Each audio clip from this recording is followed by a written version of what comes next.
is a very significant people in the Igbo race. And I have to make this interview work. And thank God to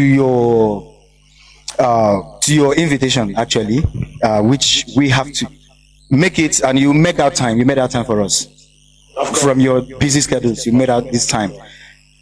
Please, first of all, tell us the Ika people. What brief history can you tell us about the Ika people? Yeah, my brother, as you all know, the cause you are into is a cause that every one of us are actually fighting to make our people understand that we have been living for a very long time. We have been living in denial, in self-denial. We have been living in lies. And because no one has taken it upon him or herself to question some of the information before us, they have lived to become truth, in as much as, even though we all know that some of those informations are false. Ika is part of Igbo, and Ika is located in Delta State, a geographical location, area carved out to name Delta as an identification in Nigeria. So Ika is Igbo, and Igbo is Ika. This is what I can tell. We have a unique culture. We have a unique tradition. We are people that are so hospitable.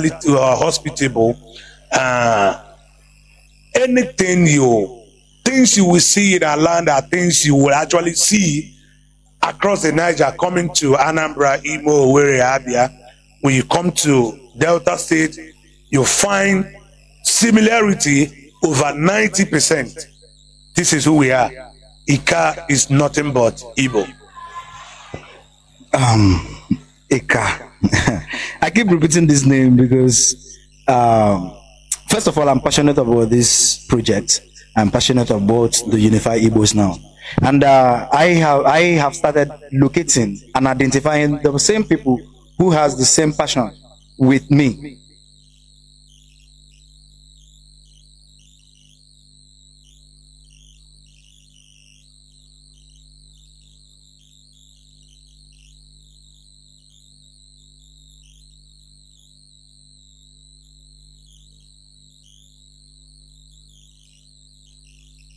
Towards religion. I had reservations. You already had your reservations towards religion. I had reservations in kindergarten. What informed you that early? They said Christians are the lambs of God. And I know sheep are very stupid animals. So I wanted to be a goat. I realized goats were very intelligent and sheep were not. I said to my friends, the Bible was written by a liar like me. That's why I don't believe in it. Wow. And they went to report to the teacher. I fear religion more than anything in this world. When you veer away from religion, people think it's because you are not interested in God. But it's the opposite. Religion comes between you and God. I don't want there to be anything between me and God. I want to have a direct relationship with God. All religions say there is only one God. Whether it is true or not, it means Christians and Muslims, even when they are fighting, they are worshipping the same God, because they both believe there is one God. So religion is what creates the conflict between human beings. God unites us, but religion divides us. So I like the God without the religion. You know, in Ghana, I see 3-year-old children, they can recite A, B, C, D up to Z. But actually, what does that prove? It doesn't prove anything. So we should teach young children how to play, to interact with other children, to improve their social skills. So this, our obsession with teaching children 1 to 100 when they are 2 years old, yes, it's not healthy for our children. Our education system has done us more harm than good. So far, the primary purpose of our educational system so far has been to separate us from our inherent identity. First of all, you are not taught in your own language. If you go to church, they preach to you in your own language. The only book that has ever been translated into our languages is the Bible. But what they pretend to be teaching us, they never translated into our languages. So we never understood it. So the primary purpose of education is to indoctrinate you with religion. There is no school in Ghana where religion is not compulsory. Primary purpose of education, as it was brought to us, was to teach us religion. That is why they translated the religion into our language, but they didn't translate anything else into our language. that means they are not actually interested in us learning anything other than religion. Our entire system of education is based on the British model. The British were not interested in making us better people. Otherwise, they would not have colonized us. Colonizing somebody is not about helping them, it's about helping yourself. You already had your reservations towards religion. I had reservations.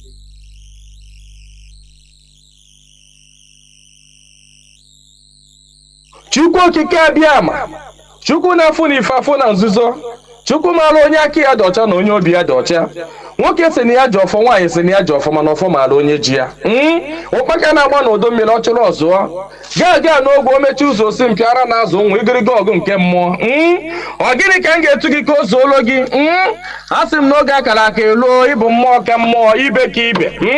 Chukwu okike onye obiọma sị m unu binye n'oge akara aka eluo. Mmụọ niile m na-ejere ozi asị m unu binye n'oge akara aka eluo. Oke mmụọ, oke mmụọ, oke mmụọ. Oke mmụọ, oke mmụọ, oke mmụọ.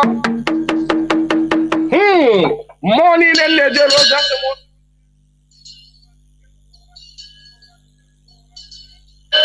Asị m n'ọnwa unu nwoke bụ nwa eze Chukwu bụ ụzọ mba aka ji ọfọ Igbo ọzọ eme nte eme ime ọsị m nọ ya nọ n'etiti unu taa. Ọsọ unu binye enu n'oge akara aka eluo. Mmụọ nna nna anyị ochie asị m gị binye. Mmụọ na-afụ na ife afụ na nzuzo asị m gị binye. Oke ọfọ ji eje ọgụ asị m unu binye. Ọfọ ndị Igbo niile asị m gị binye. Ọfọ ndị mmiri asị m gị binye. Ọfọ ndị ikuku asị m gị binye. Eze nwaanyị osimiri asị m gị binye. Eze nwaanyị nwaanyị na-ebe asị m gị binye. Eze nwaanyị idodi igbu na-eme asị m gị binye. Eze nwaanyị amambara asị m gị binye.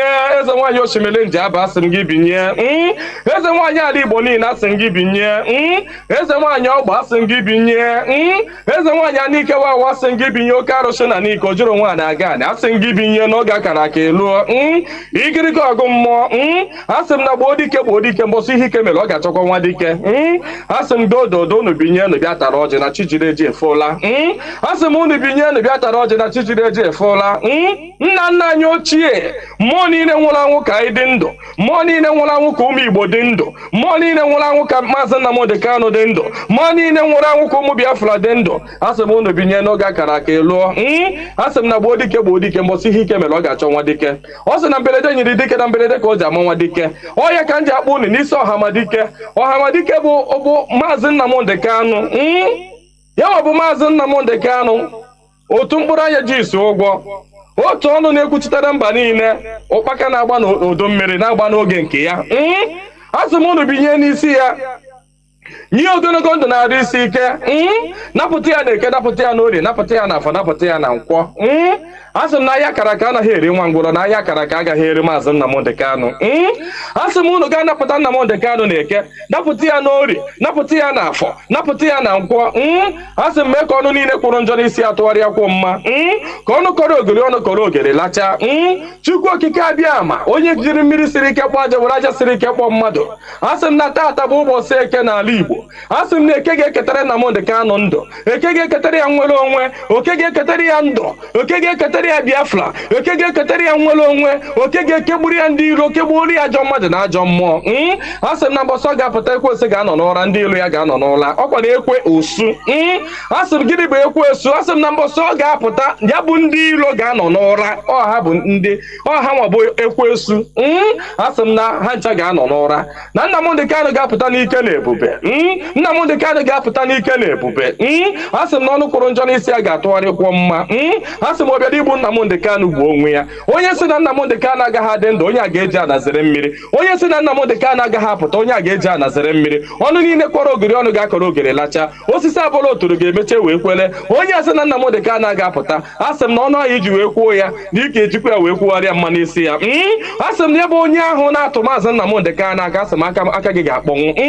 Osisi ahụ fọrọ Nnamdi Kanu wee tọọ nkwe asị m ikuku futuo gị anya ọbụla fọrọ Nnamdi Kanu kwawa akwa alịla asị m alịla akọrọ ya n'anya onye fọrọ Nnamdi Kanu cheta ihe gburu nwa ya ihe gburu nwa ya gbuo ya maka na ọ bụrụ ya gburu nwa gị Chukwu okike abịa ma asị m na belede nyiri dike belede ka o ji amawa dike asị m na okirikiri ka a na-agba ukwu ose ọ dadị ukwu ose enu na okirikiri ka ndị iro ga-agba Nnamdi Kanu mana ha ama mkpata ya aka ọ sị na nkirikiri ka ọ na-ekiri odido jiri odido enyi ozu na ọkwado nkirikiri ka ndị iro ga na-ekiri ya mana ha ama afụ ya anya asị m na-eje anaba isi ije asị na Nnamdi Kanu ga-eje na ọ ga-ana asị m na inye anaghị eri ọba maka na inye na ọba bụ nwanne inye agaghị eri Nnamdi Kanu maka na ọ bụ nwi asị na Nnamdi Kanu ga-adị ka echi anaghị agwụ agwụ maka na ije ejere bụ ije mmiri ọ bụrụ eje nkụ asị na ya bụ ije ga-abụ ije mmiri asị m na ọ ga-anata n'udo asị m na ọ ga-abata sirili welere asị m na unu ga-aga kpọnatara anyị Nnamdi Kanu asị m unu ga-akpọnatara anyị Nnamdi Kanu ga-akpọnatara anyị Nnamdi Kanu ga tụnye ugo ga nye ya mmeri ga nye ya mmeri ga nye ya mmeri tụnye ugo n'elu ugo nye ike n'elu ike nye ya ndụ n'elu ndụ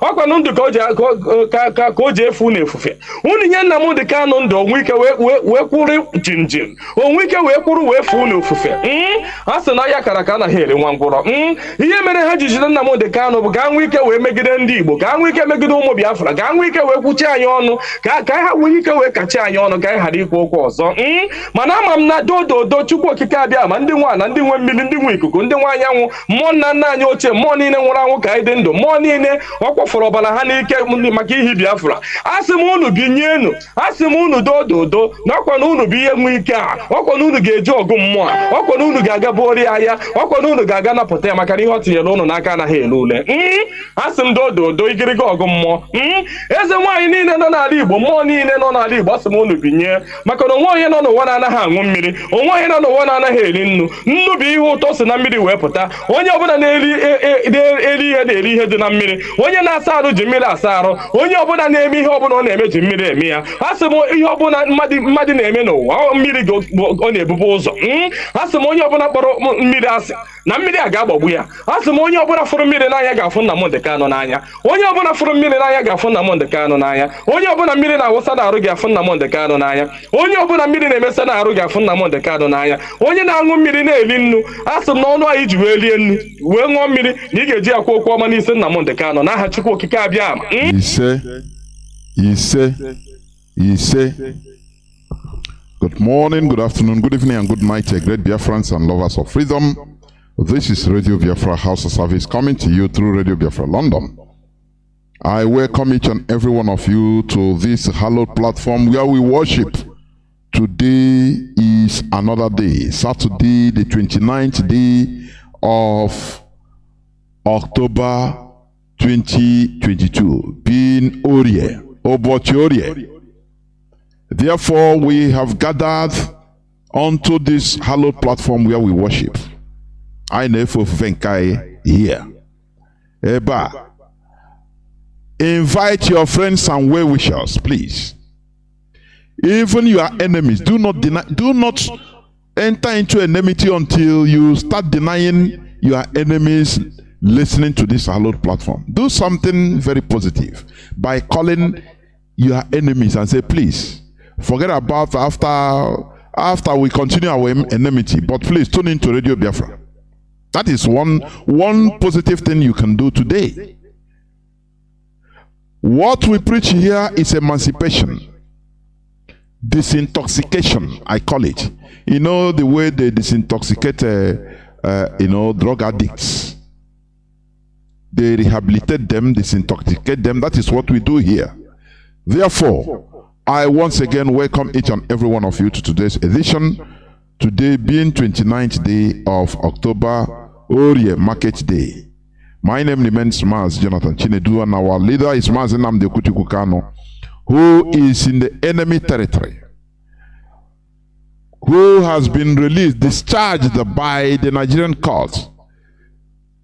We have defeated the Nigerian courts, the Nigerian government in their own courts, according to the prophecies of Mazi Nnamdi Kanu. But what they are doing now is show, cinema. They are acting films. But we are monitoring. Our leader must be released by fire, by force. When you talk about national security, Holding our leader puts Nigeria in the greatest danger. I'm telling you honestly. I will not expatiate on that, but time shall tell.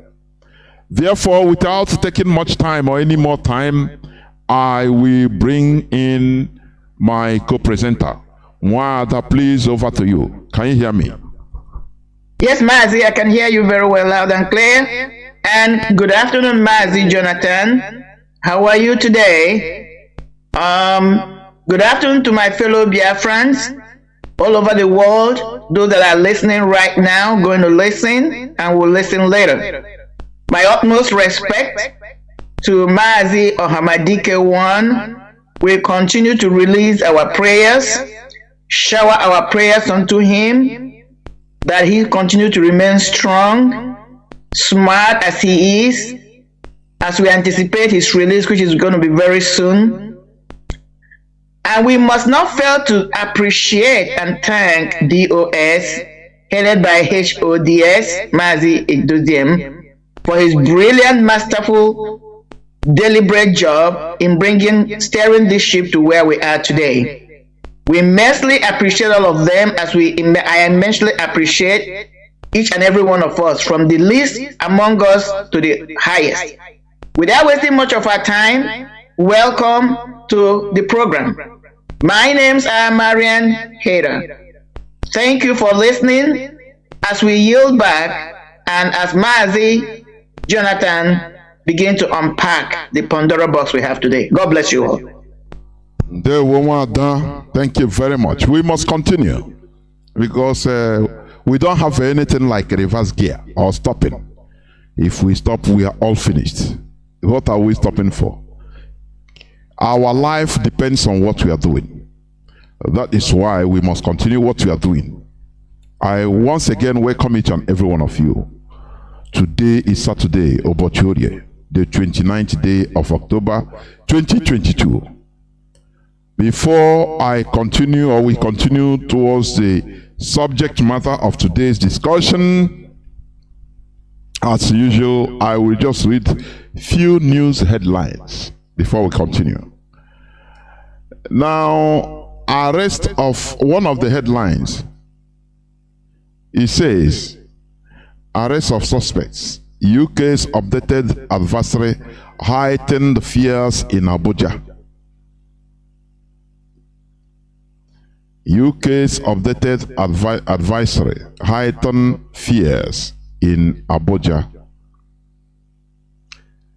Despite repeated assurances by governments, insecurity fears heightened yesterday at the Federal Capital Territory as the United Kingdom updated its earlier travel advice of October 26 to British nationals in the country, warning against traveling to the nation's capital, Abuja. You know why I brought out this thing is the imminent attack it's not a joke, that is being released by the American intelligence. And you see, companies are folding in Abuja, telling their workers to run away from Abuja. We have seen it, Julius Berger, all these malls, shopping malls. Many of them are closed in Abuja because of this, and rightfully so. Because I ran the park, only foolish people will be there waiting. No, nakachuku kaeno. Eno nakachuku eno nako onwege. Let me tell you, you die stupidly. It is your choice. Now, why I also brought out this is United Kingdom is the creator of Nigeria. They are the people gallivanting, the High Commissioner, gallivanting all the crannies of Nigeria, telling everybody that the unity of Nigeria is non-negotiable. Why are they running? Why are they issuing, quit notice or advisory to their citizens? Do you see that no foreigner can love you more than yourselves? That is why we have to take the bull by the horn, because anything that happens in that place, foreigners will run away. It doesn't matter. Those that tell you that you must stay together, they are running away. There is no foreigner, no matter what. There is no foreigner that loves you more than yourselves. Let me give an example with this war in Ukraine. Have you seen foreigners that are claiming right in Ukraine during normal time? Where are they? They have run away. Everybody ran away. But during peacetime, it's them that come. Why don't you are discriminating against me because I'm a foreigner? Yes, because you're a foreigner. This is their land, of course. Because when something hard comes, you will run away. You will be. Who are dying? Are they not Ukrainians that are staying put, being conscripted in the army? How many foreigners stay? The same thing Britain is doing. Because there are foreigners to Nigeria also. Only that Nigerians are being deceived by Britain every time coming to teach people, the people that unfortunately found themselves in that enclave called Nigeria, that their unity, they must stay together. But today, they are telling their citizens, be careful, run away from Abuja. Who is going to suffer it today? Is it not the same Nigerians they're forced to live the type of life they themselves, Britain, wants them to live, instead of living their original lives? Because originally, no person is a Nigerian. Do you understand that? Nobody is a Nigerian. It is just a description, a nigger area of darkness.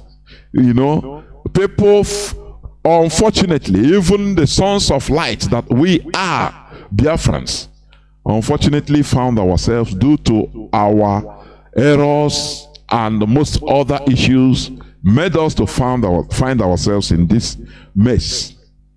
Today, if Abuja today is being taken or is being attacked, it is the people that are going to be killed. It is the indigenous population that are going to be killed, that are going to suffer the consequences. But tomorrow, when they will still come the unity of Nigeria is not negotiable. Highest, they will bring their army. Britain will bring their army to defend the shell, to protect the shell as they are, because they are not going to leave. Even if they run away from Abuja, they are not going to leave. Shell is there. I saw the other day, I think they say Shell made to their shame, Shell made a profit of, I think, whether a quarter, this second quarter, I don't know, third quarter, of either $7 or $9 billion, only in the quarter. Say the highest. I say, why wouldn't they make a profit? Whereas they are stealing. They are stealing our crude oil every day. And I'm here I know Nigeria. Oh, Nigeria. Oh, Nigeria. Shell is taking billions of dollars worth of crude oil every day. And people are suffering. And you are telling me, today we are going to dive into what we know how to do. I don't care who is penned. That is not my problem. What matters is for us to say it as it is. To reveal the facts and figures. That is it. Therefore, Britain that created Nigeria, that is saying the unity of Nigeria is not negotiable. Had it been that we are not together in that quagmire called Nigeria, where will the terrorists pass? Biafra will defend their territory. Ududuwa will do the same. Now tell me where terrorists will pass. But in the wider Nigeria, General Raboto have told the Nigerians the other time that more than 2/3 of northern borders are not manned. Because we are Nigeria, so they allow terrorists to enter at will. Do you understand? Because we are one Nigeria. But if we have our different nations, everybody will be conscious of our collective security. Our borders will be manned. And we shall protect our borders, our frontiers. Do you understand? But because Britain say, oh, the territorial integrity of Nigeria is not negotiable, the unity of Nigeria is not negotiable. That is why Abuja is expected to be attacked at any moment because terrorists, Fulani terrorists, come down from the north, from the borders of Adamawa, from Kebbi, from Kanu, Sokoto, all these northern borders. They are coming out from there, unmanned. They welcome their brothers. The Nigeria side of the Fulani, they welcome their brothers. And because we are in the same country, there is nothing we can do. Once they enter into the Nigerian territory, they are free to ride, go anywhere they want. Come to the south, unchallenged because of Nigeria. Therefore, do you see how Nigeria is killing everybody? Britain that is shouting the unity of Nigeria. Now, no more. Is Abuja not a part of Nigeria? Let their citizens stay. We must continue. UK licenses 91 Nigerian doctors in 15 days. Why wouldn't they? Why wouldn't they?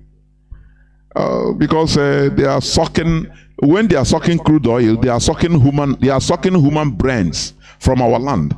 That is why they created Nigeria. Do you understand? They are sucking from all sides, brain drain everywhere, crude oil, gas, organs. United Kingdom sponsored the SARS during Obasanjo regime, special anti-robbery squad that is killing and harvesting people's organs. Have you forgotten the 7,000 and something? Is it 200 and something male organs, penis, that we are seeing in containers in China, coming from Nigeria, fresh ones, preserved well. These are 7,000 plus people, mostly Biafran, that have been killed and their organs are harvested. This is, we hold Britain direct responsible for all these atrocities. We will never forget, because that is why they created Nigeria, so that they will be having all this cheap, everything cheap, labor cheap. It's a farmland. It's a farmland. You know, when you have, for example, a farmland, maybe there is fire in your farm. It's not as painful as when your own house is burning. Because if your house burns, you don't have any other place to go. You stay outside. You live on the streets. You sleep on the streets. But if your farm burns, anyway, you say, no problem. You can go to another farm. You understand? It's not as bad as your own house. That is what Britain is doing. Nigeria is one of their farms, one of their farmlands. So if it is burning, the only thing they will take precaution, stay safe. Many of them will get out. Now they continue. They continue urging everybody, Nigeria must be a country, this and that.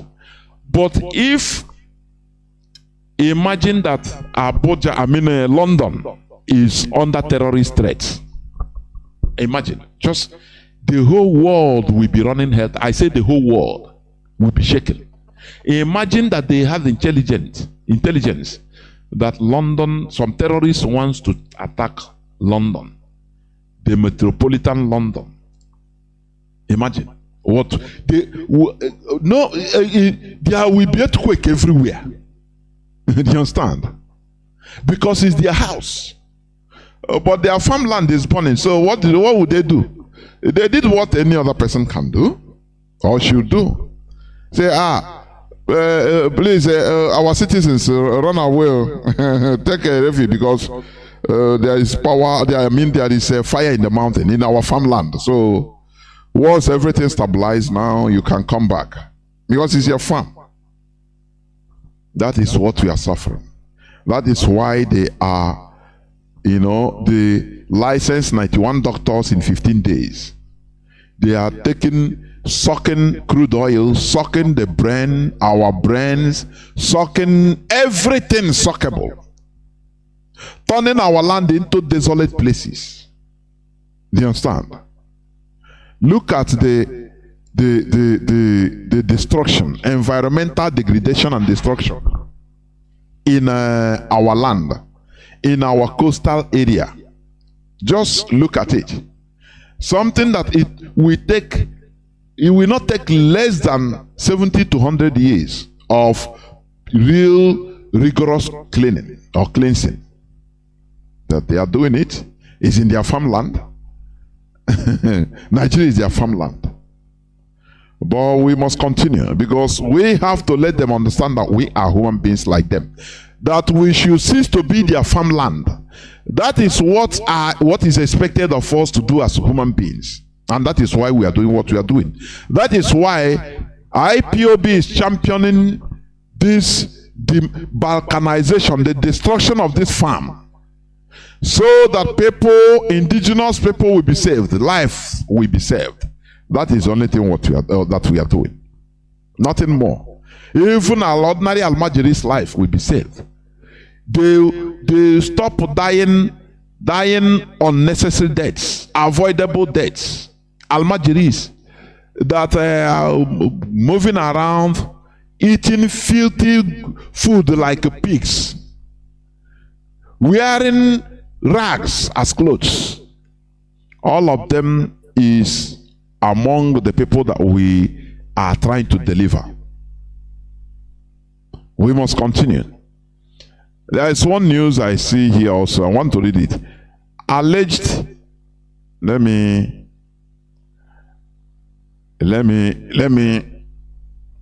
read it. Okay. Alleged 1.3 billion naira thefts. Ex-naval officer BU on the run. EFCC tells court. Hey, their cinema can never finish. The Economic and Financial Crimes Commission, EFCC, has told the Federal High Court in Abuja that a former naval chief, Rear Admiral Tahir Yusuf Biu, who allegedly stole 1.3 billion naira from the Nigerian Navy, is on the run and cannot be reached. You see it? They have covered him. He's a Fulani. They have covered him. Imagine it's an Igbo man. They will know where he is. Direct. You remember when they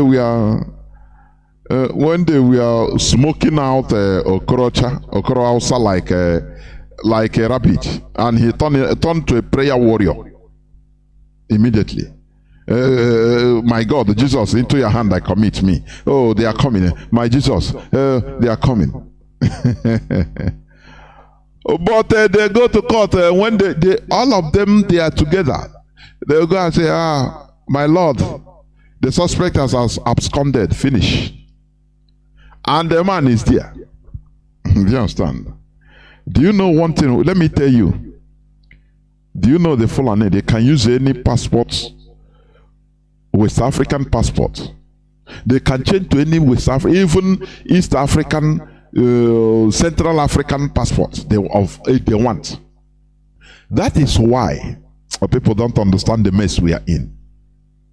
That is why a Fulani man with Nigerian, as a Nigerian, will still, immediately he will change passport and become a Niger from Niger or Chadian, and answer another name. What will you do? He said, no, simply it's not him. And they know. What will you do?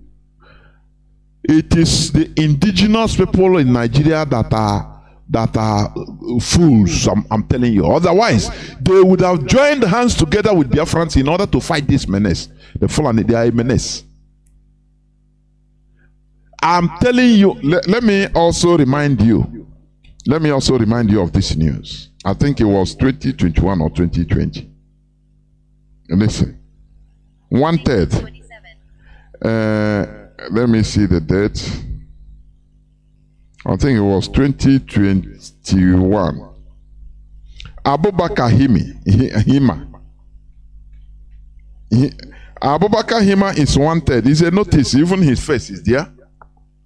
Abubakar Hima is wanted in a case of criminal conspiracy, contract scam, misappropriation of public funds, money laundering and fraud to the tune of over $394 million, 9.3 million pounds, and 369 million naira.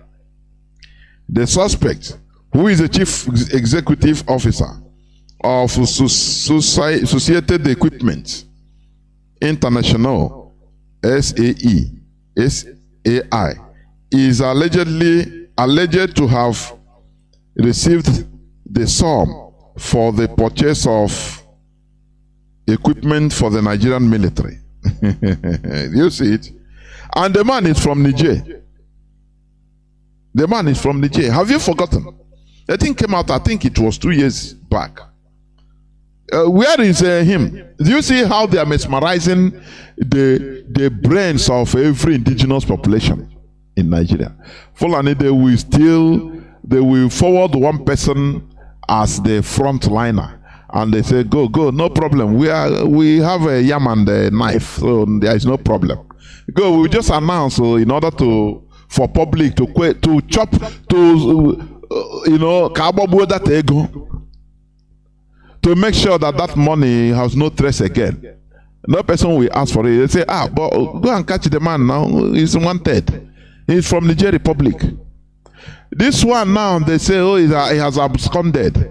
He will Tahir. He will change his passport as a Sudanese and answer as Sudanese. Nothing you can do. He will be there anywhere going around. You don't know. He changed his identity. That is how the Fulani does. That is how they do. The only people that are foolish, the indigenous people. That is why this radio platform is there, in order to open the eyes of everybody. And that is why the Fulani Caliphate, their only nightmare is IPOB. Mazi Nnamdi Kanu in front. You know, they thought that the center of gravity of IPOB is Mazi Nnamdi Kanu. Take Mazi Nnamdi Kanu out, stimulate their infiltrators in IPOB, and they will bring down IPOB leadership, and everything is gone. That is, do you used to remember? It's their plan.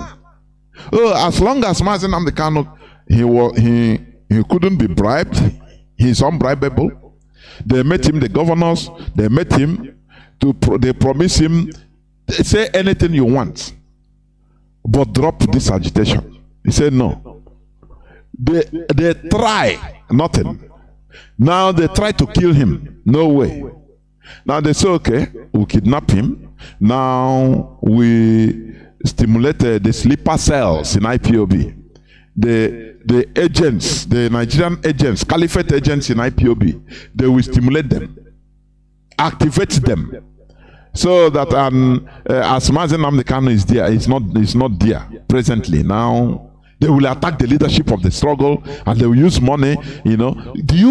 Have you forgotten how these people used to call some people they know in Biafra land? Any person they have contact, they call, promise money, give him money. Even social media, every person that was talking about Biafra, broadcasting on social media, was contacted. Don't you ask yourself, how do they get this money, type of money? We stimulate your commonsensical reasoning, your reasoning capacity to think. How do these people get this type of money? Even broadcasters in Europe, in diaspora, they contacted them and give them money, say, look, we will be telling you what to talk. Castigate the DOS, do this. And don't you ask yourself, how all of a sudden these people have this type of money to share? When you start reasoning, our leader say, common sense, just common sense. There you will understand that the Nigeria, just like as I played the tape of this man yesterday, the secret military intelligence service agent hierarchy. What he said, attacking the center of gravity. For them, IPOB wouldn't have lasted up to this, even 3 months after our leader was rendition.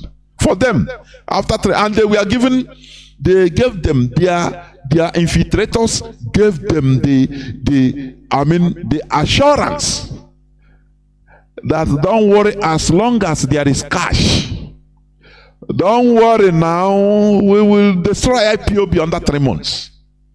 Have you forgotten when that thing was boasting that IPOB, the leadership, I think it was on February. After February, or after which month, that there will be no more anything like DOS. Have you forgotten? You know, our people, we shouldn't be like the zoo as 15 minutes. Just have you forgotten? We don't forget. All those things are in our archives. Why are they boasting? Why are they doing this? Because they are paid to do, they are contracted to do this. And you see this fight IPOB have fought is trending us more and more. You know, we are crying that, oh, why this, why this? But after we understand, we are happy that this thing happened. So that he gives us more strength, more power in order to talk, in order to act. People that don't know anything about the ESN, all of a sudden they become in charge. They are in charge of ESN. People that they will gather criminals and pay them money in order to be causing mayhem. There is nothing they did not try, but their sponsors are now, they now understand that these people, there is nothing. You people have tried, but nothing. No. Do you hear them again? We must continue. Wad, I don't know whether you have anything to say before we continue to the subject matter, please. Wad, over to you. Yes, Mazi, I do. Quickly to add to all the smart things you have said. One is this. You know, they continue to hold our Hamadike on the premise and pretense that releasing him will create insecurity or destabilize the zoo. The argument have been in my mind since this morning is this. I want to share it with all of us. The terrorists who are kidnapping people, the terrorists who are running haywire in Nigeria, who are hijacking people on the highway, morning, afternoon, and evening, even midnight in your house, who is creating instability in Nigeria? Is it these terrorists that people now are scared to travel from point A to point B? That people are scared to even assembly in a place of worship because they can be gunned down in cold blood? Or is it a young man who is just using a microphone to speak on a subject matter that is enshrined on the Constitution of Nigeria? Whom should people be afraid of? This is a poignant question I would like the zoo and all those gullibles who are following them, who are trying to make arguments for them to answer this. I hope they will be able to answer these questions. I believe they will not. Now, on the subject matter of Britain, like you rightly said, Mazi, you can only protect what belongs to you. Britain, like you said, Nigeria is their farmland. Yes, they will tell you raise the terrorists at large, but now they are moving away. But at the same people, I've been waiting to hear from Katrina Lang, whatever her name is, to come and make a public statement about this terrorist alert. No. What did she do? She has now, rightfully of course, protected her own persons.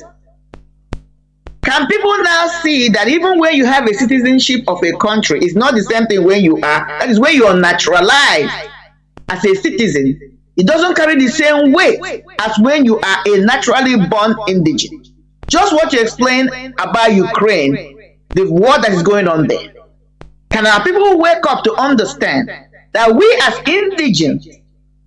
indigenous people of Biafra, indigenous people of Nigeria, that location, whether it's Oduduwa, whether it's Arewa, whether it's Biafra, should be the one that will stand up and defend our territory to our own benefit, not allowing foreigners in the persons of Fulanis coming in and destabilizing us, creating confusion among us, making us not to see each other as friends, enemies, and brothers and co-existers, but trying to use us to work against ourselves as enemies. Meanwhile, they are ravaging our land. Talking about a Fulani man being a global citizenship or having a global citizenship, one of them made that statement, and that's what you reference, Mazi. They don't even need to change their names, Mazi. I'm going to add to that. I agree with you. They can only change their names wherever location they are. But really, they don't really have to change their names. Why am I saying this? Because as you were speaking, there's a thought that came through my thought process. We have to think deeper. You know, when these people are not just playing on a local stage, which is Nigeria as a location, these guys, what the game they're playing is international, especially Africa, in African context, international game. What do I mean? I can remember and I recall vividly, it wasn't too long ago, they come up with what they call ECOWAS passport. I can guarantee you that if we dig into this, the people that came up with the idea of having a passport they call ECOWAS passport, which enables anyone that has it to travel across West Africa without check or freely. It has to originated from the Fulanis, whether the ones based in Nigeria, based everywhere, because they work in cohoot as a group. Because with that passport, you can run across West Africa unchecked. But you know, like they always do, just like the program you did yesterday, I listened. These people will present to you something, an agenda, and they present it from the perspective you will buy it and swallow it hook, line, and sinker, thinking that the projection of that idea is for your own benefit. And that is how they have been getting our people. Unless you're a critical thinker or somebody who thinks outside the box, then you can take a deep breath and think about it, and then you begin to realize that the agenda was not even for your own benefit, but they are fronting it, giving you that side that you think that might be beneficial to you, to rope you in and then go for the kill. That's the same thing they have done with our politicians. I will make you the president. I will give you this position. And the person will be jubilating and gallivanting. But you don't know that trying to use that particular position of promise to rope you in and then use you as an object or as a person to destroy not just you, but your own community and whatever you think you believe in. This is their game. ECOWAS passport, I can tell us now that, I just thought about it when you began to speak, has nothing to do for the free movement of the right people or the true Africans who want to move from point A to point B. It was solely instituted, carried out for the benefit of the Fulanis, giving them a legitimate freedom movement to continue, so that they can be able to do what they're doing now. Now, one thing people must understand, and I'm talking to the whole Africa, especially West Africa in particular, what is happening to Nigeria is strategic. They have their sight on Nigeria, not just because of the oil or the things we have. Nigeria is strategically placed geographically, if you pay attention. If these guys are able to have their way and subdue that location, then it will be easy for them to fight the whole of West Africa from that point of view. One, will have the resources. Nigeria, like I said, geographically strategically situated, and then you have the manpower. So the people that are playing this game is both international and local. The hegemonies of the Fulanis, the cabals, and Saudi Arabia, because if they can insert their presence in Nigeria, not only would they politically disseminate the rest of West Africa, but when it comes to like warfare, they can use it to destabilize the interest of both the stupid Britain that is supporting them and America. I hope they go back and think. Because what is happening now is somebody that can have that geographical footprint in Africa. They can use it to not only check Russia, but check, I'm not going to go too much into the political thinking I'm having, but Africa is so strategic right now. Needs to, everybody, these world powers want to have a foothold.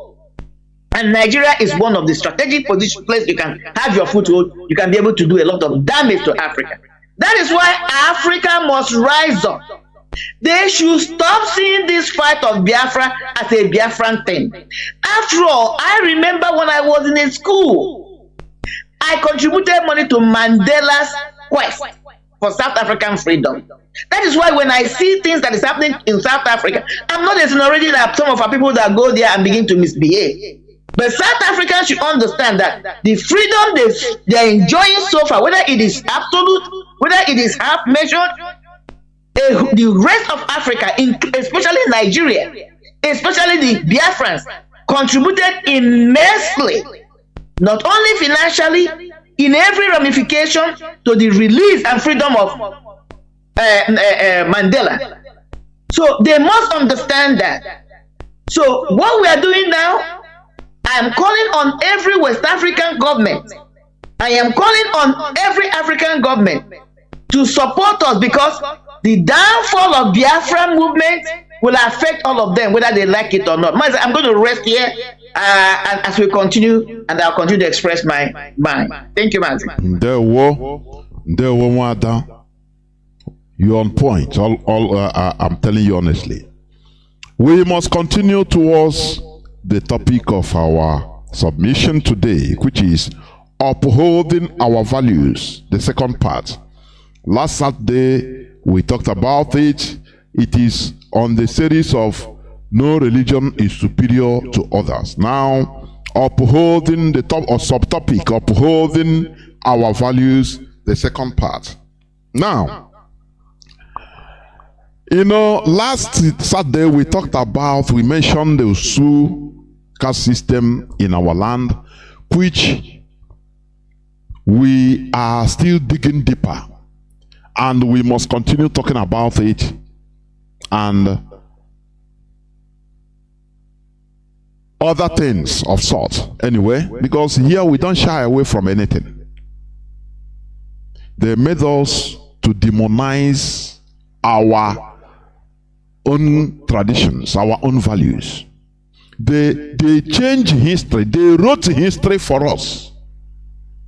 I was reading something. The writer was, crying that, look, we lost things forever. We allow foreigners to write things concerning our history, of which we don't even know. No oral, oral transmission of some things that we should have known. That is why they wrote for us.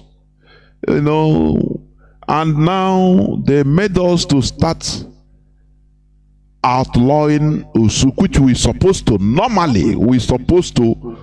redo it as it's supposed to be, because nobody knew the start of this Usu. Nobody. It was not something that started maybe 500 years ago, 300 years ago. No, it was something that is with us as a people. Whereas other people are cherishing their own things, calling them Levites, calling them monks, calling them men of God, respecting them, our own, we outcast them. We take them as outcasts, as in here. It is mind-boggling.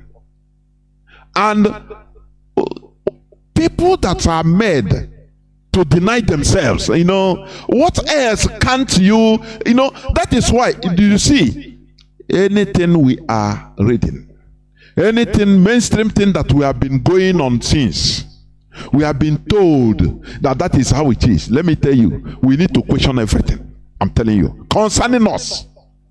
Because something went horribly wrong somewhere. Now, I'm talking about upholding our values. Our values are our natural inheritance in this planet Earth. Our values is our natural inheritance. Compromising or selling our values for anything is a crime against ourselves. Is a crime against ourselves, not crime against others. But you know, the worst crime is a crime you commit against yourself. It's the worst crime. You live to suffer it. You live a miserable life, dying silently, secretly, without even people understanding you are misery, what you are suffering, because it's internal. So, compromising or selling our values for anything is a crime against ourselves. We are a people that practice spirituality before the Europeans brought religion with ulterior motives to us. We practiced spirituality. It's different from religion. You understand? Religion is mostly used for ambitions such as conquests. Because there is no, how can you tell me? Foreigners brought their religion to us. They love us so much. And they are the people stealing our things dry. They are the people killing us. They are the people that want us, you know. Harold Wilson, he said, the dead bodies of millions of Biafran children will not change the British policy on Biafra. But they brought CMS. They brought Christianity to us.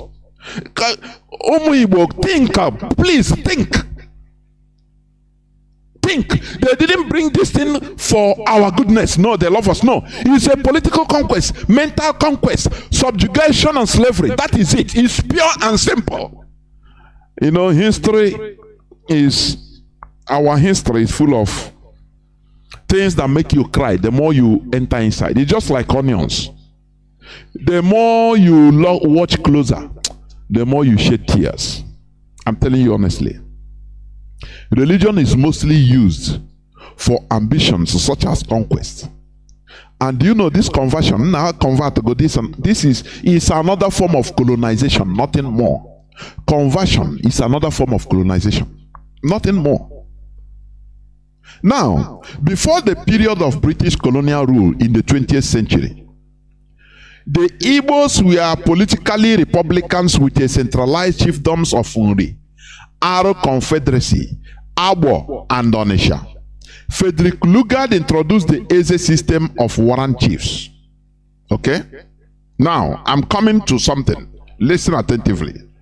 Unaffected by the Fulani War and the resulting spread of Islam in Nigeria in the 19th century. You remember the 1804 to 1808 Jihad War of Ottoman Fodio, which is still going on till today.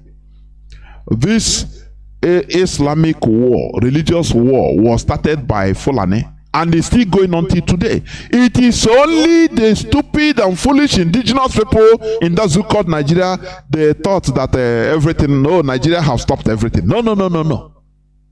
No, no, no, no, and no. It continued in the most heinous way, more quiet, more brainy. You understand? So, Frederick Lugard introduced the Eze system of warrant chiefs. Listen. Unaffected by the Fulani War and the resulting spread of Islam in Nigeria in the 19th century, the Igbos became overwhelmingly Christians under colonization. Christians under colonization. The key word, Christians under colonization. Which means, before colonization, we are not Christians.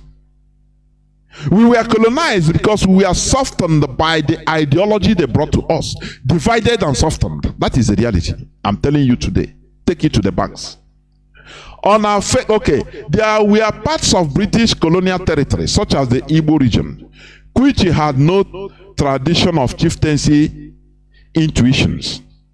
The British appointed willing participants or collaborators and gave them warrants to act as local representatives of the British administration among their people. That is the warrant chief. You know, we talk about it every day, warrant chief. But have you taken your time to think about it? Listen, I want you to just think. Something today that we use as a, high status in our land, high social status in our land. I don't know how do I express this so that people understand. There's something I want to bring here. Something that people use money, millions of naira to buy. And the people that have the chieftaincy title are respected everywhere in Igbo land. But lo and behold, the origin is bad, is evil. Now, why can you also argue that, why can't we argue that the origin of the demonization of Osu is evil? I want people to understand this. This is something, I want you to be absorbing what I'm saying. Just one by one, please. Listen. Today, in Igbo land, in Biafra land, if for you to have a higher status, or to be regarded as high in status, as a man of the people, you have to buy your chieftaincy title. Agone Chamber 1, or 2, or 1. There is no 2 anyway. And today is a common thing. People respect it.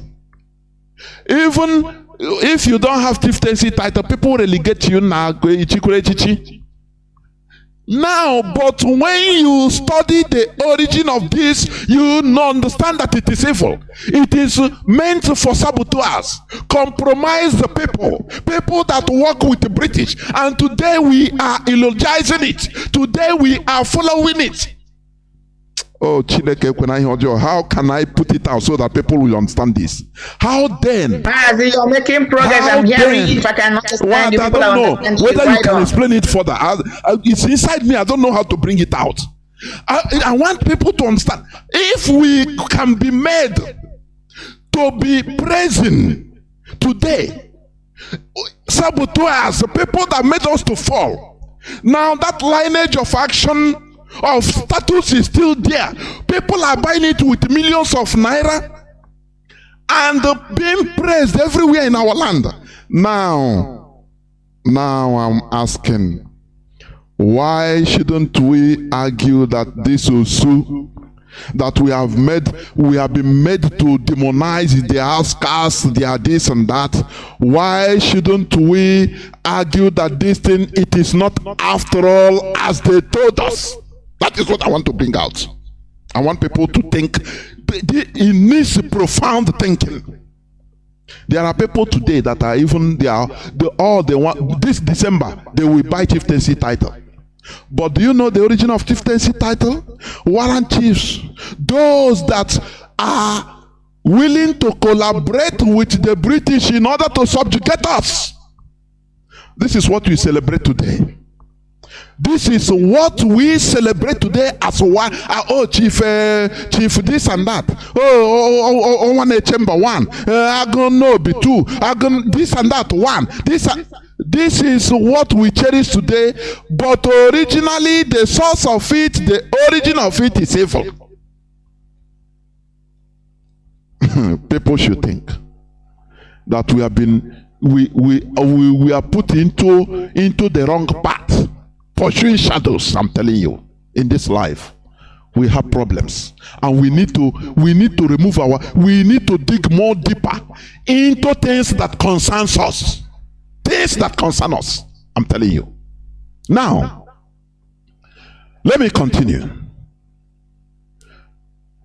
As I was saying, there we are parts of British colonial territories, such as the Igbo region, which had no traditional or no tradition of chieftaincy intuitions. The British appointed willing participants or collaborators. He called it collaborators. These are saboteurs, and gave them warrants to act as local representatives of the British administration among their people. During in the Bible story, during the days of Christ, according to Bible story, the Israelis, the Jewish people, they hate the Pharisees. They hated the Pharisees and the scribes. Do you know why? They with venom. Do you know why? They look at them as collaborators with the Roman Empire in subjugating their own people. Now, how do you think, like this time now, in Israel, they will have special status for the scribes. Oh, these are from ancient scribes. Now they have scribes title, Pharisee title. In Israel of today, do you think it's possible? But we cherish our killers. We cherish our saboteurs, and it became our custom. And the British that put this virus, they are up, they are laughing. And we use our money to buy the title of saboteurs in our land. Now, how do you think that many things we are thinking, eulogizing, are not something bad? How do you think that some things, many things that they made us to think that it is something bad in our culture? How do you think that it is something bad? How do you think that we are not wrong after all? We need to dig deeper. I'm telling you, history is the history of our people, or concerning our people, the more you dig deeper, the more you shed tears. The more you wakage. See, we are people that are naive, ignorant set of people we are. And it's contributing to the way we are today. Are scattered as sheep without shepherd. No common focus, no common goal, as I put it before yesterday. The only people in that zoo that has goal, focus and goal is the Fulani tribe. Others don't. Oh no. Other tribes, other indigenous people, they don't have any focus, no goal. They follow. In our own land, the Igbos, we are just floating like a bottle. You throw empty bottle or empty can in an ocean. You flow up, flow front, and back and forth. Nothing. No focus. No goal. Nothing. Any day that come out, I can let you go. Is that life? Is that life? Many things have happened to us. We need to sit down. Like prodigal sons. We need to sit down and think and say, look, why are we suffering this? Despite the talents we have, the natural talents we have, why are we still suffering like this? It needs our great thinking, profound reasoning to try to unfold many things and to try to put things in order as we could. And that is what we are doing here. Let me continue. Now, the appointment of warrants and provincial chiefs was an invention of traditions that have continued in different forms today. Do you understand? Invention of traditions. Which means it wasn't our tradition, but Britain invented it, and it is stuck in our lifestyle till today. Something that was used to hurt us, something that is hurting us, it became our tradition. Don't you think that we need to reason? Remember, I'm talking about upholding our values. When a dog is infested with lice, with ticks, let me tell you, that dog will always be anemic. It will always be suffering, sick, because it's infested with parasites. Do you understand? That's why in order to cure that dog, you need to remove all those ticks. Use medicine. Use drugs to remove all those ticks and lice. Now you see the dog will be adding weight, doing well. We have many lice and ticks infesting us as a people. That is why we are suffering, running from pillar to post without making no progress. I'm talking as a people. I'm telling you honestly. That is what we are unfolding here. The question remains, why did the British appoint these saboteur collaborators as warrant chiefs? But they said that there was an absence of leaders in Igbo land, which is a pure lie from pit of hell. That is what they told us. They change history, honestly. Yeah, they change history to their benefit. They justified the appointment of saboteurs as our representatives because they say, so how can you govern people without having a leader? But it's a lie from the pit of hell. I will tell you as I go on. Now, okay, the reality is that the real honest Igbo leaders, listen, the real and honest Igbo leaders that is answerable to their people, these are the original Ndins and also is a kind of also cult in our land. Zenozo. Before you achieve Zenozo, you must be, there are things you have to do. You must be an upright man. Do you understand? These people refused to collaborate with the British, and they were either killed, sold into slavery, or relegated to the background. I think that this is one of the main reasons why the British did not promote our Zenozo court system. Rather, they promoted the Ogboni. That is my own assertion. Because this original Zenozo we have, these are the people from there. You have our leaders. You have Igbo real leaders at that time from Zenozo. Because before you become Zeozo, you hold the title. You will never lie. Lie will not come out from your mouth. It's a cult. Do you understand? But they refuse to be compromised.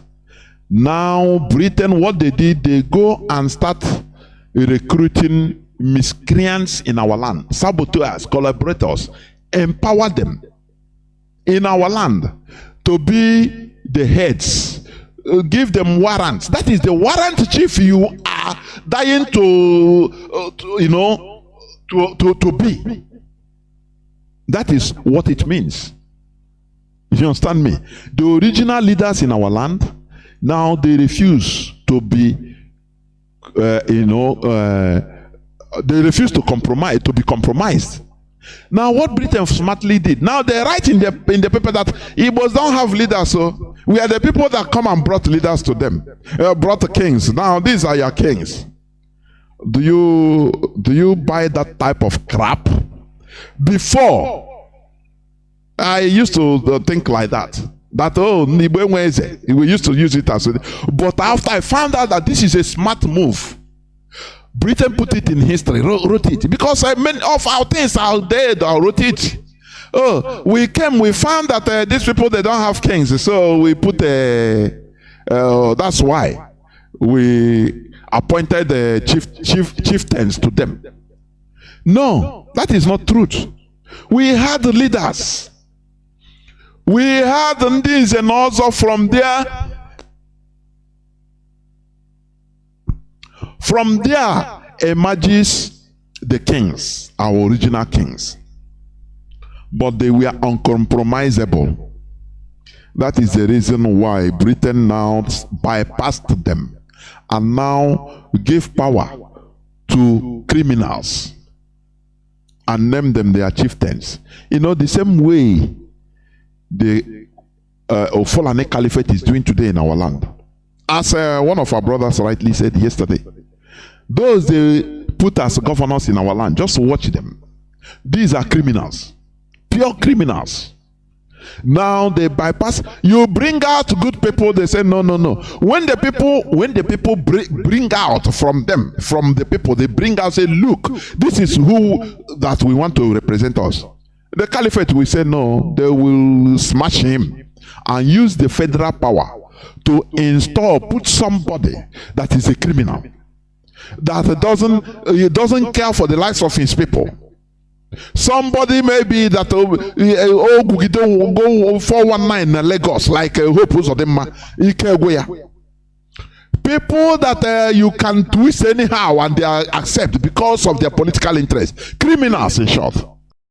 Go 419 in Lagos, like Hope Uzodinma,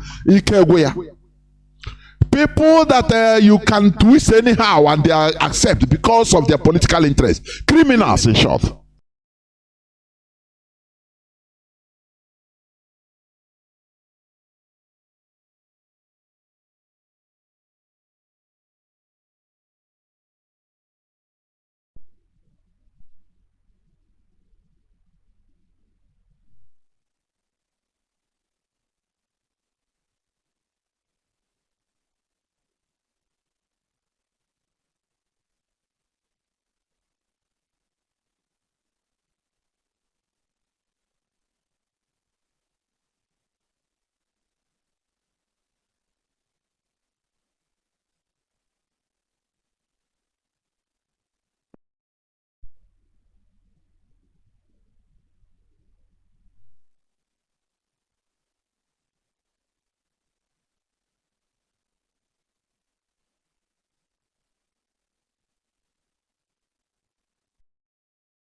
is Constructive Argument on Radio Biafra with Mazi Onoha.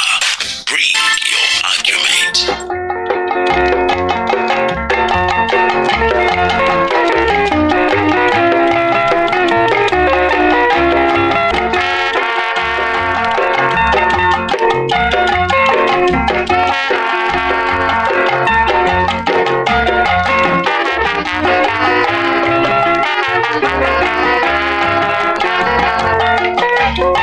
Alright, welcome back once again. Of course, it is Radio Biafra. This is Hello Motherland, and I thank you all for joining us this evening for History Lesson. Mazi.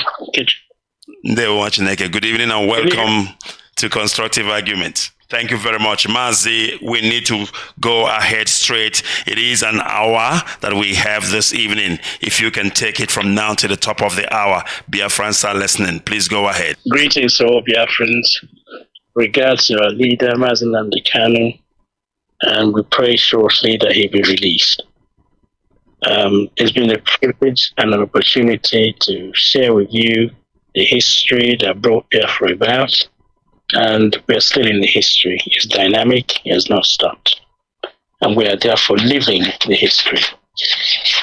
So before further ado, so the usual protocol for everyone respected, thank you all for listening.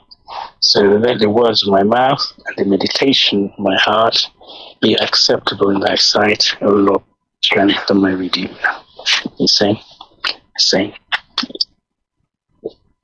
Mazi, some of the tracks you played are quite interesting. Thank you for playing this track. I was trying to sing Always Away before, which that is exactly where we were before Biafra was declared. My talk this evening will be from Aburi to the declaration of Biafra, because that's when everything unraveled. Most of you understand the Aburi Accord. Events are led to it, but after the Aburi, until the 30th of May, things moved very, very fast. And therefore, I'm going to try and unmask as much of it as possible. I was also happy listening to Assam Pete's special, and when you played it. It's one of those music where when you go to a party in those days, those who can't dance, so those who have 2 feet like me, and those who are sitting on the wheelchair, those who have got delay actually get up and dance. So it's a wonderful goodness time. Me. And then the Ikenga's Superstar. Long Live Africa. The interesting thing about that one was when the group of Biafran soldiers, when they got out of when the war ended, they had nothing much to do, no employment, so they formed bands, and that was one of the tracks from that group. It's a party shaker, as in those days. So thank you for playing them. It's a pleasure. We're going back to this Aburi.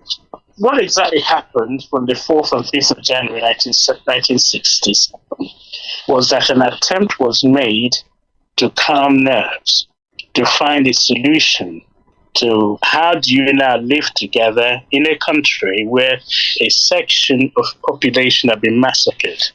They ran back to their villages, awaiting further instructions to calm nerves, to find a solution to how do you now live together in a country where a section of population have been massacred. They ran back to their villages, awaiting further instructions.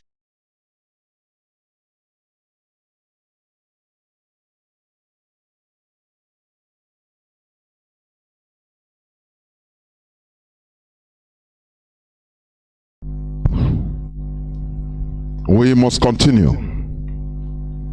I think I am sorry for the brutal interruption. I understand what happened anyway, but I will correct all these things as from next week. So we must continue. I think my voice is coming out. Yes, it's coming out loud and clear. I am sorry for the interruption. It's something that I need to regulate. I will do it. It will be next week. It's lack of time. We must continue. So I was saying, talking about the topic upholding our values. We must continue upholding our values. You know, I gave example how this warrant chief saboteurs, that is what it means, saboteurs that sabotaged our collective interests as a people. Now that line is what we cherish today. You know, why can't we question everything? Because we are made to cherish our killers. Do you understand me? That is the line of my argument. This is and also the pure people, the pure leaders, elders in our land. They refuse to compromise. And the British people, I mean the British, what they did smartly, they say, okay, if you can't do it, if you cannot serve us, our interests first before your people, we will have some people among you that will do the same thing for almost free. Is it not the type of character that is still going on in our land today? Is it not? That is why I'm saying that we need to go profoundly, dig more deeper on this issue of Osu. What they made us to demonize, know that there is something there.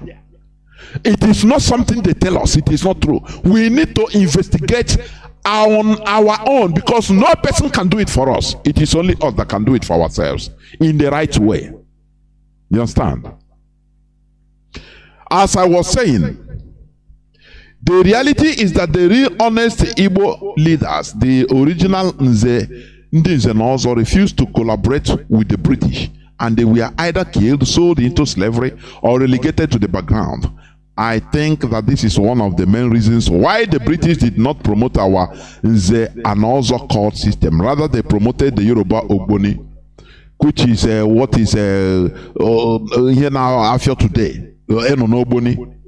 And they put out this lie, Igbo is a lie, to make it look that we are structureless, primitive people saved by the colonizing Britain.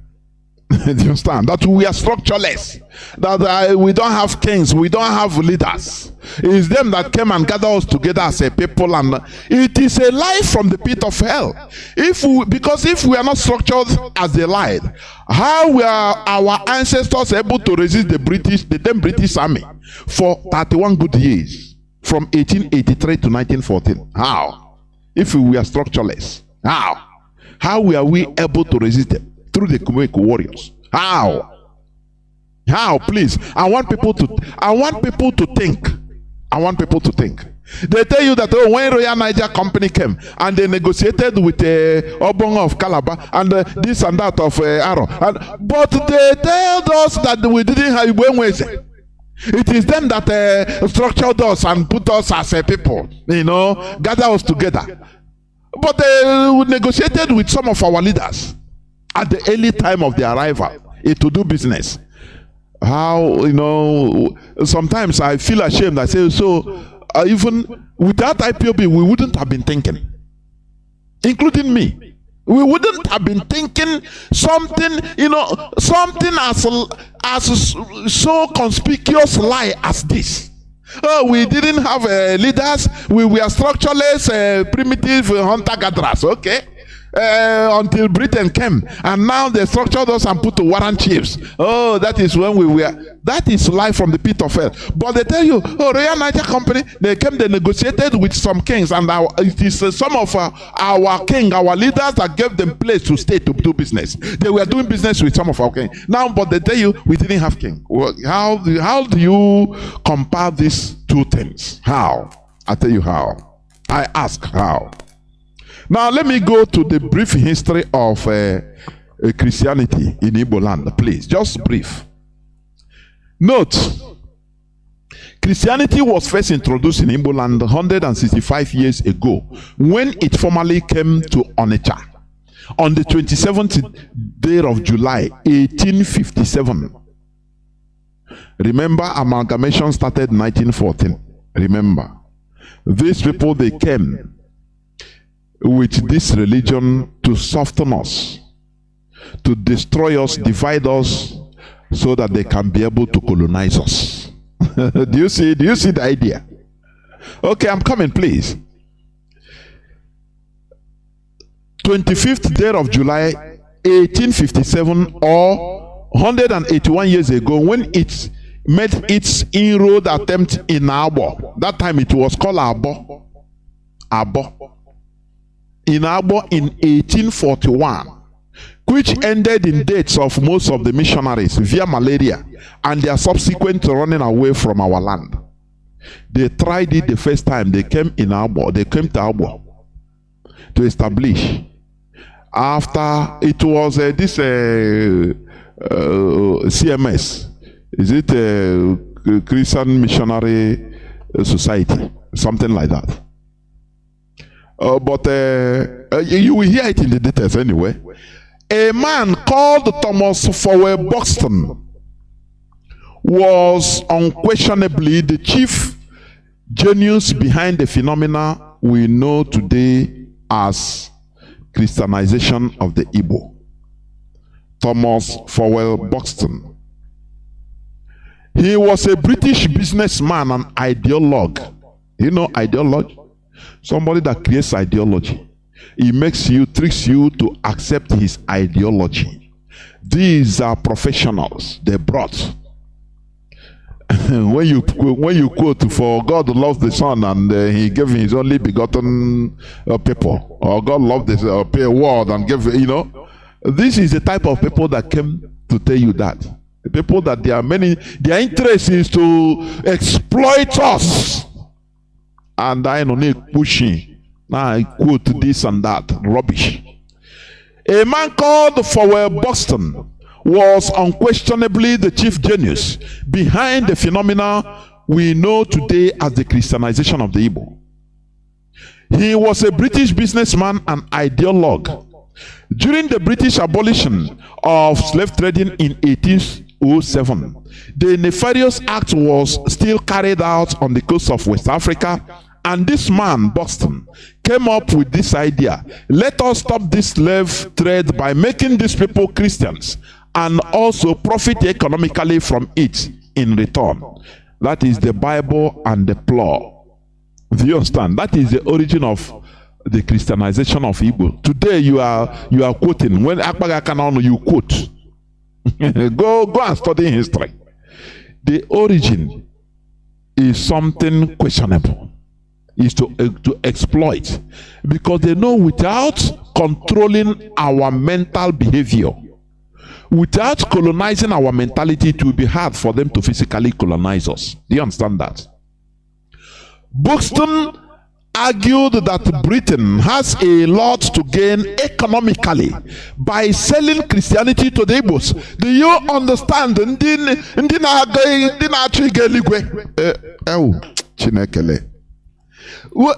They planned this. That is why at the beginning I said religion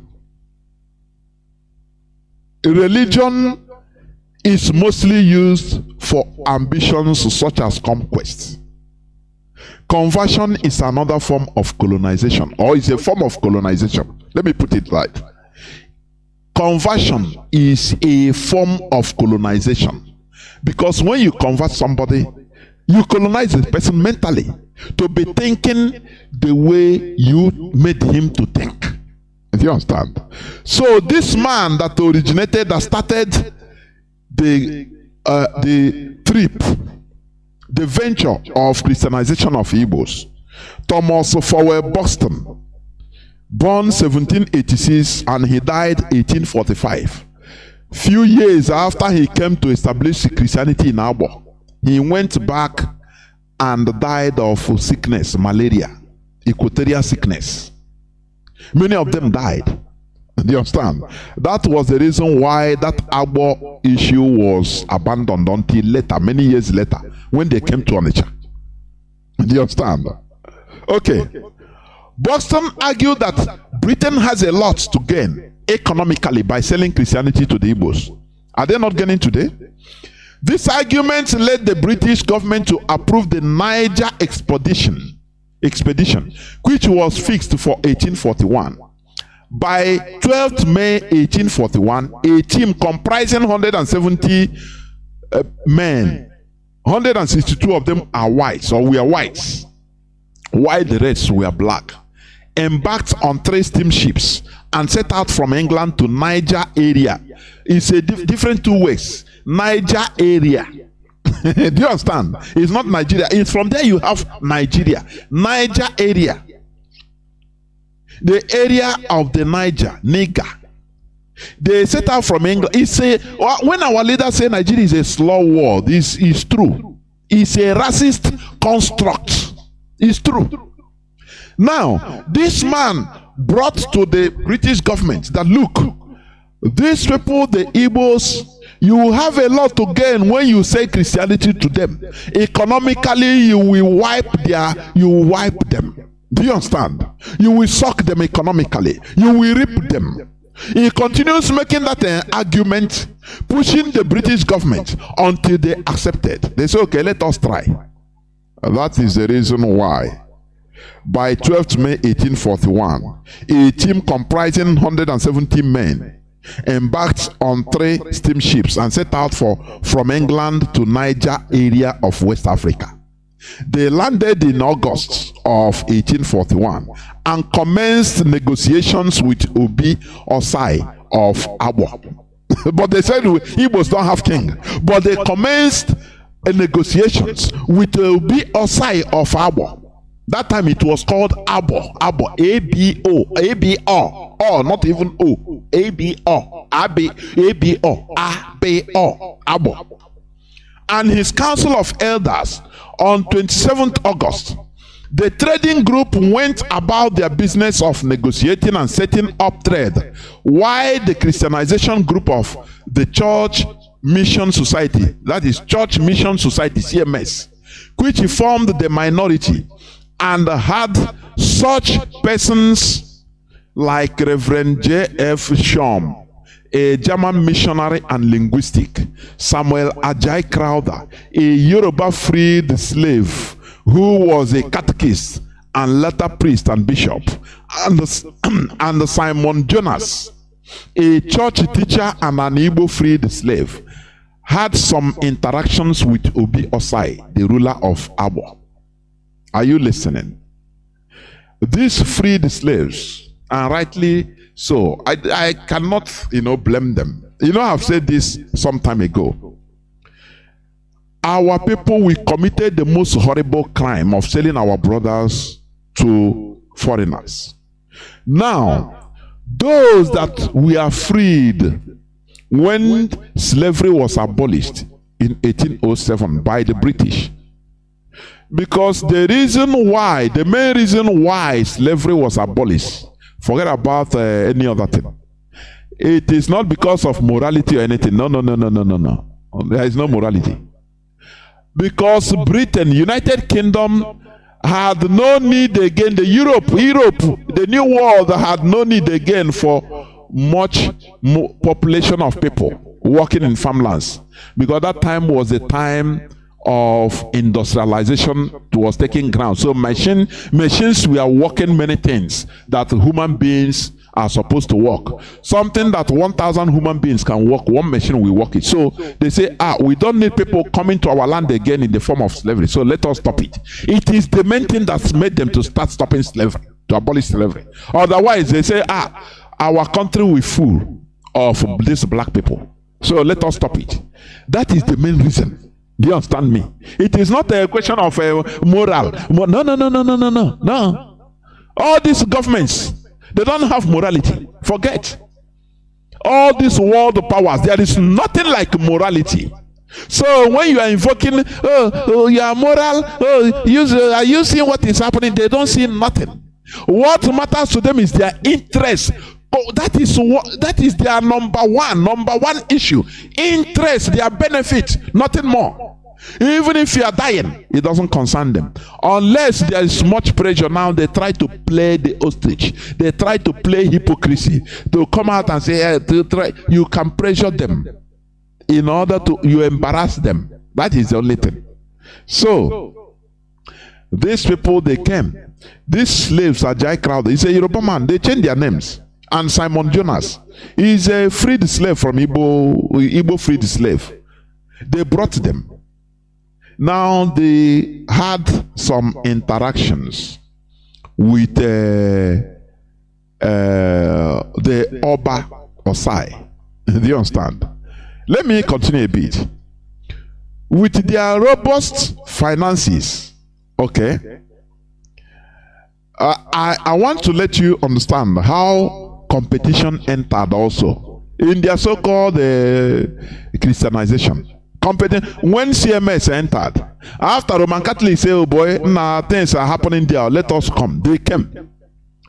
Now, with their robust finances, the Roman Catholic mission agents were able to attract and absorb many of the church teachers and catechists of the CMS into their fold.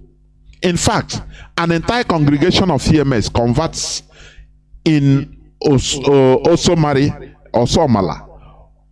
was led by one Jacob Akubeze, a CMS church teacher, to switch over to the Roman Catholic mission when his hands had been well oiled by the missionaries of the Roman Catholic Church. Do you see? People that they bribe people, they entice people to become their members. And you think that, okay, it's because of they want you to go to heaven.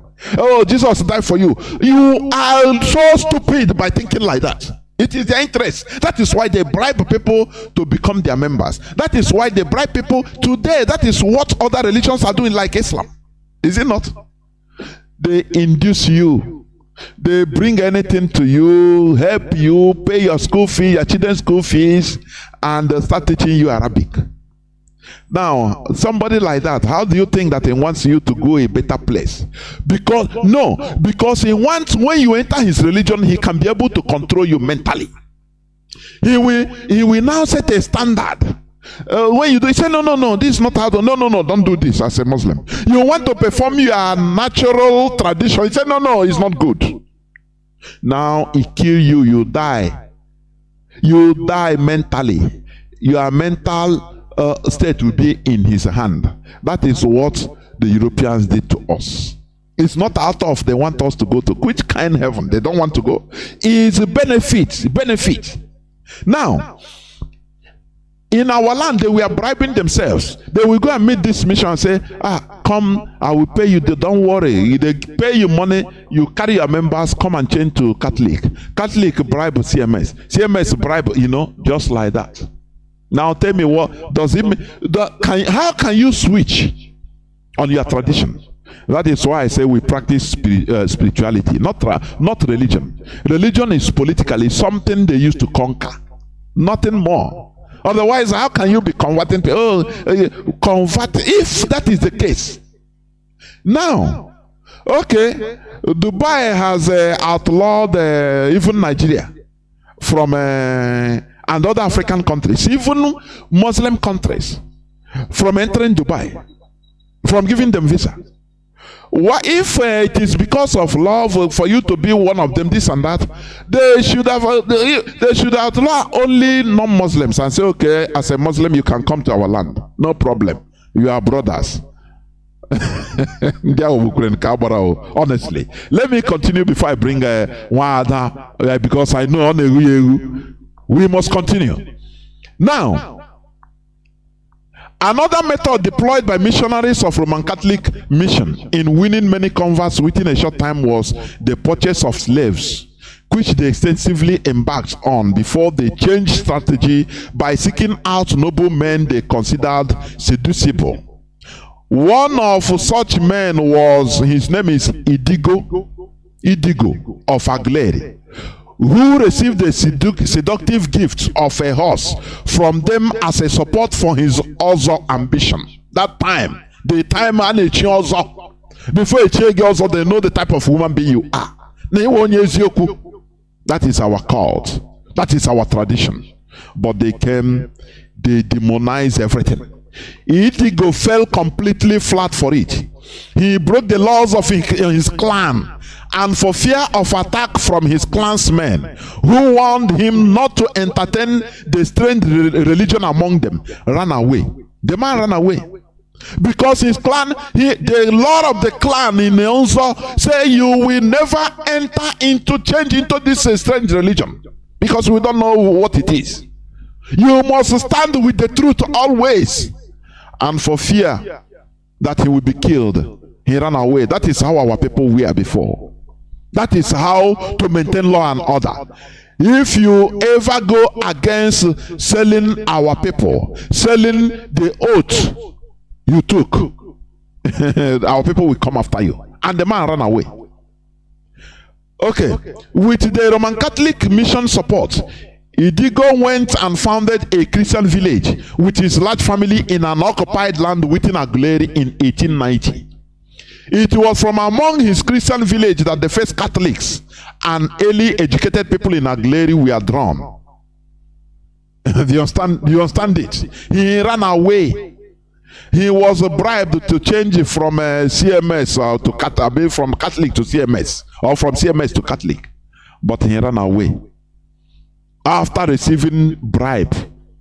And as also he compromised. They need to kill him. Now he ran far and established in an occupied land, established a Christian village supported by the British. Do you see how they softened us? They divided us, waiting for direct colonization. They started by colonizing our brains little by little. Little by little, softening us, little by little. The 1880s were to be the beginning of the fierce competition, rivalry, and political maneuvering between the CMS and Roman Catholic churches that established their enterprises in Igbo land, all in the battle for the mind and material resources of the Igbo through Christianization. So you see, what you think about our being Christianized, or our embracing Christianity, or people that brought Christianity, after all, is not the reality. It's what illusion they put on your presence. Oh, we want you to go to heaven. They print Bible and give you. If you open mouth, they send you thousands of Bible. I could remember when if you write any slightest letter, they send you containers of Bible. All we are saying is for us to go back and start profound researches about many things that we should know about our custom. Some things that they made us to demonize, whereas it is the right thing for us. They made us to demonize it in order for us to continue fighting with ourselves. You know, when you are fighting with your shadow, it's you that we tire. We fight with ourselves. Do you see it? One other, please, before I continue, kindly come in. One other, please. Can you hear Mazi, you have unleashed a whole lot. Let me see how much of them I can be able to recap. What I would like to do is to highlight as much as I can recall right now, because it's a whole lot in just unpacked. Mazi, to start with, one of the things you just said now that caught my attention is this. The first time these colonial masters arrived at our place, from what this empirical research you made that you released right now, they came in, there was a reason they left, and they re-strategized themselves and came back the second advent, which is what now they begin to stand their feet, foot one after the other.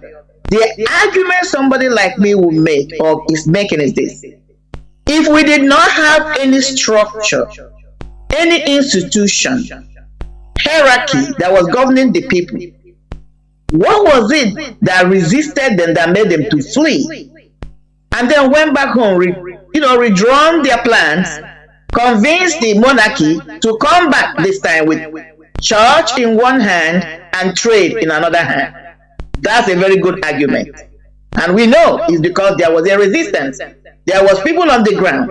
There was a structure. Because if there was no structure, that very first time they made their presence, they would have overwhelmed and overtaken us. Because where there is no structure, nothing can happen. And that is why people like us fought fearlessly, gallantly to defend and maintain the structure Ahmadike left us behind as we are waiting for him to come back. Moving forward, now let's go back. Mazi, even at the time I was growing up, when there was still a little bit of dignity left with Ohaneze. What I mean by that, because when you talk about Ohaneze are people that are supposed to be drawn from Nzenozo as a body. You draw people from Nzenozo institution to make up Ohaneze. That is how it's supposed to be. Unfortunately now, you draw people from anywhere political. Because if things were rightly done, you cannot be a member of Ohaneze without, first of all, being an initiated member of Nze or Ozo. So moving forward, Nze and Ozo, before you can become an Nze or Ozo, or Nze and Ozo, because there are people that had the two titles. I remember when I was still in Nigeria, in Biafra, because I sat at the feet of elders. I continue to say that what I meant that I was very close to them. I asked a lot of questions. And I embedded myself with them to learn. You must have to be somebody that was, right standing with the community, an upright person, somebody that believes in fairness, equity, and justice, which is the mantra of spiritualism. Now, the second thing I want to bring out here is this. When these people came, like they rightly understood from the letter or one of the things you read out, don't go to these people preaching to them about spiritualism. They're already aware of it. What our ancestors practiced was with spiritualism, not religiosity. I have continued to make this argument. There's a huge gap. There's a huge chaos. There's a huge breach between spiritualism and religiosity. Spiritualism is strictly guided or guarded by principles, by laws. If you violate them, then I will deal with you. All the ancestors, all our elders have to do is to invoke, remind the Allah that you have been corrupted or somebody has done arrow. Allah will take care. And that is when the offer will come out. Our elders will come out with the offers and invite in that individual before Elunala and let them take their course. Of course. So now, let us see what's beginning to happen. I'm going to use an analogy because as you're talking, this came to my head to use this analogy to bring to us what happened to us. As a mother, when I was nursing my daughter, there were times she would want breast, and I wasn't in the mood to breastfeed her. What do? I will use what is called pacifier to take her attention away from the real food she wants to take, which was my breast. Distract her while she's busy with the pacifier, thinking is the same thing. I will go and do whatever I needed to do before I come back to her. In this case, I will come back to her.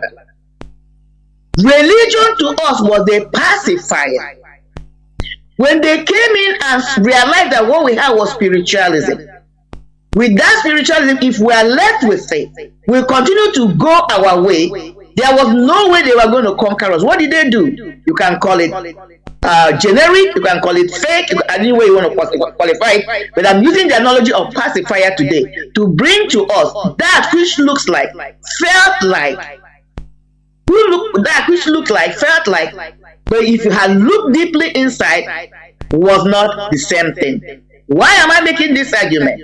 Because when you violate Anna, and the awareness come out in their, purity, that is in the and leave their four, things will begin to happen. But once they begin to corrupt and violate themselves, they were not effective anymore, and the rest was history. But let me tap into the subject matter today, Usu. Now, when did the Christians came, or Christianity came to our hinterland or shore? We must ask that question. Number two, the archaeological finding at Uguela, something, Uguele, dated back 250,000 years. 250,000 years. And for a society to be able to live, be able to come up with this kind of product, which was axes made by hand, they must have lived in that location, or they must have existed. Forget about location. They must have existed for a long time to come up with that kind of beautiful archaeological findings. And then the argument with the archaeologists who did the findings is stating that we have lived in this place, we have lived here. It doesn't mean that that's our origin, but let's talk about this particular location.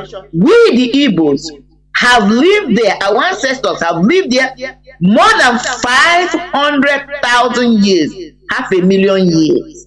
Okay? So now, let's go. So when we're talking about all these values and rules and regulations or morals, we must go back at least 300,000 years to begin to do our finding. Why am I making this argument? Because it is obvious, if anybody wants to find out, dig it and find out. There was a time human beings were moving from one place to another. That was why I said this location, we have been there for 400,000 years. I don't know, I cannot tell where we first came, whether we have been living there, I don't know. Let's start from 500 years. Before, because they were spiritually inclined, they were spiritually in tune, they were close to nature. The division between spiritual dimension and physical dimension were not as gap as it is today. In fact, they were so thin and blood that because they had time to be in tune with nature, meaning our ancestors, they were able to dabble into spiritual dimension and physical dimension at will, because their spiritual antennas were awake and active. Unlike us today, who are so busied up with things of the world. You have to go to work, we have to provide for our food, do this, do that. So nobody has time to even meditate.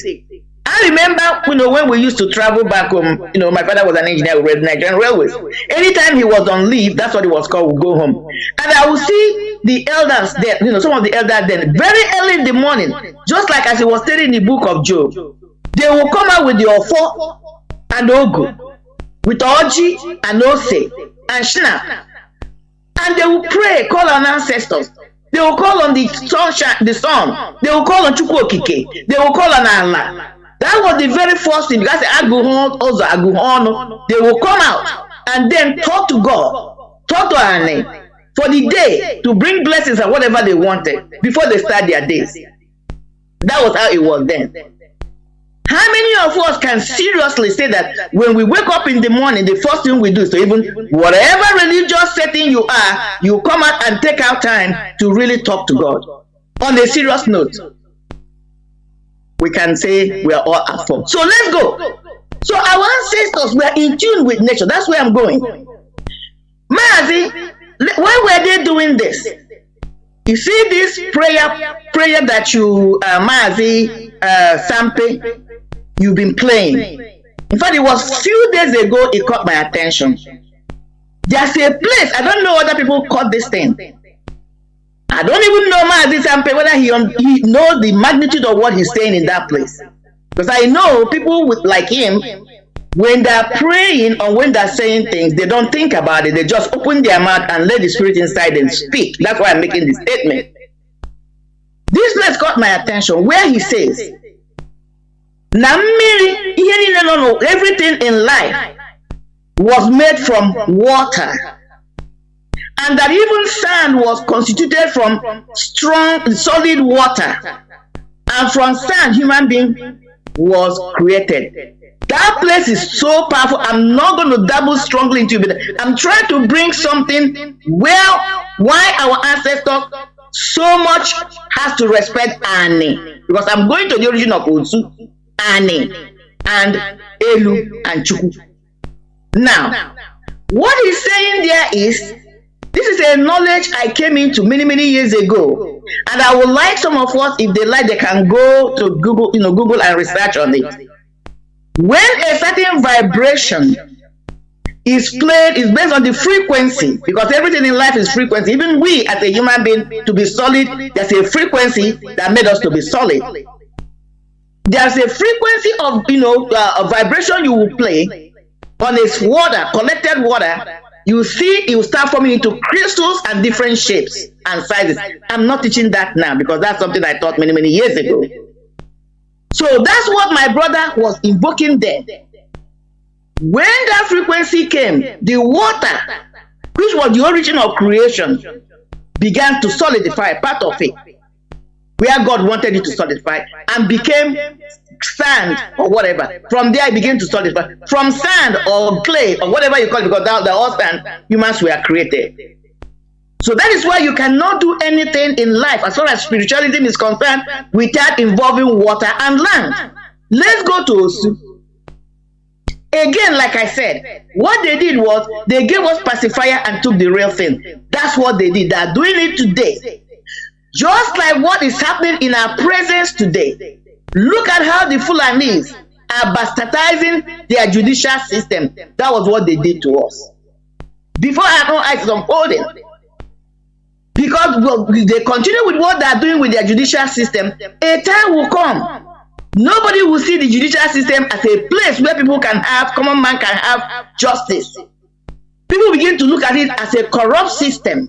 Instead of glorifying the judicial system, instead of praising the judicial system, instead of bringing adoration and adulation to judicial system, that is a place somebody can go and then justice will be delivered. You now begin to see it as something of evil, as something of devilish. Now, it will come to a point where when you see anybody that is attached or involved with judicial system, you begin to rain abuses on them. Because, of course, majority carries the vote. That's what happened to our caste system. That's what happened to our Osu system. What am I saying? In the olden days, if you can go back, that's why I invoked 100,000 years. Every society, when they were migrating, moving from even what we call the first wave, because according to history and evolution and archaeology, human beings started from Africa to migrate towards even what we call the West today, every other part of the world. Before that little gap where they have the Suez Canal, before it was closed. Okay, now, what I'm saying here is this. Before they settled, because they were people that were involved and immersed in spirituality, and at that time, these two dimensions, the spiritual dimension and physical dimension, were so blood that you could transition from one to another. However it's done, I'm not going there right now. You have to consult the oracles, the deity of that particular place, that particular environment you want to settle, whether it's going to be okay for you or not, whether it's going to bless you, whether it's going to be a cost, this thing to you. So that is where the Osu system begins to take place. When the people arrive at a particular location, they will consult the oracle. Can we settle here? Can we stay here? Even people and individual persons, when they were buying a land, they have to appease, make sure that the spirit, because every square inch of this physical, and just like in the spiritual realm, have a territorial spirit. You have to consult that territorial spirit. Can I settle here? Is that a good place for me? Can he bring me goodness, love? Can he bring me prosperity? Reproduction of children, having children. And then sometimes if the spirit might say, I need this to appease me for you to settle. This is where the Osu comes in. Then some people are going to be in charge to perform those rituals. On the Osu thing now, we're talking about a scale, a community that have come to settle on a particular place. They have to consult the oracle. There are people whose job were to do what? Make sure that whatever the spirit required will be performed as described or prescribed to each letter, so that they can have peace and tranquility and harmony in that place. Sometimes when they're going to war, they have to consult the oracles. Do we go? Do we not? All these things are even in the Bible. There are people, if there are rituals that are supposed to be performed, they're going to perform them. So these people are supposed to be glorified. In fact, I believe there was a time they were seen as, like you evoke the word, the Levites, because they were the custodians of our deities, to make sure that the deities are being attended to. They were looked at the special breed. They were looked at the monarch today in Britain, because they were the ones that stood in gap between us, the physical and the spiritual. They were highly esteemed.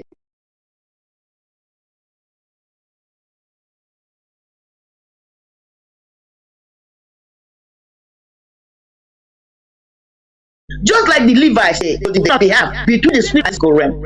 But I believe, just like I said, the pacifier, when these people begin to have contact with us, they study us, because that is one thing with the Western people, white man. He will come in, he will study, he was coming for destruction. That which you have to work against you. That's what they did to us. So they begin to study and see that these are the pillars. If you can attack these pillars, turn them inwards to work against them, colonization of these people was going to be easy.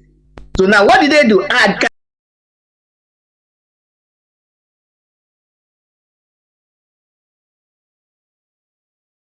that which you have to work against you.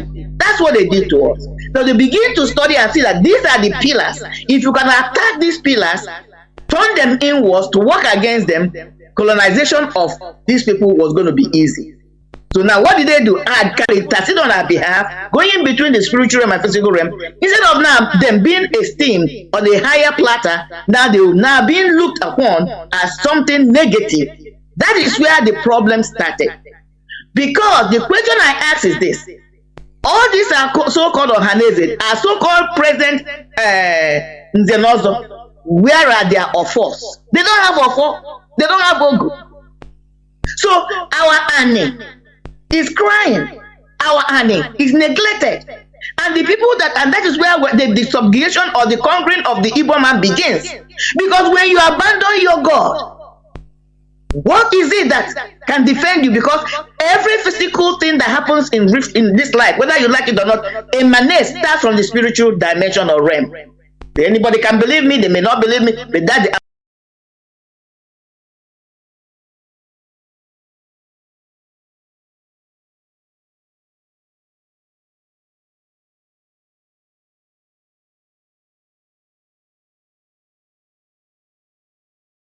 absolute truth. So when our ancestors began to walk away from that protector, from that protection, like you asked a question, how come that our ancestors were able to hold these people at bay, fought them with bows and arrows and whatever other thing they used for 31 years and kept them at bay?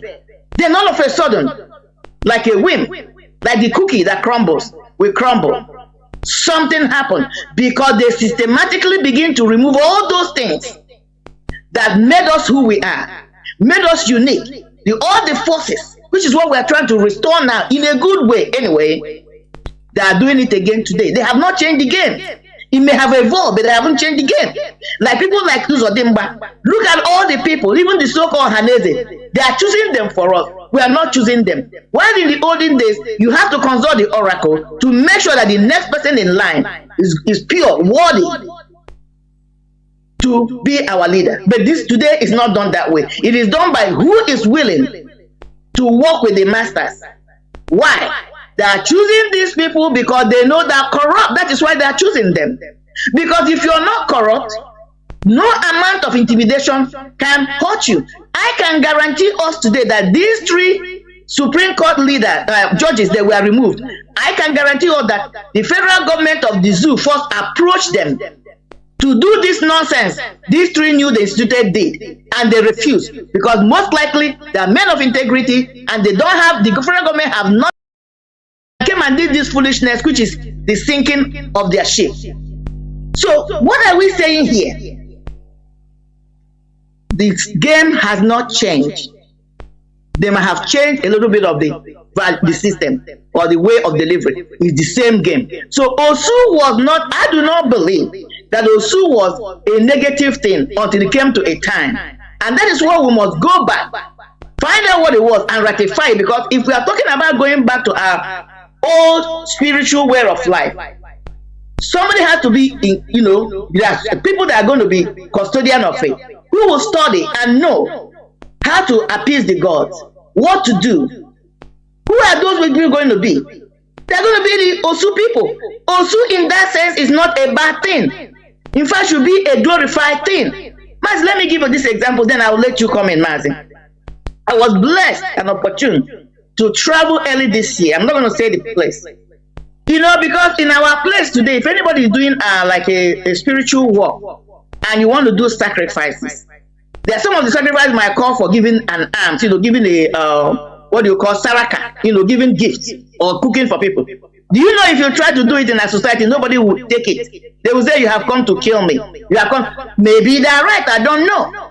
But Mazi, this society I travel to, is a pride thing for them to partake of the sacrifices you're doing to the God. They look at themselves that they're helping humanity, they're helping you to achieve your purpose. They don't see it as a bad thing. Anytime a sacrifice is called, that people should come together, probably you cook for them or do whatever, they willingly and joyfully accept it. And those who get involved or participate in your sacrifices are seen as the good people and not the bad people. I'm going to stop here, Mazi, as you come in and take it from here. There were. Honestly, this Osu caste system in our land, I am convinced beyond reasonable doubt it is not a bad thing. It is not what it was purported to be.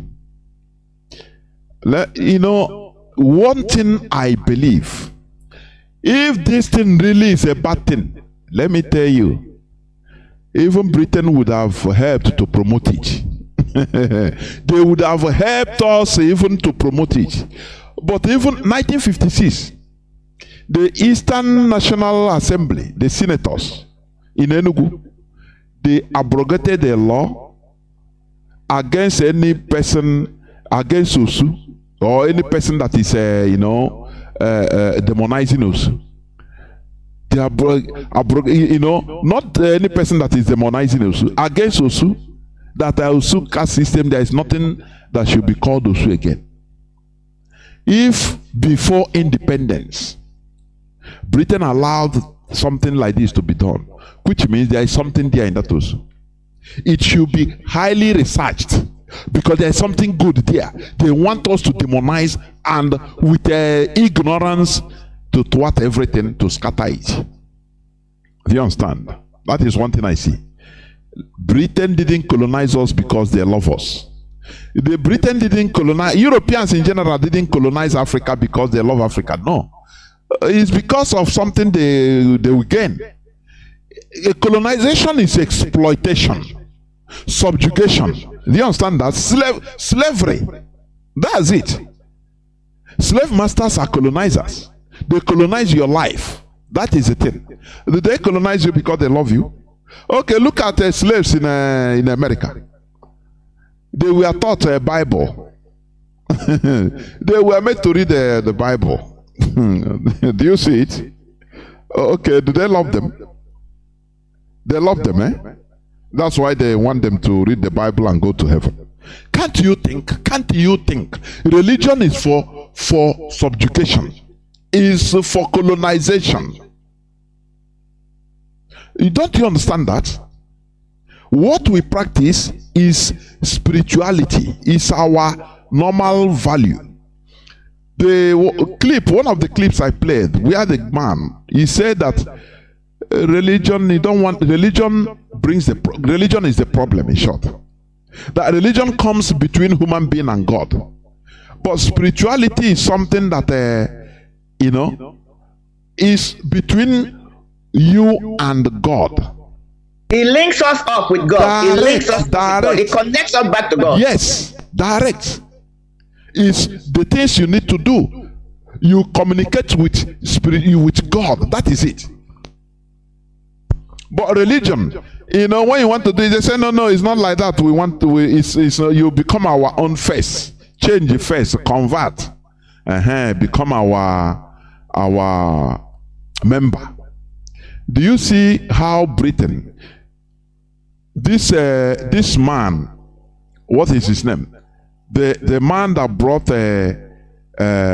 Christianity, or the idea of Christianity into Igbo land, Buxton, Thomas Fowell Buxton, Buxton, Thomas Fowelbuxton. Fowell Buxton. He is the person that brought this idea, pushed the British government that there are many things to gain in Igbo land if they are Christianized. They will gain many things economically. Do you understand? That they will get many things economically. Are they not gaining? That's what I'm asking. So they didn't do it come and bring Christianity because they want you to be good human beings. No, we are good human beings. We are good people. It's not because of that. They want to take charge of your mentality first, your psyche, colonize you, now tell you what you say that is bad. In our custom, they say no, that is devilish. Those people that are saying that thing is bad, they are devil. Don't mind them. Create a katakata in our land, so that if you sleep with the wife of your brother under our law, there are things you have to do, or you'll be banished until you do that thing. But the Christianity, they'll bring it. They say no, just confess your sin to Reverend Father. If it's Catholic, do that and all sins are forgiven. Don't worry, he's forgiven. Your penance is pray Ekere Maria 50 times and it's finished. Now, the custodians of our law and culture, you demonize them. You call them, they are the devils. Whereas you are the devil, you with those that are in charge of the religion you are. Do you see how they destroyed our land? With this, we become Obed-Edom to them, servants of Edom. We became their servants. We became, listening to them every day we go. They are the teachers now, our masters. They are the people now to tell us something that is good and bad for us to do. Do you see how smart it is? Do you see how smart they are? Now, something that is good for us, they say, no, don't mind. It's very bad. Don't do it. And something that is bad for us, they say do it. It is a Bible acknowledges it. Do it. Do you see how they destroy our land? That is what we are talking about today. So that you come back, your senses will come back. I am very happy the response. People are in our land. People are turning back. No matter how imperfect. This Christian religion, in our land, it started with benefit. What Britain can get in our land. That is why today, why you a member of a church is for them to dry you, promising you, blessing in Nigeria, blessing that doesn't come, promising you miracle money. You enter into an airport in France and you come out in Germany, airport in Germany. Abracadabra. Heavy deception. And look at the people that are propagating all these things. Look at the Dadigios. Look at them. Can you compare them with their miserable followers? Can you compare them? They are living grand style. In a grand style. Moving with bulletproof vehicles. So that you shoot them, you don't penetrate. But they give you stickers and olive oil. Are you not so supposed to be ashamed of yourself? Somebody controlling you mentally. That is what we preach here. Remember, these missionary enterprises were beneath the surface, capitalist ventures of Europe, for they were eventually going to recover in the distant future all they had spent in innumerable folds. Is what this, the purveyors of Christianity, that is what they told the Majesty, the Queen. Now don't worry what you sacrifice today, that you are going to gain in the future. Is it not what they are going today? Are they not sucking our oil? Didn't they create us in one country and carry us and give deliver us to the hands of those that we didn't know? The caliphate jihadists that we didn't know. Today there is a pandemonium in Abuja. Why? Because we are in the same country. Is it not the same thing? Why they are sucking our oil? If we want to tell them, no, Kelem Maria, I know Kelem Maria. Our things are going. Can't we have bread, for goodness sake? Can't we have bread? Do you know that if it is in our original culture, there are things we invoke in our land of HAUSA. You understand that? The same way our land fought for us without even us knowing. When Ottoman Danfodio and his army wanted to cross to come Benue to come to our land, they were attacked by Fly, and they were slaughtered by Fly bites, and they ran away. Now, many people will be. I used to say this. We'll be saying ignorantly that, oh no, this Christianity brought education. There is lie from the pit of hell. What they did is very smart thing.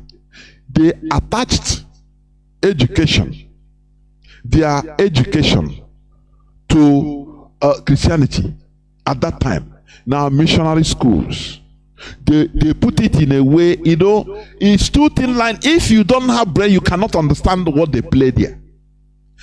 Ask Japan. They try to do it in Japan. Japan filtered, without knowing, you cannot filter it. Japan filtered it and removed the atom of missionary, the atom of their ideology, the atom of their religion, and they accepted their modern technology. Do you understand that?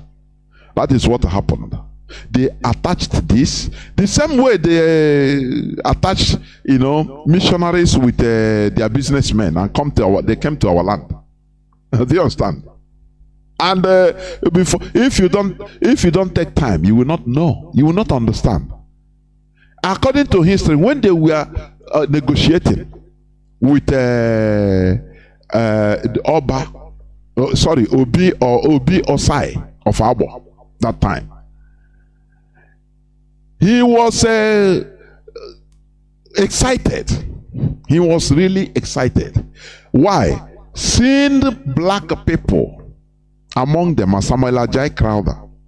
And do you know why somebody like Samuel Ajay Crowther and the other one, Simon Jonas, who was an Igbo freed slave? I don't blame them. They were doing this out of a hatred of our people. Do you know why? Because they were sold into slavery. I don't blame them. And what we are suffering today as a people is because of the evil of selling our own brothers. I'm telling you this. Because the highest evil you can commit is to sell your brother to foreigners. That is sabotage.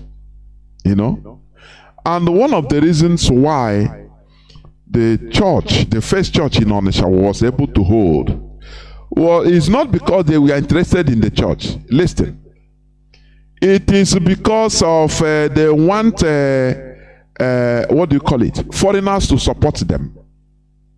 You understand?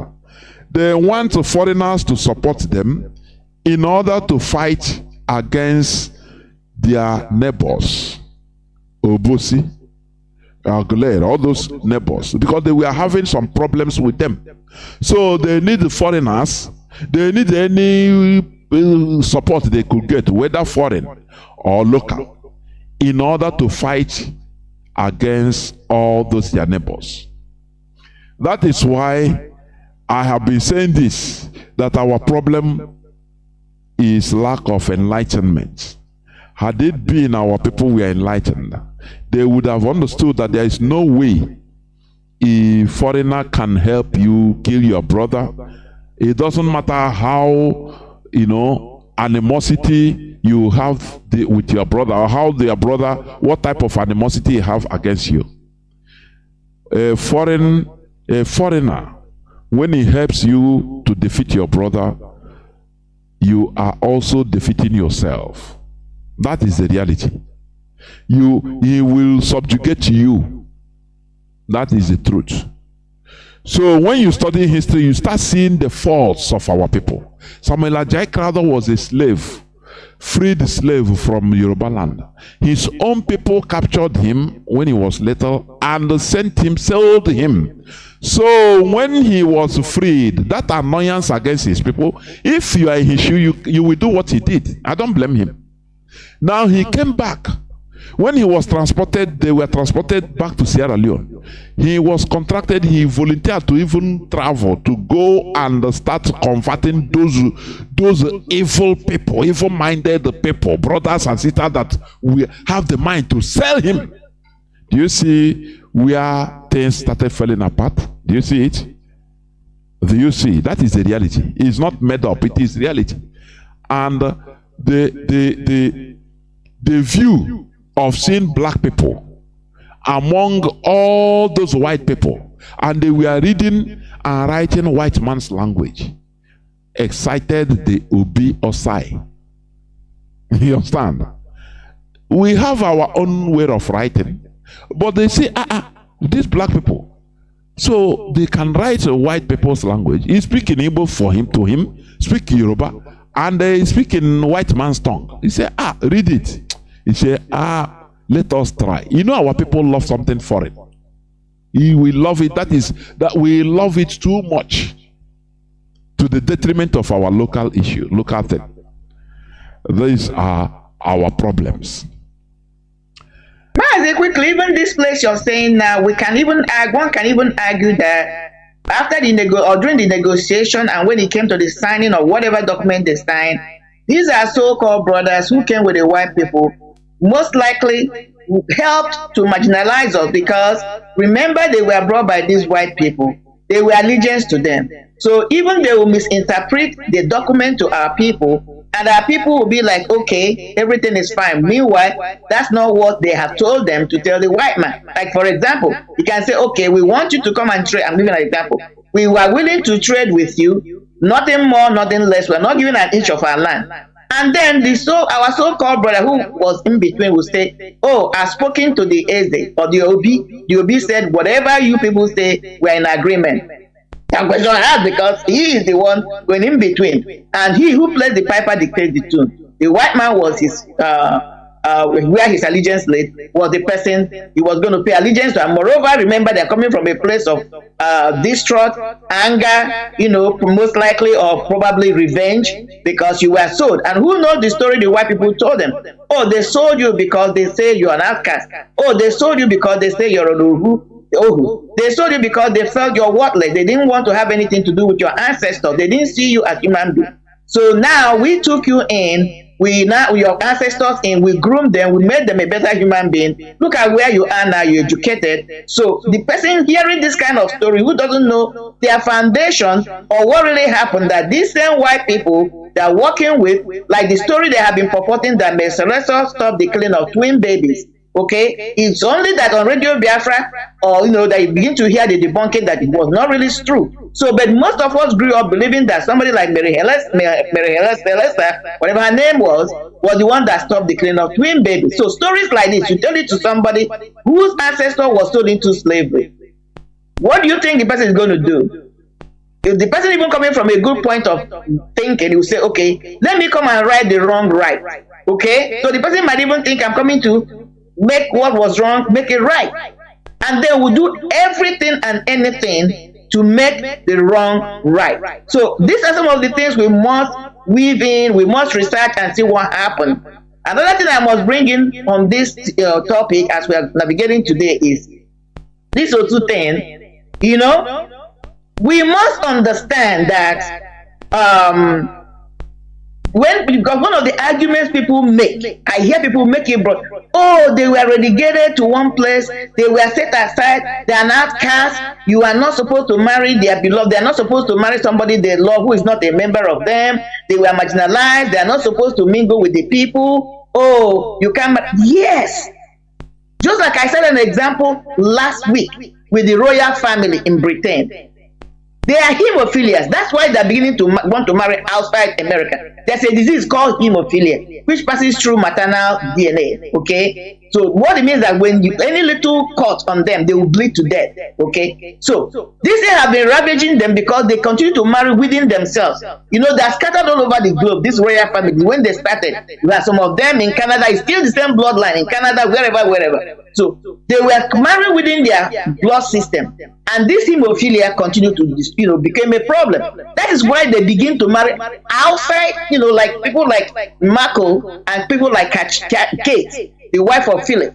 That's why they begin to marry. They want to dilute, change that, and that's why they're bringing the women who has a different bloodline to mix it up, so that it can begin to remove, bring some breed when you come into genetics, begin to produce some children that will not be 100% homophilic. That's what is happening there, but some people may not understand.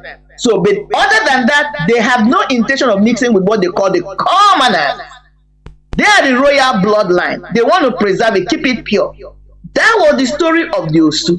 They were not asked to stay apart, stay on their own, because they were looked at bad omen, or bad luck, which is how they have been presented to us. And that's one of the deceptions.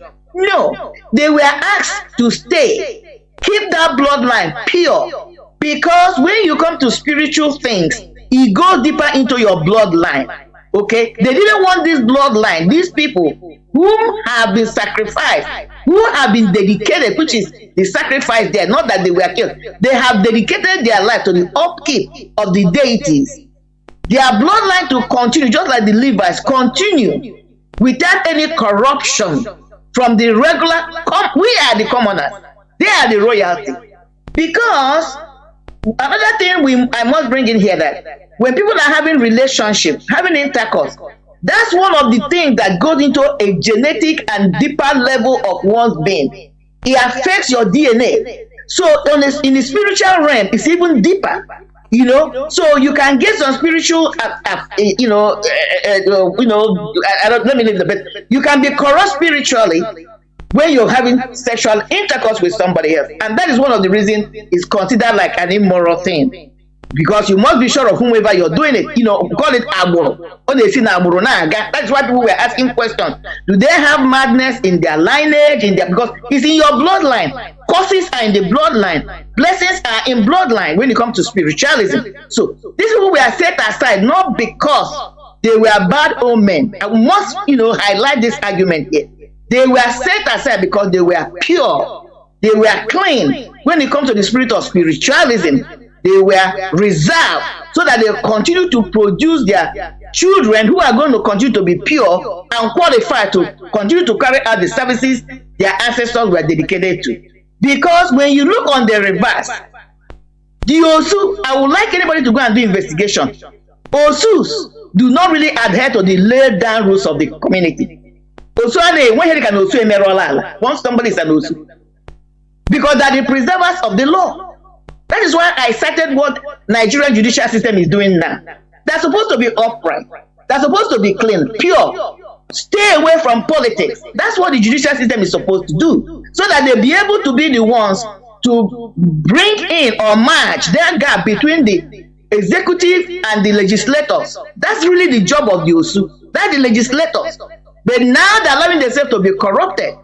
That is the reason why Osu was set aside, to avoid spiritual corruption through marriages, through the bloodline. I must highlight this and say it. If anybody can find in the olden days where Osu was practiced, anytime you have heard that an Osu has violated rules and regulations or the laid down rules, you can never find it, because they were supposed to be clean, pure, purified, qualified. They are both. So they were the superior being. They were the superior breed.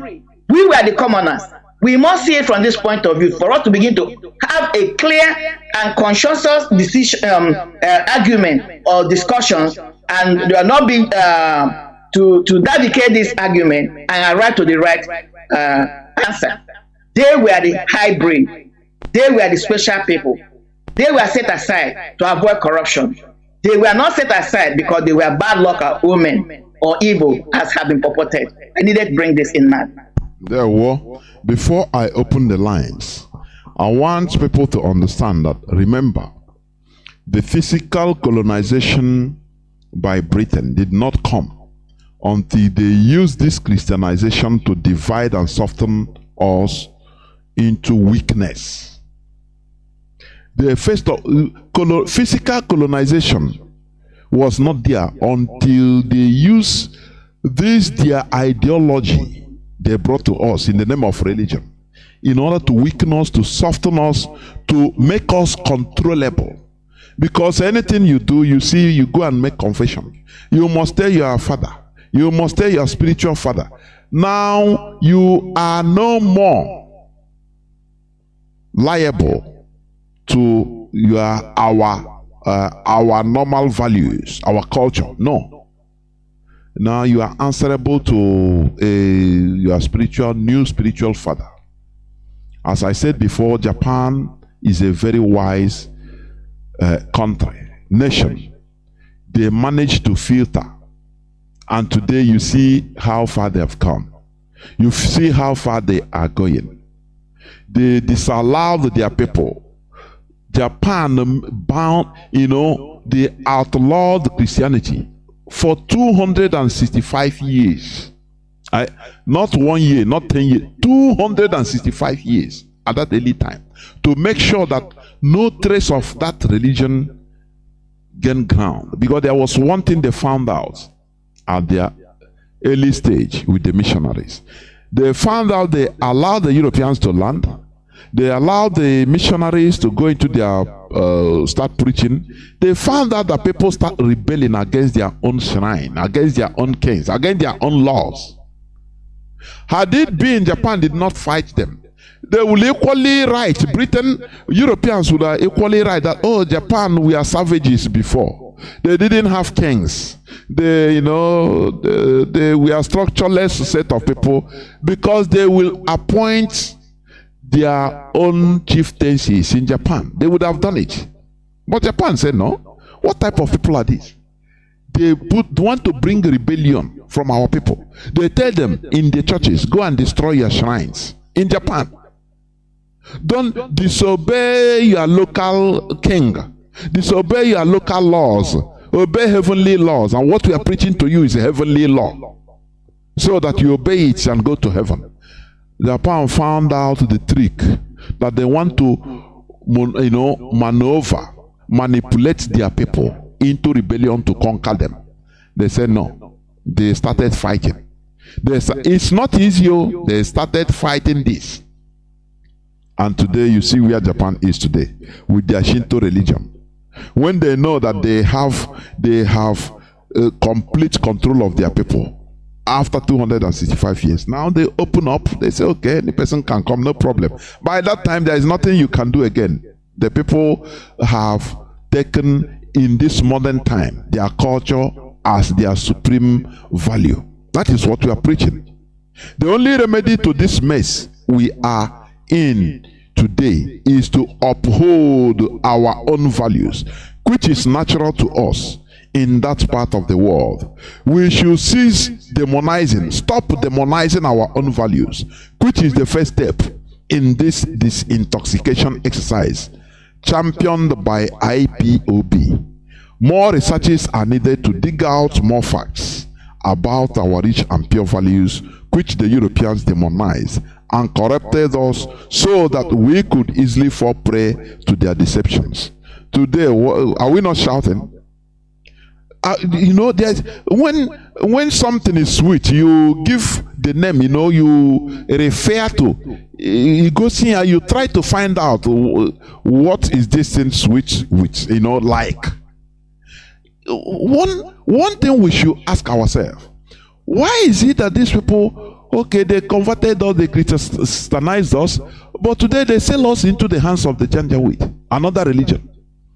We cry, shout, they kill us, they don't care. They don't come to our rescue as our so-called Christian brothers. Don't he make you to think? He's supposed to make you to think.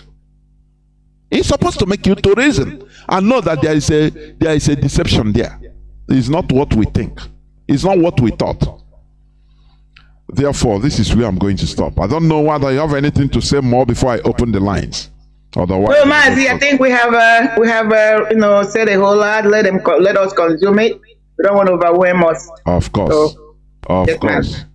Okay, we shall go into a few minutes break, so that when we come back, we will open the lines, and our people will start calling in to air their views also on this subject matter about upholding our values. Please don't go away. We shall be right back.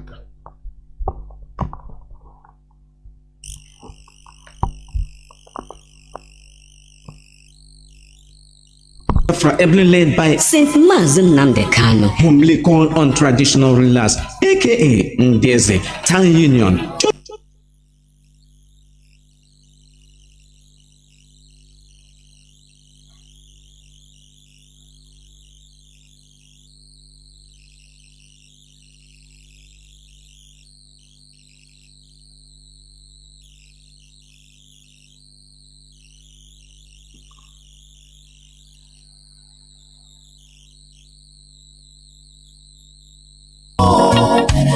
We, the indigenous people of Biafra, ably led by Saint Mazi Nnamdi Kanu, whomly called on traditional rulers, aka Ndeze, Town Union, churches, villages, kindreds, Ndiamala, and all paternal and maternal homes to beg hear our voice and hear our cry in this request to please do the needful now before it is too late. We dey ask all the people involved to beg, try and bury all the corpses we scatter all over Biafra land. For this one, they should say it dey bring us spiritual and physical problem, and now we dey suffer, we no know. When you know the root cause of the sickness, the treatment now don dey easy. I beg my people. Now we don sabi the cause of the sickness. IPOB don come with the solution. The research wey you do show say some dead body don dey up to 1 year, 3 years, 5 years, and the death count na human being we go bury or na firewood. Everybody wey this one concern, we IPOB dey beg una, abeg make una do something, because anybody when person start the journey, when he never reach the destination, in heart no go come down. As we never bury our people, our heart never come down. All the obnoxious high burial demands, competitions, effigy from churches, Ndiamala, Omona, in-laws, maternal and paternal homes, when they cause this delay and wahala for our people, I beg, make una try do something. Now all these things they cause in the build mortuary, like said in the build joint, church, filling station everywhere for Biafra land. I beg, mortuary, na factory, na children's amusement park. No. A stitch in time saves 9. With the call, therefore, say make everybody try for 3 days when your person kaput, make una bury am. After, una go do the ceremony, una go do the effigy, we follow am. Churches, traditional rulers, and other people that matters, I beg, make una chook mouth and chook eye and help us for this matter. Because the person when they pursue cow, they call in them. If you no hold the medicine, he go hold the thing when they dose the cow. Now we they call una. And the one una talk, he go stand. I beg my people, make we comot this danger, comot our people from bondage. If una no do something, we the indigenous people of Biafra, under Saint Mazi Nnamdi Kanu, no go waste time to do the needful so as to remove the yoke and our people from bondage. And soonest we go begin the closure of many mortuaries for Biafra land. The only dead body when we want make it there for mortuary, now the only one we get case with them they treat. And after they don't finish the whole thing, settle everything, make them bury them. Mortuary no be factory, mortuary no be industry, mortuary no be amusement park again, no be recreational center, no be children's park. Remember, person wey sell land burying dead body don bury 2 cups. Shey you never know. Now we be the owners of the land, and we don't tell you now the time to cleanse our land now. Make una do the needful. Our land go dey calm and our ancestors go happy wherever dem dey. Now the indigenous people of Biafra under Saint Mazi Nnamdi Kanu, they bring una this message. Please, our heart dey bleed to save our people. Welcome back. This is Radio Biafra HAUSA-SERVICE coming to you through the auspices of Radio Biafra London. My name remains Mazi Jonathan Chinedu from Olu province of Biafra, and I am here with Mwada Marianti Heather. Today is the 29th day of the 10th month, October, being Saturday, Obochiorie, 2022. We are live and direct, making our discussions on this topic, upholding our values. Our lines are now open, but please know that on Monday, being the 31st, I will be here with Mazi Sanworu on an interactive session by 7 p.m. Please do not miss that program. We shall be live as usual. Prepare your reasonable questions and ask, please, because we must continue pushing on. What we are doing is freedom fighting, and we will never stop until we get our freedom. That is the goal that we set. Therefore, our lines are now open. Our direct line is +1 213 328 6224. I repeat, +1 213 328 6224. Our WhatsApp and Signal line is +61 405 142 547. I repeat, +61 405 142 547. I have callers already lining up. Caller on Signal, can you hear me? Welcome to the program. Yeah, Mazi Jonathan. Caller on Signal, you are the first caller. Can you hear me? Please go on. Yes, I can hear you, Mazi. Am I coming out?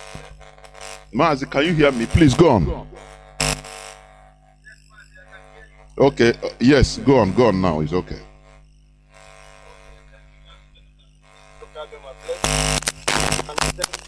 To our beloved sister, Ada Marian, for educating us every Saturday concerning the foreign religion they brought to us in the name of trying to bring us at the right track. While we are on the right track, they just came to deceive us. May Chukwu Kabiyama continue to guide and protect our leader, Nnamdi Kanu. Please, in his infinite goodness and mercy, release him so fast to rejoin us despite the conspiracy. Come out with good health, body, mind, and soul. Together, all of us must continue to fight until Biafra is being restored. My brother Mazi Jonathan, fellow Biafrans, my name is Mazi Akas. I'm calling from Austria. And by the special grace of Eze Chukwu Kabiyama, I am serving the indigenous people of Biafra, Austria family as national PRO. The truth about what my brother, you and our sister are saying this evening, and on my own side, what I want to say is that thank you so much for educating our people. And you said something when you were talking. You said, I don't know if this thing they understand. We understood what you are saying. Biafrans are listening, and believe me, it is sinking. All of us, the way we reasoned before and now is not the same. This is why when we came here in Radio Biafra, we equipped ourselves. When we go to so-called social media, anything we see there that want to rubbish Biafra, we destroy it.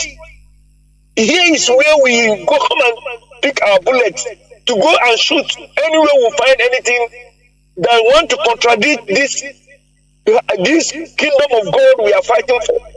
So now as the thing they enter, the truth is that the so-called people who brought this thing to us and asking us that we don't have our own, just as you said before, my grandfather was an also. I remember those days before even you can take that title of also as a court group. In your tongue, they have to I don't know how to say. They will use something to in your tongue 7 good times and apply something that any day you talk lie, you will die. This is also, they are the ones, working together with the Igwes. They don't lie.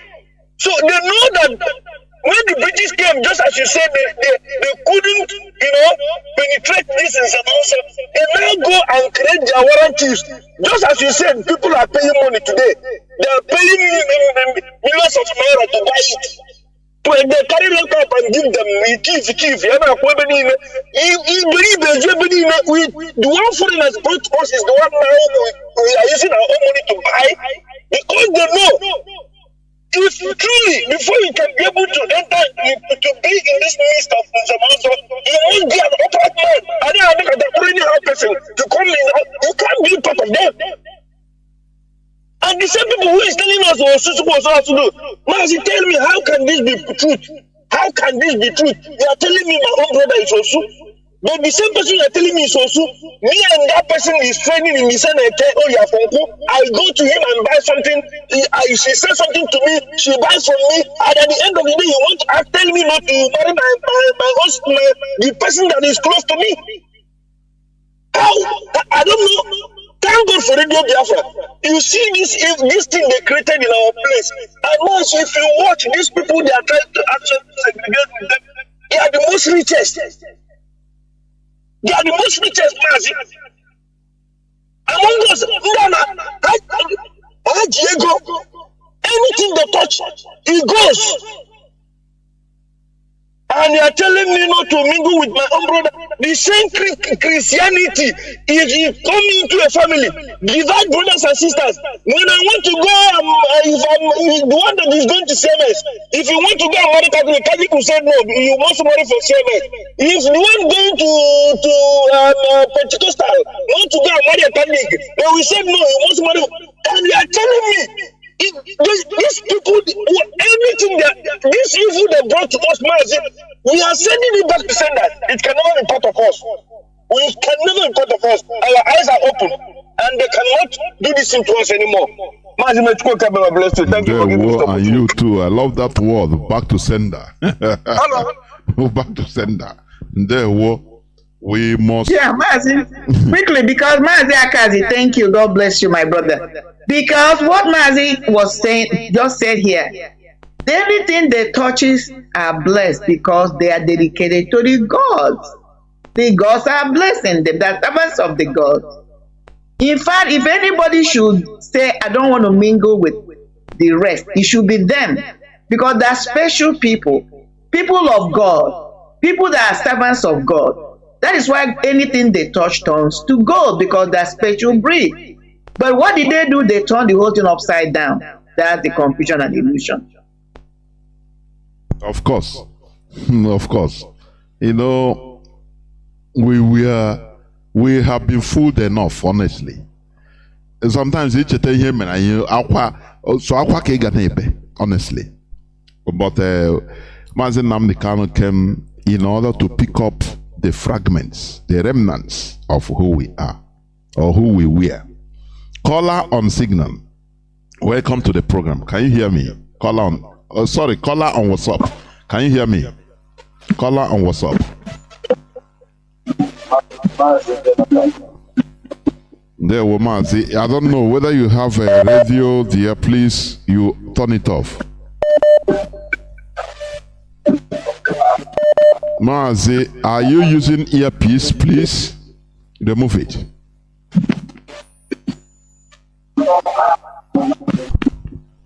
So our sister Mada, good evening, ma'am.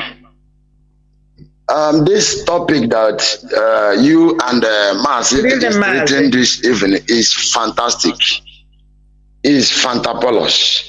Because when we are to talk about Mazi, are you hearing me, sir? It's hearing you, not only me, the whole world. Thank you.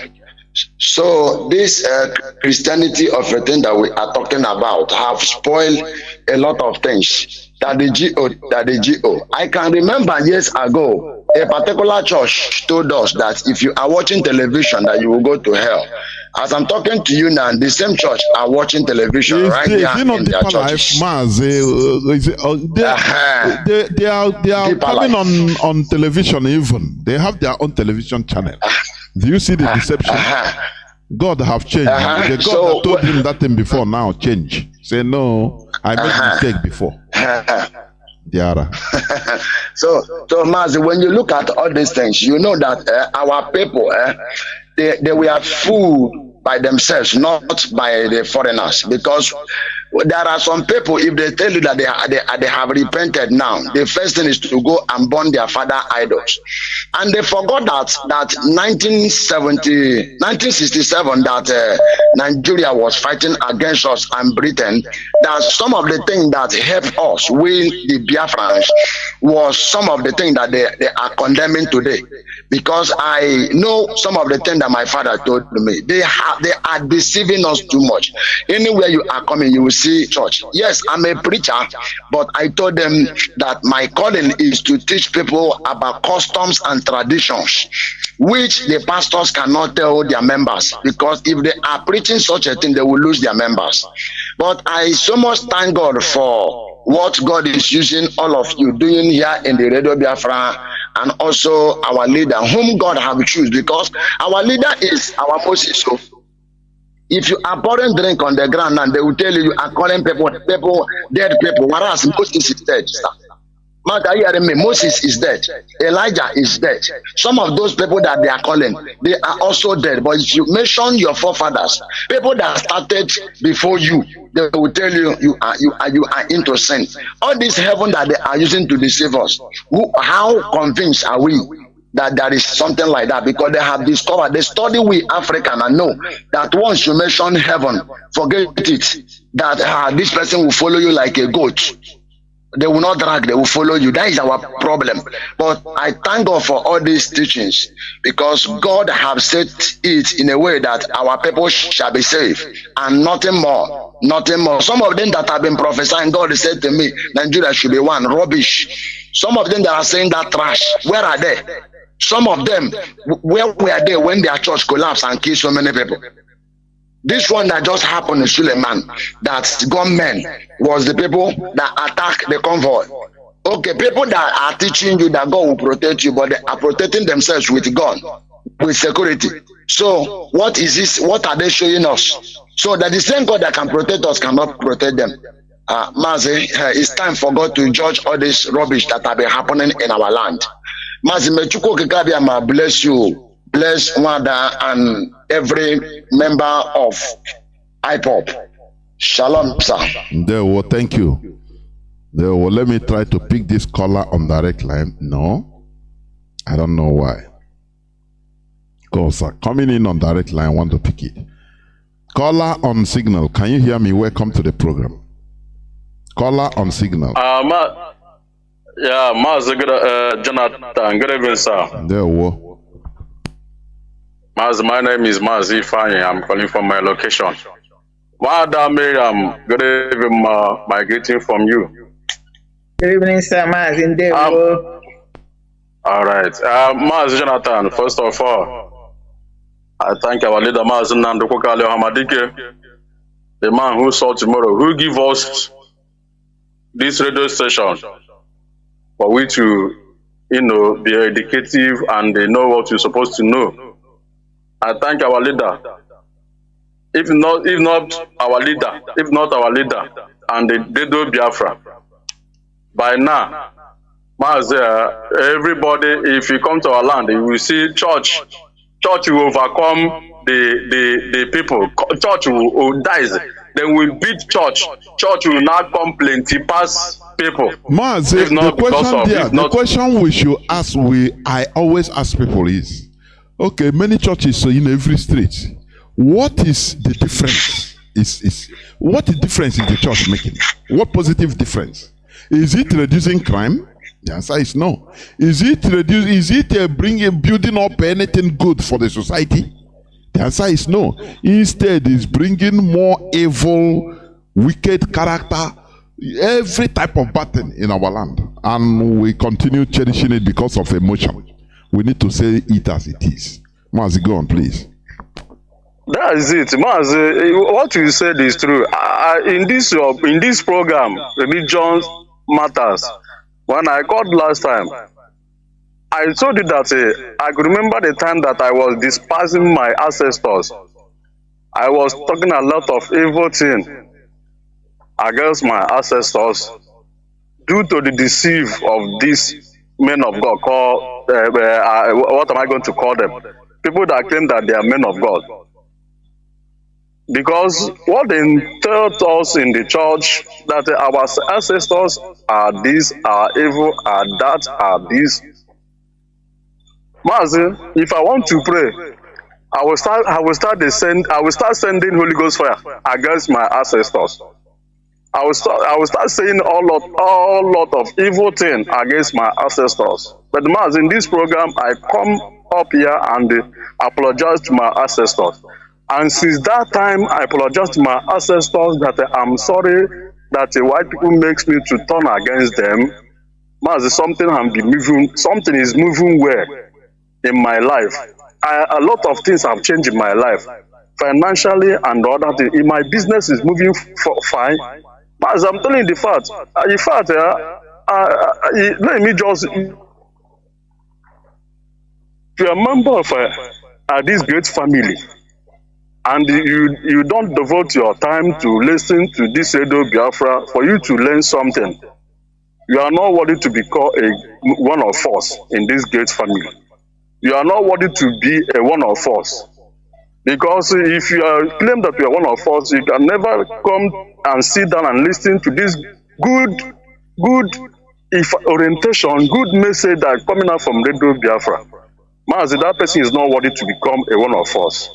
Let me stop here. I greet you people. Continue this good work. We are going to send our own Bible to those white people to read.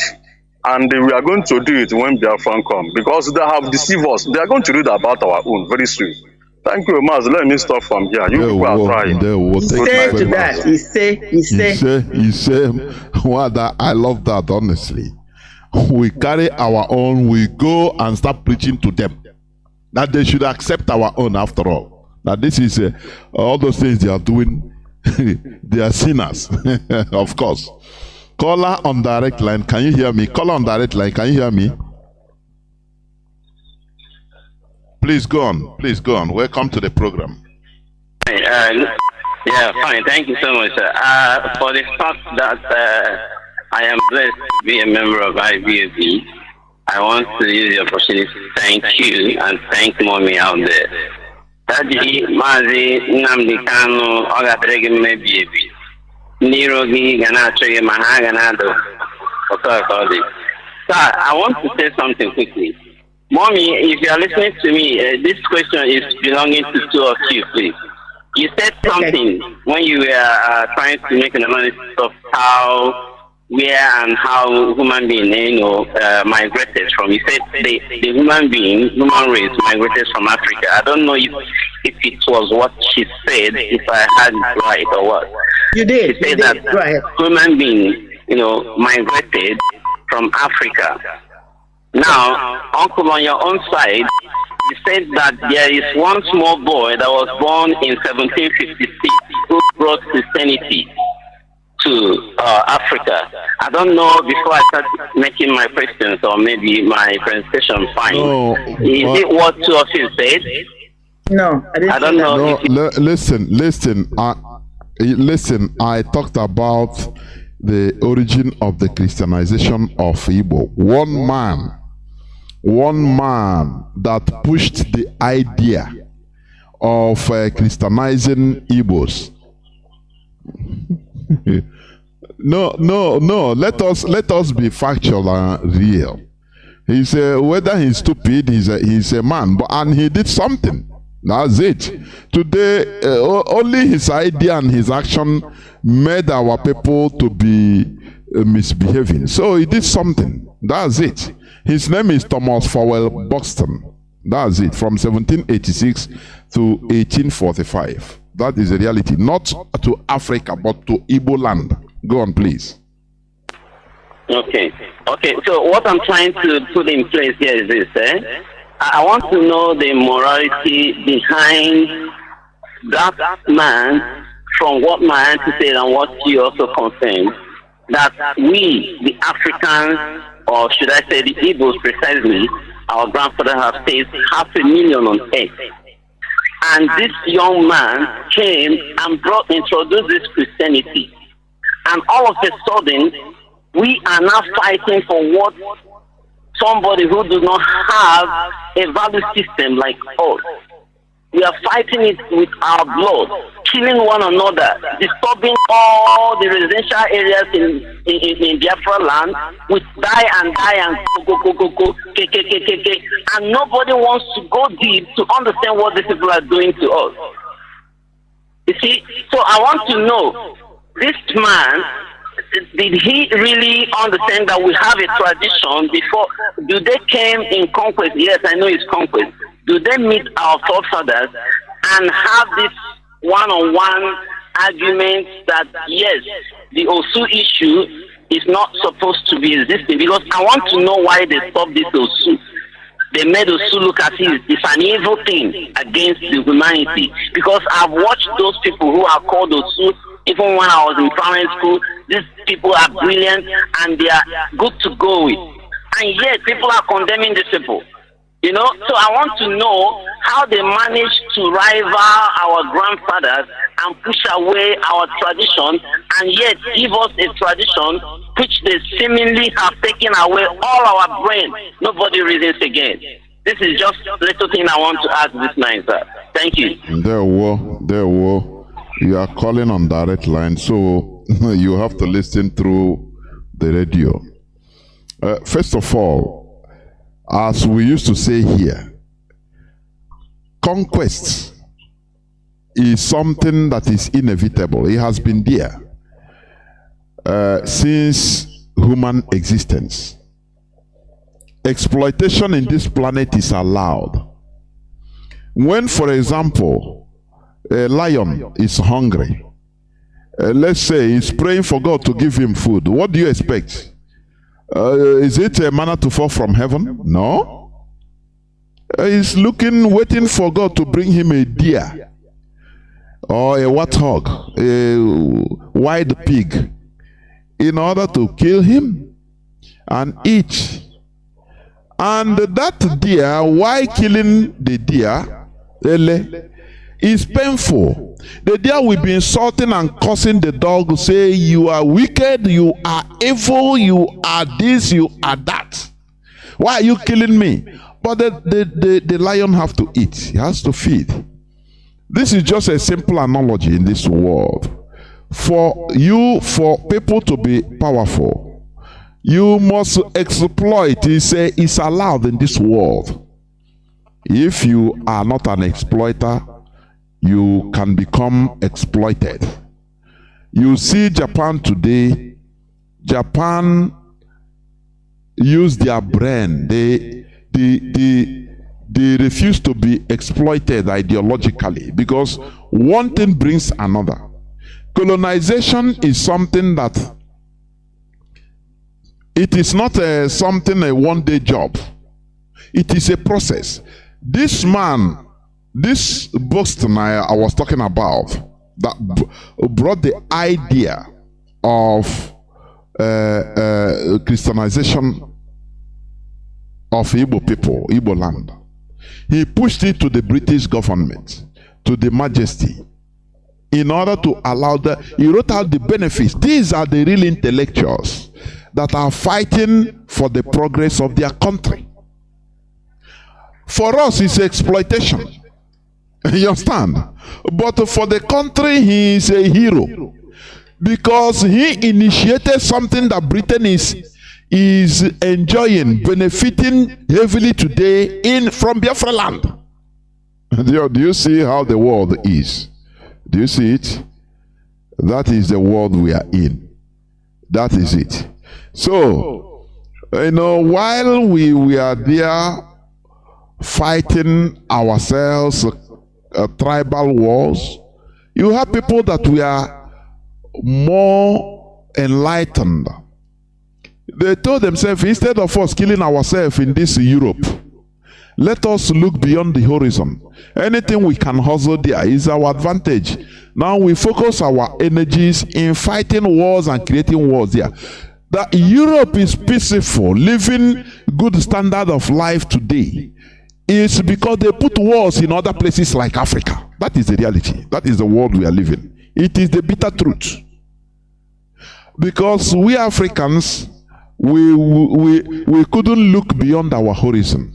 So people came, and ideologically, they first of all introduced something to us, and we bought it.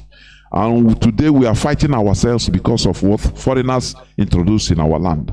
And they made us to demonize ourselves, fighting for ourselves. That is the reality.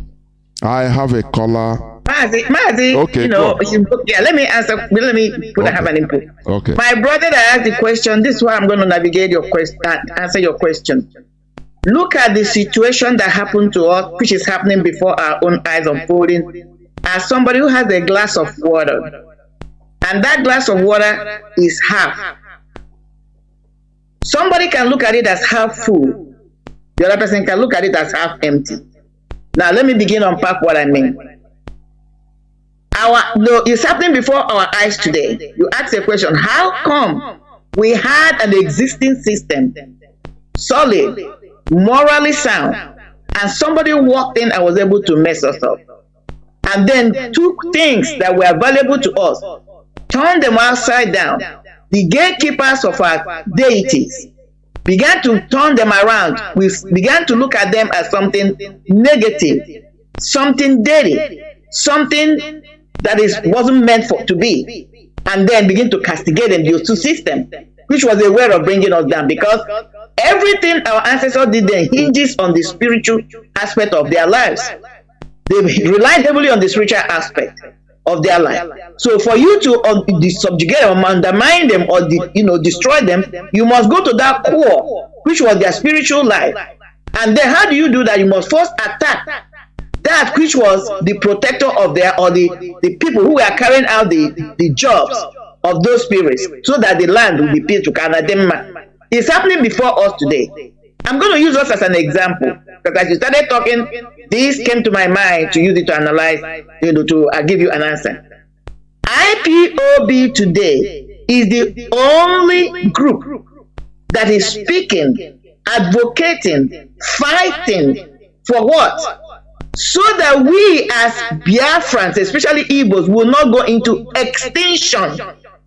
You can look at us today as those people set aside, created by Mazi Nnamdi Kanu, as he was being inspired. He was inspired by Chukwu Okike to organize these people, set them aside, educate them, take the spirit in you, infuse in us. Do you understand that's what we are doing? When you say, I listen to Mazi and I change. When you say, I listen to Mazi, now I am a believer in Biafra movement to restore. What you're speaking literally that when I listen to Mazi, the spirit in Mazi affected and influenced my own spirit. I became a believer. That's what believing is. That's why you and I on this fight. So now you can look at us as children of Mazi, spiritually, not physically, because the spirit in him has festered onto us. We are talking about Osu system, okay, the caste. Now, look at how Nigeria is looking at us. The rest of the Nigeria, that's especially the Nigerian government. That's why I say the cup empty or is the cup full. From the perspective of the Nigerian government, they are looking at us, they call us miscreant. They proscribed us. We are taboo. We are the bad people. We should not be associated with. We should be wiped away. We should be dealt with. Because what? We are trying to preserve us. That's our job. We are trying to preserve our values. We're trying to reincarnate, reinstitute our values. We're trying to make sure that who we are do not go into extinction. From our own perspective, we see ourselves as the special people, that royal group set aside. That is why we are trying to protect the institution, protect DOS. Nobody should come into it that are not worthy. You can use that one clean. We don't want to pollute the bloodline of this Biafran that has been this group of IPOB that have been set apart. the bloodline of this Biafran that has been this group of IPOB that have been set apart, the infiltrators. They are the commoners who want to come in and pollute the ideology. In this case, the bloodline is the ideology Mazi has sold into us. They are coming in to pollute the ideology so that they can destroy us, who are the forbearers, the protectors of our people as Biafrans and us as Igbos. That's the way we see ourselves. That's why we call ourselves Umu Chineke. That's why we say we are the true people, the righteous people before Chukwu. It doesn't mean that we are morally perfect. But the Biafra releases through his deed, this race, to protect Biafra to some people as the righteous one.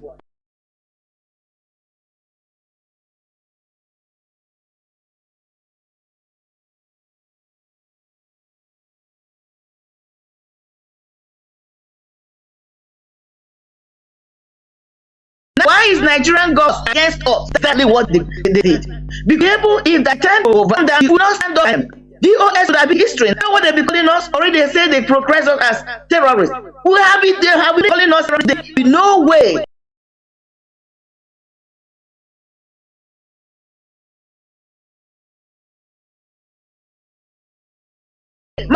Because now, and when the history of restoration be, we are the righteous ones. That's how history goes. I think I answered. Caller or callers.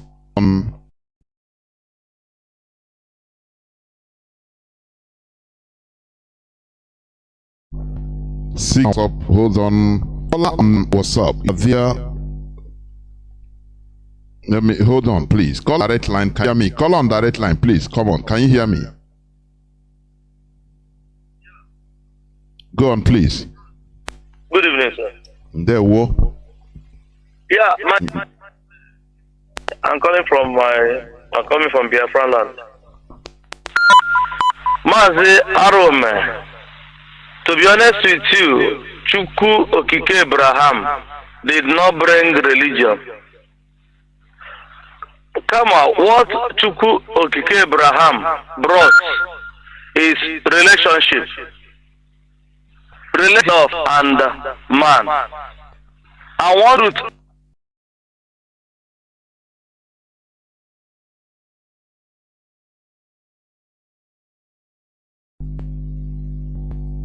as you are open, honestly. Can you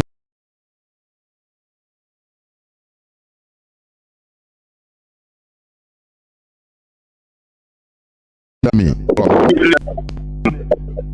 good morning, good night to my fellow Biafrans. Good evening to you, Mazi Jonathan. Good evening to Ada.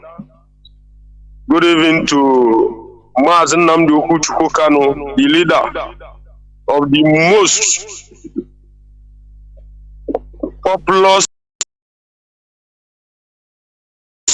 black known as IPOB. Good evening to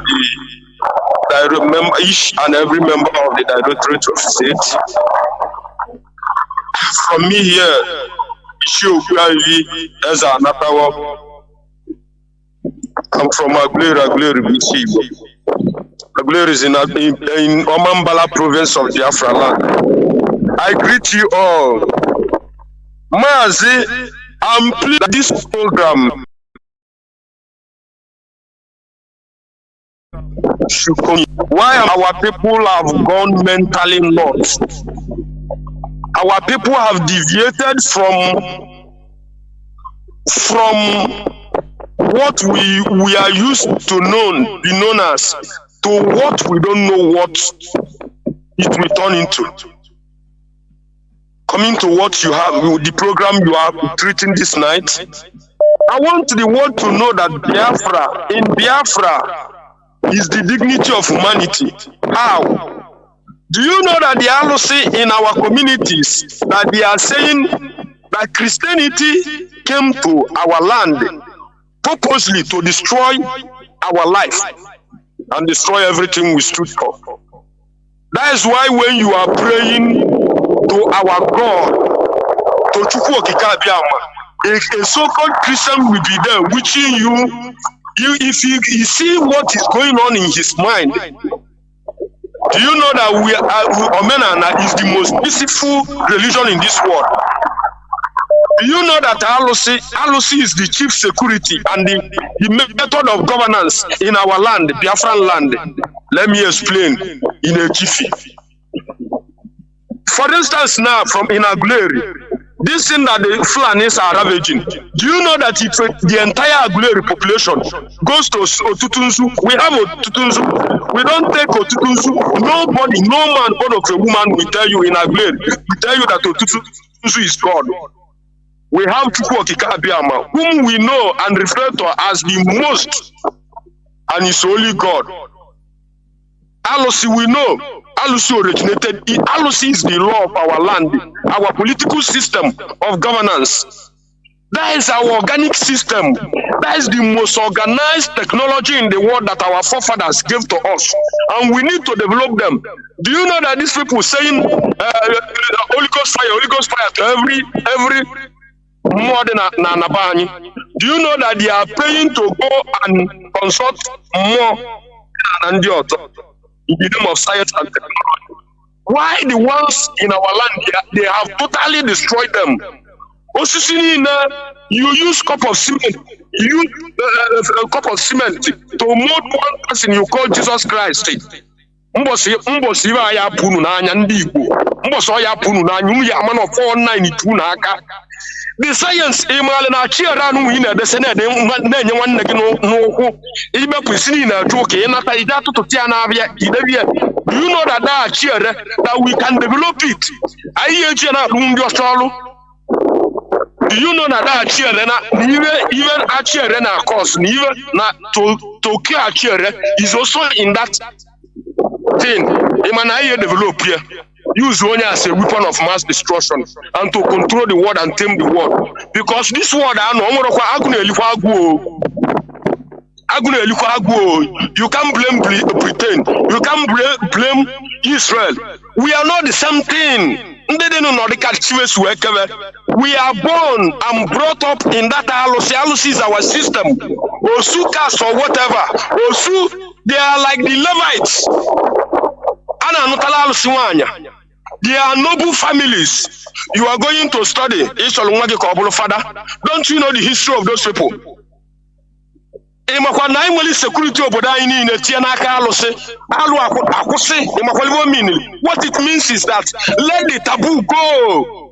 Before every Alusi in your community, there is something that happened that the Alusi contains every information that we need to know about our forefathers. Do you know that we can, this witchcraft, that we can develop it to become the fastest network, the traveling network in the world? It's only in Biafra that we will recover what we have lost. Jesus Christ did everything. Jesus died for you.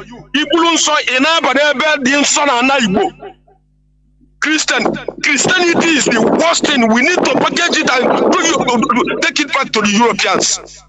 Christianity does not come for our good. ATM 1 million naira on the line. Jesus Christ, Holy Ghost fire. Before. Come to Amobu Gada Guleri. I will give you 1 million naira. Perform. Kambuki. Onyori. Jesus and Holy Ghost fire does not do anything. The spirit saving you is your forefathers, ancestors. I have a question for you, my brother. Can orange compare itself with Odala? Orange can always be orange, will always be orange. Odala will always be Odala. But our people wants to be like Ndiocha. Jesus will come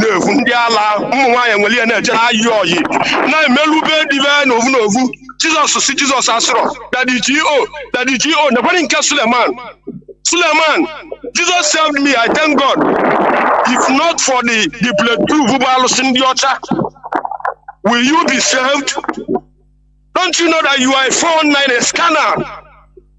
My brother, I will leave it here. I'm telling our people,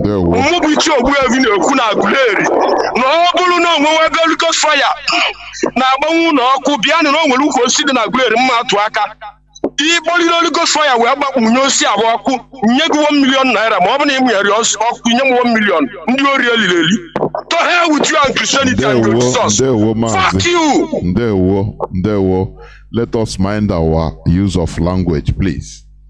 This is a worldwide radio, please. We are responsible. Caller on direct line, can you hear me? Caller on direct line, can you hear me? Please go on. Welcome to the program. There we go on. Dede Jonathan and Dewa. Mazi Jonathan, good evening from the Holy Land of Biafra. And our sister, our mother, Maria Heda. I'm saluting you from the land of Chukwuka. And my leader, Mazi Nnamdi Kanu. I am saluting you from the Holy Land of Biafra. Chukwuka will continue to strengthen you and continue to give you more wisdom. Because you have already defeated your enemies and they will remain defeated. Mazi, my name is Michael Israel. And I'm calling you from the Holy Land of Biafra. Dede Jonathan, Amen.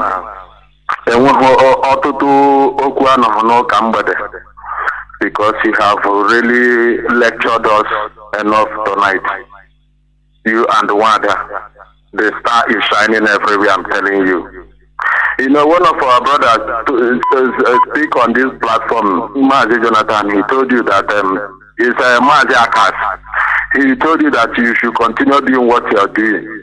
Because what you are doing is entering.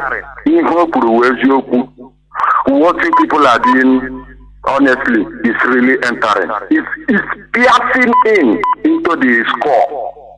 On Abadia, you may Sanko direct, however, and we are pretend act, like as you say, Mazi, because already we will blame pretend, we will not also blame pretend. Like in our Ngwa program, our brother there. Also,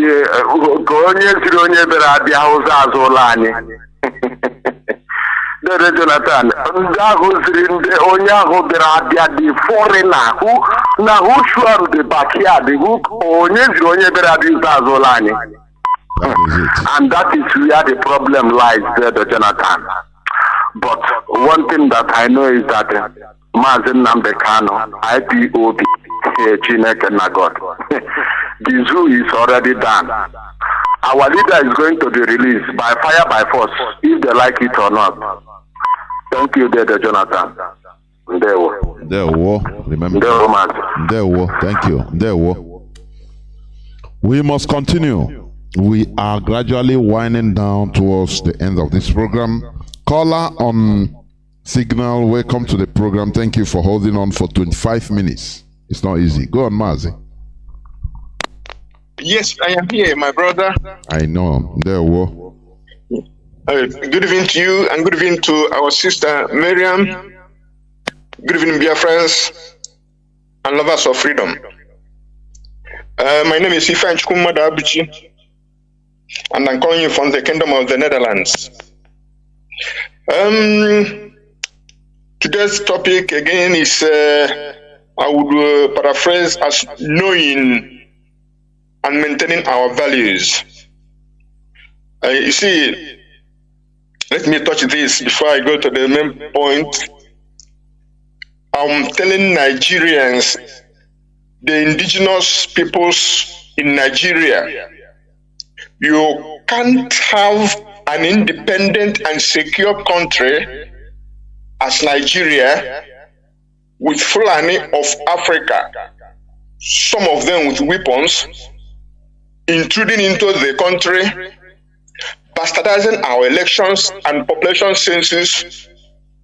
Governor Bala Mohammed of Bauchi State says that they want to settle the whole Fulani of Africa in Nigeria, that the Fulani is, borderless, grainless, and they belong to Nigeria, of course. Why? They have chosen Nigeria as a choice country for themselves. Now it's left for the indigenous people in Nigeria to know and decide whether they will give it to them or will they draw line on the sand like Biafrans are doing. We don't mind if they settle them in the vast land of the north and decide whether they will give it to them or will they draw line on the sand like Biafrans are doing. We don't mind if they settle them in the vast land of the north. For us, Biafra is the land of Chukwuokike Biama, and nobody will take it from us, his children. Now, coming to what we talked about, Nzenaozo titlemen. These people, Nzenaozo, as you have said, are very highly esteemed in morals and the rules of the land, but they cannot form Ohaneze in isolation. But they can be in Ohaneze as a sort of moral compass amongst the Ohaneze people. Ohaneze means, or it can be described as nobles and commoners, or like the English say, ladies and gentlemen. So it encompasses everybody, and it's not made for a cult. Now, let me touch a bit about this, the SUCAS system.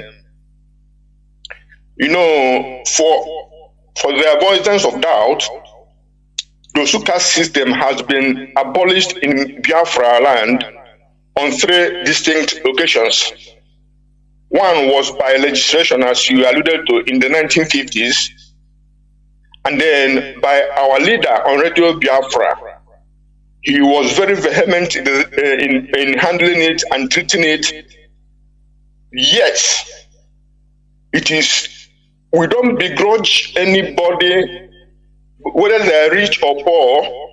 You don't prescribe them or describe them as Osu. And by any event, I'm losing my head. And I want to say that there was the 3rd event that was co-organized by our brother Joseph Okechukwu in Umueri. It was a big fiscal event. People gathered from all corners of the world to do a ceremony to banish and ban that stigmatization of our people. Now, in terms of the research we are making about this also, or other things, there's what is called oral tradition. I'll give you a simple example. I did my family tree, and there's no way I can do it because people are dying and going away. But I went to the eldest man in my village. He's already blind, but his brain is still computer.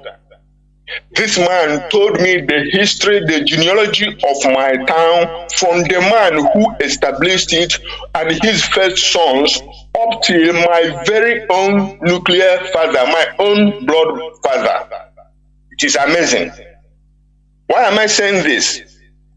Oral tradition is the way our history was preserved, either by that they were not written, or because they were destroyed by the invaders who colonized us. When they destroyed our way of writing, they must have destroyed a lot of our history and records. Yes, the Osus of then, because we don't have it anymore in my psyche, in my head now, I don't want to believe that anything you see in Biafra land again. And if there are anybody referring somebody to that, the traditional leaders and the political leaders must, see to it that it was, it is cleansed, that nobody is referred to that again. Yes, but those people in those days who are called those, they are happy in the sense because they have found refuge from stigma and oppression, but they still lived in the stigma in the society. So what I want to say here is that I want to maintain that we must not revitalize the Osuka system by rewriting history, but we will have to refine our society.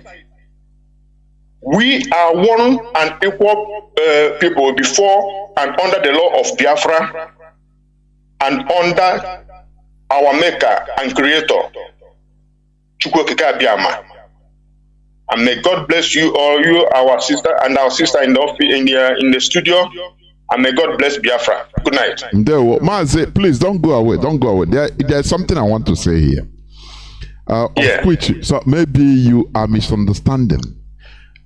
What we are trying to do, you know, as you said and as we have been saying, this Osu issue has been outlawed about 3 times, known times. And in many places, it's still ongoing. Now, what we are trying to do here is trying to steer more deeper researches.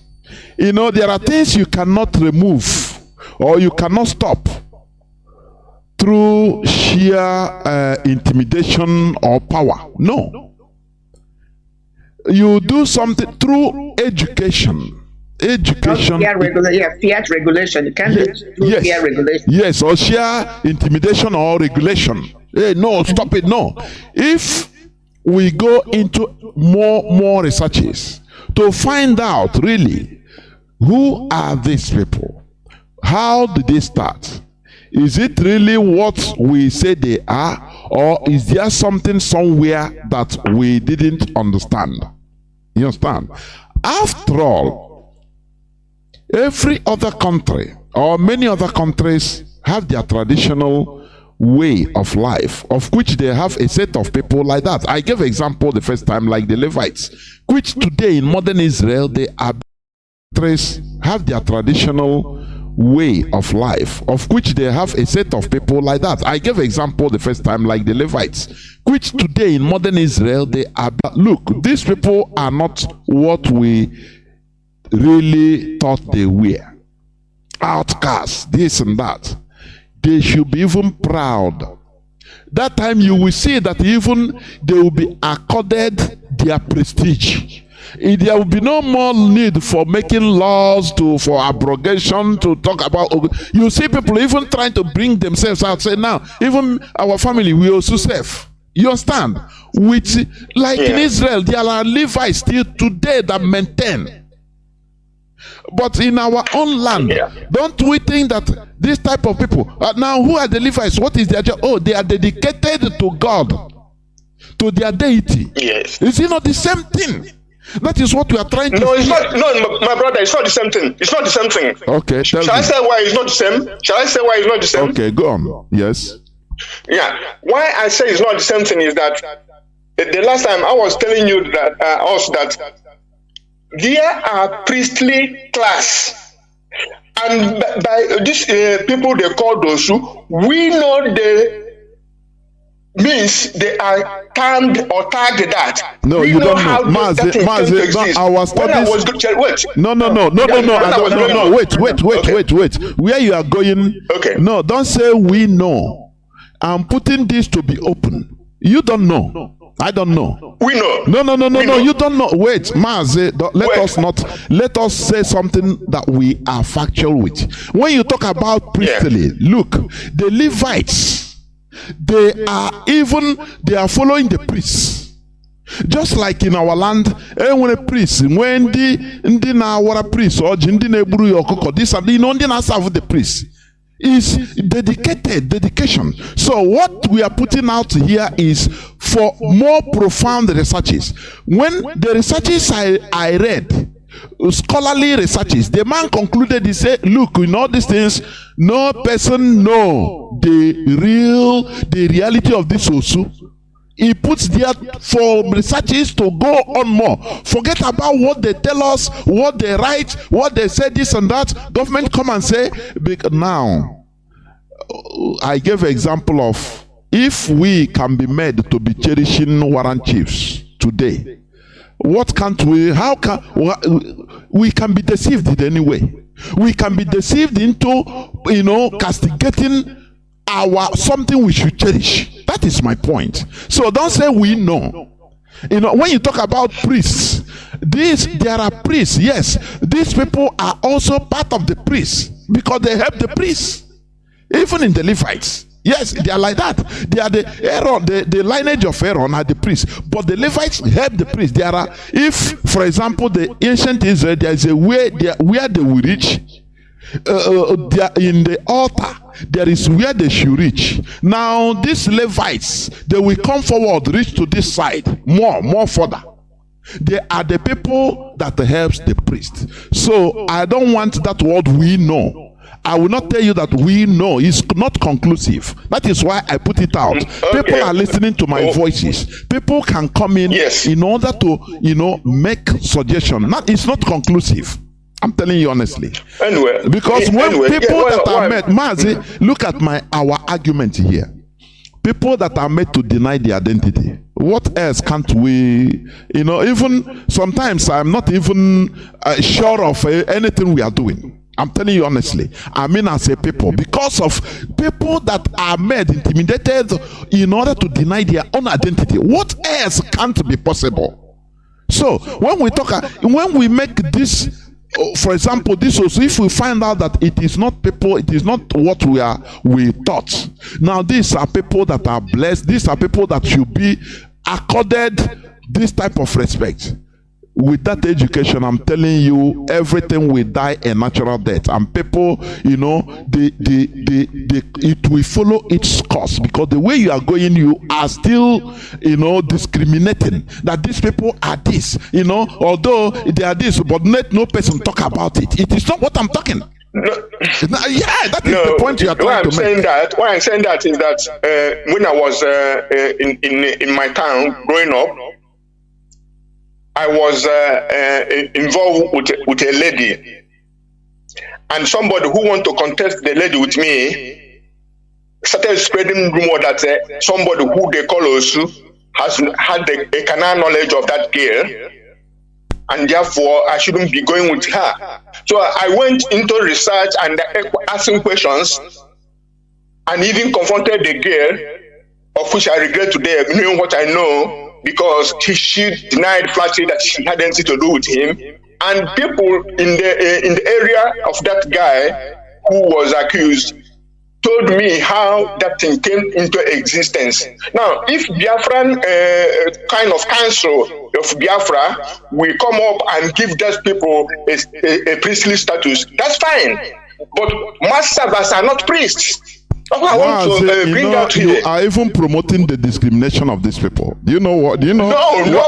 Mazi, let us be, when we talk, you are even promoting what I am not either for or against, but I want us to go more deep. Now, if we are able to find out that, look, these people is not what they are said to be, and these people are people that should be respected, dedicated to our deity, that should be respected, doing the work in our own local value, tradition. Now, even if somebody sleeps with if an Osu, so-called Osu, sleeps with a woman, do you think that somebody will take offense because of it? He will even like it. Do you see the point where we are going? You are with the what I know. I understand the point you are trying to make, that we should stop talking about it so that it will die a natural death. It cannot. It's impossible.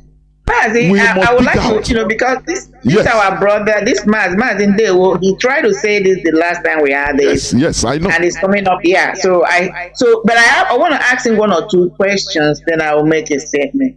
My brother, you try to invoke the priest. I want to ask you a question. When it comes to Christian religion, who are the priests? These priests, and can you explain to me what are their jobs? Quickly, please. Well, it goes without saying that priests are, especially in a Catholic setting, priests are very well learned in the theology, and then until that time they are ordained to become the priest of the church. And now, when you use, please, when you use the word prayer, my question is, what is their job? What is their real main job? Forget about it. When they qualify, what is their main job between human beings and God, the deity? What is their job? Well, the priests are the representative of Christ in the service of of the church. What is their job? They intercede. They go in between. They are in between. They are the bridge between us and God. That is really representative of Christ. Okay. So the Levites, when you come to Torah, what is their job? Listen, the Levite is a tribe that is priestly tribe in the children of Jacob. That is a priestly tribe. I asked what is their job. I'm not asking the origin. The argument I'm making here, the same thing. They are the people set aside to do the spiritual work, intercede, go in between or connect, be the bridge between we, the common humans who have not qualified to have this ability to interact or intercede on our behalf with God. That's the job of the Levites. I'm not asking the origin. Now, they are set aside. The priests in the Catholic Church are set aside. They're not marrying anybody. They're not supposed to marry we, the commoners, because they're supposed to be pure, holy. The same thing with every church. No, even forget about that. When you come to like denomination of the Pentecostal or whatever, they get married. They are supposed to be with their wives. They're not supposed to go outside their marriage because they're supposed to be pure. They're supposed to be holy. They're supposed to be righteous so that they can have access to spiritual dimension. That is why they're set aside. Now, look at what is happening now in all this priesthood. Even it happened in the time, according to the Bible, the time of Yeshua when he came. These priests that were supposed to set aside begin to get involved with corruption. People did not see them as pure anymore. People began to see them as bad omen. Even Yeshua himself began to call them out. John the Baptist calls them out. That is one of the reasons Yeshua came and said, I have come to make the crooked way straight. The argument I'm making here is this. You are willing, you are proud to call the Catholic priest, the Christian priest, the imams of the Muslim church, the gurus of the Hindu. We are proud to talk about them, that people set aside because they have attained certain level of spiritualism. They should be the one to intercede on our behalf. My argument or question to is, who were our own? When you come to our traditional religion or spiritualism, who were the people that were supposed to stand in gap for us? That's what I want to find out. They are Ezemo. Those people are Ezemo that attain that status. You know what they call the Ezemo? Just tell me what you say them. How do you become an Ezemo? By serving. It's not by running into the thing. It is by following the rules of that No. How do you first become an Ezemo? That's what I'm telling you. That you first of all you have to be kind of called for that, and then you follow the rules until you become. What do you mean following the rules, my dear brother? Without let's not kill too much. If you feel you have a calling to be a Zemo, first of all you have to find out through consulting deities, and then the deity will tell you what to do. You're going to be initiated. Sacrifices are going to be performed. It's not just following the rules and regulations. There has to be a sacrifice. When you're doing a sacrifice, you're initiating yourself to something. Even in Zenozo, it says you have to perform sacrifices. You are being initiated. You become a servant of that thing. That's really what you're talking about, what we're supposed to be talking about. You just don't become an outcast because you want to be an outcast. No, you are dedicated. Rituals are performed on behalf of you so that the spirit, God can even accept you. It's not everybody that can even be accepted by the gods when you talk about sacrifice, but we are not teaching this now. All I'm trying to say is that hold on, my brother, let me finish. We people are quick to cite other people's traditions and defend it, but when it comes to us, we can't even make a reasonable argument. That's why I'm asking the question. Before the Christianity came, our people practice what you call traditional religion, and their main thing hinges on Omenala. The deity was about the land. Even what I'm looking at Google, it said the origin of the Osu caste system can be traced back to the era when the Igbo city states were managed by the laws of the earth, known as Ordinana. Okay, this is Google, known as Ordinana. Who were the custodians of this Ordinana? Who were the ones that, when if there was a ritual that's supposed to be performed, whether the people were going to war or anything, Ezemo has to be initiated. Ezemo cannot do everything. He has other people with him. I don't know who, when you use the word Ezemo, I don't know what where is it, traditional healer or what. But these people were in my own place. I'm from Umunoha. In Imbitolu, we have the Osu of Igwe. We don't call them Osu. That particular village, that's why we call them Umos there like it. Even when we talk about Umunoha, Umunoha is supposed to be only 5 villages, but these people are treated as a separate village because they have a special job they're doing. You cannot go to Igwekala without going to these people. They are the ones that will perform the ritual. They will tell you what to do. We pay homage to them. We respect them. We hold them in high esteem. We don't see them as a taboo. We see them as the all-keepers. Can I come in here? That's There the is argument. something. Did we make a mistake somewhere? Instead of appreciating these people, somebody begin to turn it upside down because corruption came in. That's the thing we are trying to find out. Yeah. These are suppositions. We know how these things worked and how it until we say that that's why the British or the Europeans wanted to ban Osu, because they see it as oppressive to the people that were being stigmatized. No. Mazi, no. Please don't go to what they tell you, please. You are just, what you are speaking is just like the same thing like Mongo Park, Discover River Niger. It's the same thing. There is no difference.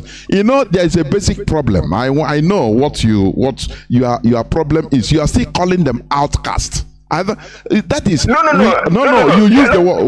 Wait. Let me talk. You will talk. Now you use the word outcast several times when you are discussing with this with Wanda, and that is what we are trying to make sure that our people don't see them as outcasts. You can call this, wait now. You can call this maybe Christian monks, because there are monks. Let's not even talk about priests. There are monks. We have Christian monks. Go to monasteries, you see them. Go to Hindu temples, you see monks. They are respected as people of God, people dedicated to the service of their God. Now, I don't want to use this word. When it comes to our own, we use the word outcast. Why? Why don't we call these people the monks, the outcast? That word shouldn't come to our dictionary. That is what I'm saying. Exactly. I never said they are outcasts. No, I'm you mentioned it. Go and listen back. The chief priests. No, the chief priests are not outcasts. No, I'm not. I'm talking of the people Osu. I'm not. It's what I'm talking. I'm not talking about the word Osu, which we know. You understand? No, you Osu are still. Osu is. Let's go on. Well, what I want to say here is that Osu caste system have been abolished. We, if you want to make research and know or accord them a position, it's fine by me, by Council of Biafra saying that. But what we understand as Osu today has been abolished, should be abolished. We should be equal before the law and before God. That's what I'm arguing. Anything, somebody telling me that Osu is a priestly class, I'm telling you that Ezemos are those who were the priestly class before them. Then Osu follow them because they belong to the deity the Ezemos serve. That's what I'm saying. You're coming back to square one. They belong to the deity the Ezemos serve. What are you talking about? Back to square one, 180 degrees. Let's move on, Mazi. Let's move on, please.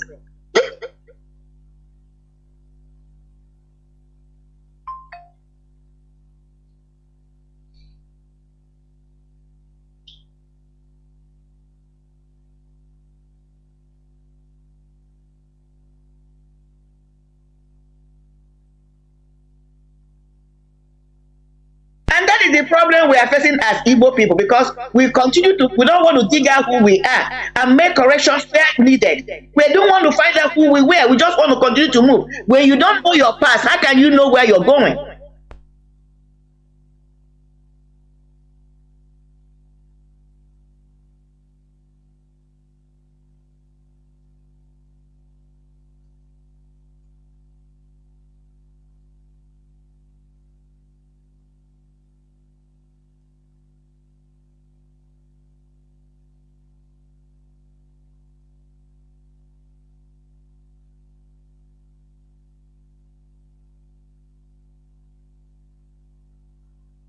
The Biafran genocide, right? Biafran genocide, Mazi. That's the same thing.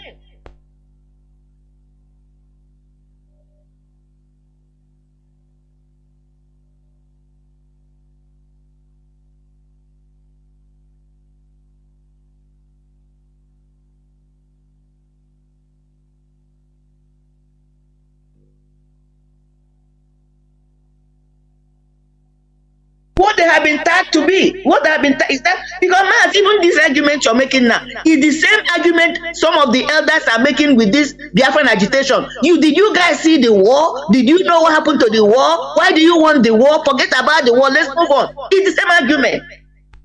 Just keep quiet. Oh, keep quiet. Don't talk. Let everything die a natural death. But why is Mazi or Hamadike going back and talking about the Biafran war? Why do you talk about the genocide? Oh, that's why they remove history in a whole country, so that we will not know our past. Because if you don't know your past, you can't know where you're going. It's the same argument my brother is trying to make, and that's why we're saying no. He's talking about Christianity. All this. This is a society that has been existing 500,000 years ago. What happened before even the Spanish came before the Western civilization? Do they people know? The first people that set foot on the coast of Biafra or near us were the Spanish. It was not the Europeans. The Europeans followed the Spanish. Nobody's talking about that era. Nobody's talking about 200,000 years. We just want to start at the middle when the Christian, the Western came. This is the thing I don't understand. Why is it we don't want to find out who we were? Whether we're going to make use of it or not, let us write up the story, because the victor, when he writes the story, would write it to benefit him. He will not write it to benefit you, the conqueror, the conquered one, I meant to say. When you have in a war, whoever comes out victorious will write the story to benefit him or her. They're not going to write it to benefit you. They're not going to tell you the atrocity or how the way they use in manipulating and conquering you. They're not going to write that. They're going to present themselves as the right people who came to and delivered you or did whatever to make you a better person. We want to find out who were we, and we continue to claim we are Ndibo. How old are you then? How is it that people that just started yesterday is coming to influence us and tell us who we were? And we are supposed to be Ndibo is not willing to find out who we really were. So how can we be Ndibo? These are the arguments. Of course, Wada. You know, this thing is something ingrained. It's not easy to remove some certain things from the way we reason. It's not easy. Because if we can, talk about others in a eulogizing way, praises.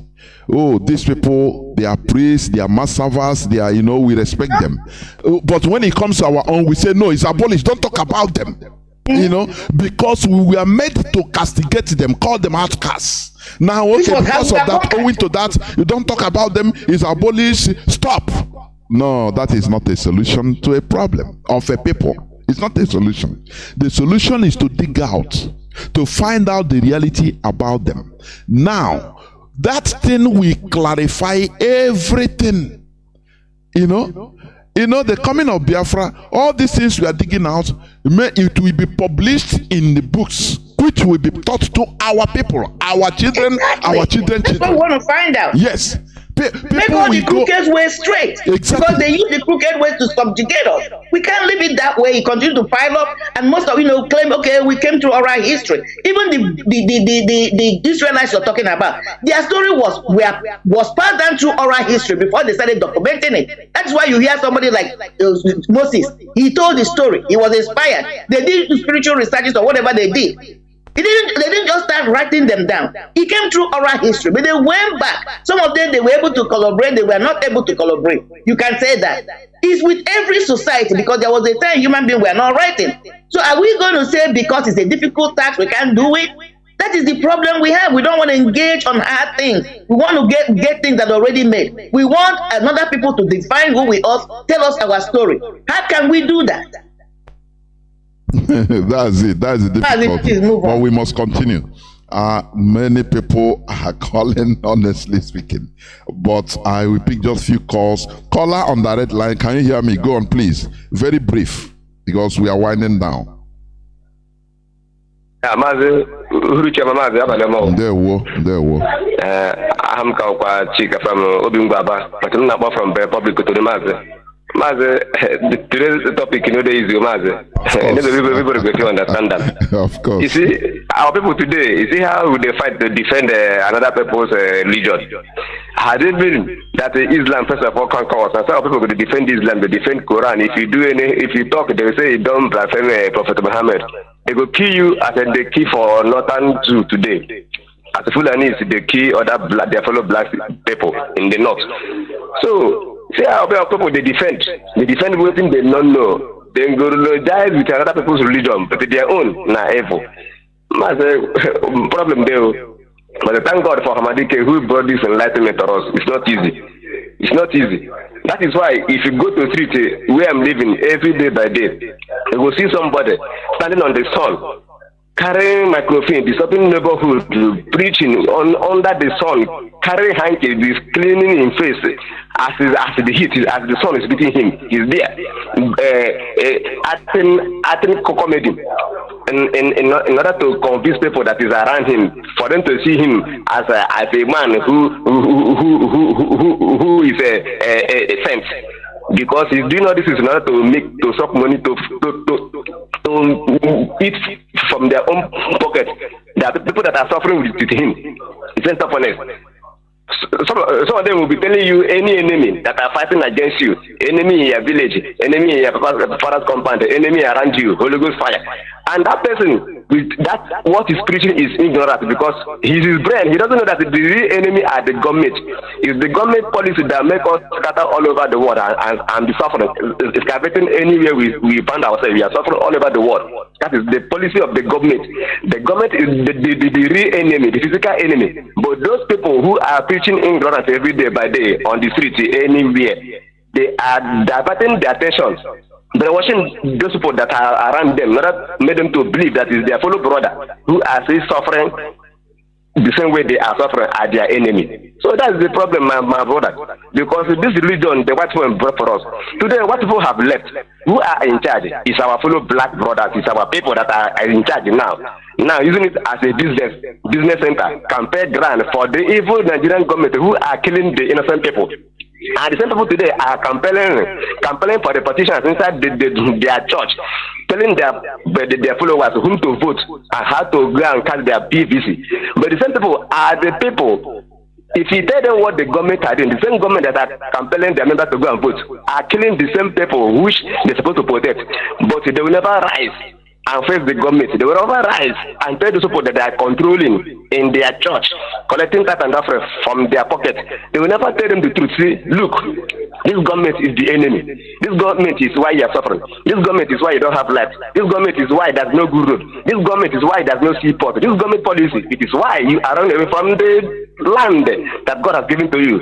Running from one pillar to post, looking for greener pasture in overseas. It's the policy of the government. That's the enemy you are looking for. No, because they are working together with the government. That's why they are flourishing. Driving jeep, bulletproof jeep, driving jet. Now they are giving them sticker, giving them water, giving them olive oil made to cooking food, telling them if you are sick with the olive oil, if you put it in your face, you are healed. But when they are sick, they are going to fly to go and treat themselves and their family in a good hospital. Why these people are dying every day by day in their own land because they are being brainwashed. The same man are going with bulletproof jeep, but the foolish ones, the brainwashed members are there moving like ordinary fowl. When the Fulani killers got them, they will kidnap them and kill them, slaughter them anyhow they want. But the GOs will run away with their bulletproof jeep. Some of them will fly on air with their jet.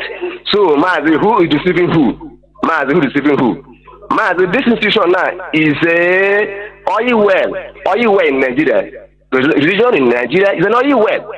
The government is supporting it because they are protecting the interest of the government by holding the people down, brainwashing them, telling them to continue praying that one day the truth that there's a God which they have never seen in a day, or if they ask them to describe, is God fat, is God black, is God yellow, they can never describe it. You will not come and bring a good man who will change their conditions. But the same people are telling you to go and get PVC. But they have any chairman who decides who will go to the office. Now, why are they campaigning? Why did they run to PVC? Why did they have any chairman? Since God will fight their battle and make the changes and give them good government that will change their system. Mazi, that is problem because the regions in Nigeria is partner. They are partnership with the Nigerian government, with the politicians. That is why they are making waves. They are flourishing. Of course, Mazi.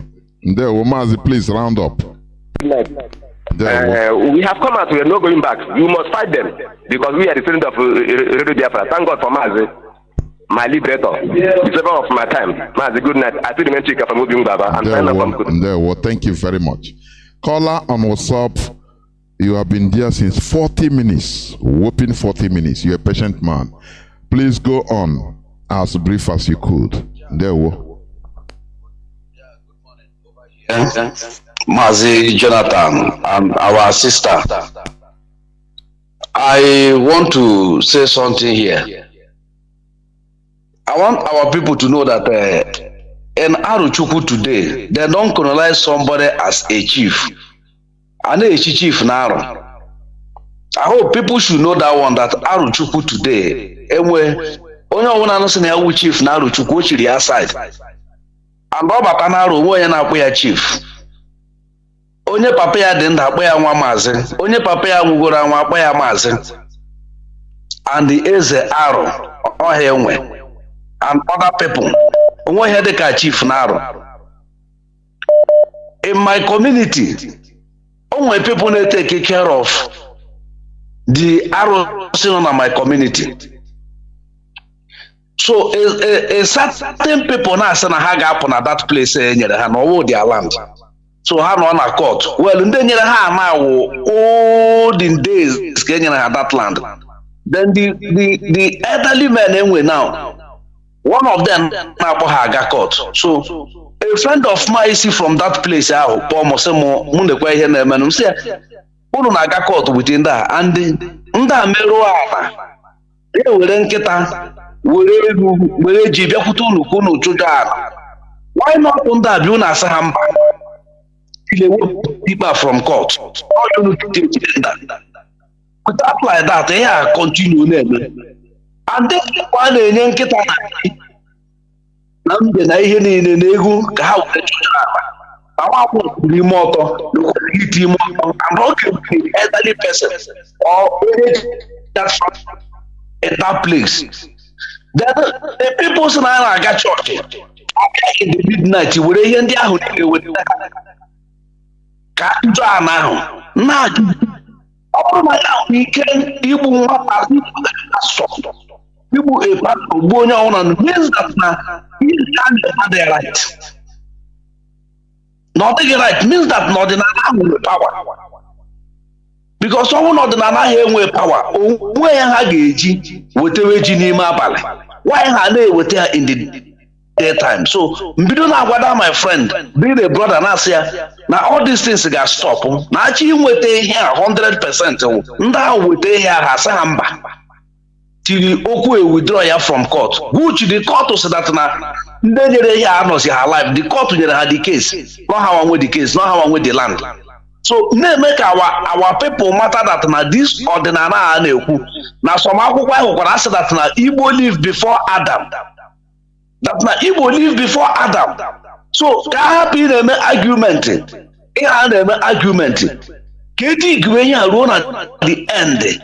Elu edigigide ya ndị mmatụ a little thing from onye amanka ọkọnka onye amanka ọkọnka onye amanka from there enweta ihe niile a na-achọ because ihe happy ota this wound enyere ndị wu osu this wound ka nọ ha n'obi it will not all that heal ma gwa nweta ihe a niile si bido ụmụ ndị sị na ha were onwe ha ga-atụba na arụsị na ha were onwe ha ga-atụba na nka and that little place aha hapụrụ dị osu wee ebe na-emeji karịa ọ na-eme ede karịa ọ na-eme ihe niile karịa abịakwa n'ime abalị ha bịakwa bịa gbasiri osu ahụ ego abịakwa gbasiri osu ahụ ego n'ime abalị ego ha ga-eji akwụrụ nwa ha ụgwọ skuul nna onye na-aghọgbukwe n'ibe ya who dey cheat each other onye na-aghọgbu ibe ya ibe ndị abịa n'ime abalị bịa nara osu ego were ya kpọrọ nwa gị ụgwọ skuul eri in the daytime ga-akpọ ya osu Ndị the daytime ikpọ ya osu.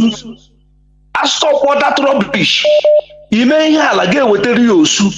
Si ya kwara gị ala. Osu akwara gị ala. Nwaanyị na-eji aka ga-aga akwa ya. Thank you. Nwaanyị na-eji aka ga-aga akwa ana hụjọ dị ana na onwe gị ebe isi nwe pawa ka ahụjọ dị ana ka mbụ ga-ewetara ya osu. So osu ya mee ya. Dute osu ma ntọala. Osu emere gị ya gaa na-awụli elu. Gaa na-awụli elu si n'iwu inye na achọrọ m ka atụwa ntụtụ ihe a.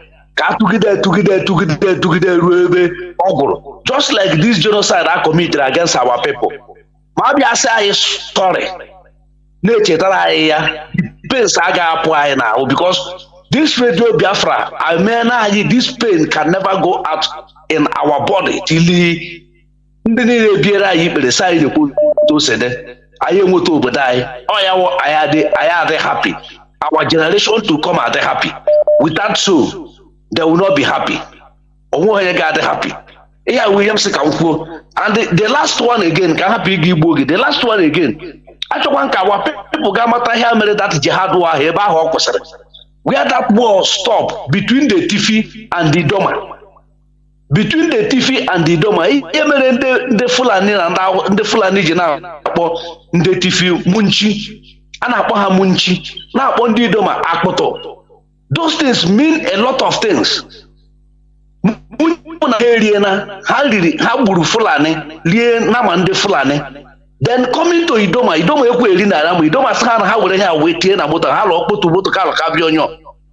Ihe niile wu ihe mere hapụnụ. Na-ajụ where are those Idoma people and the Fulani people today who can stand and hit in chest and tell Fulani that I have eat your cow in your presence and Fulani will not do anything?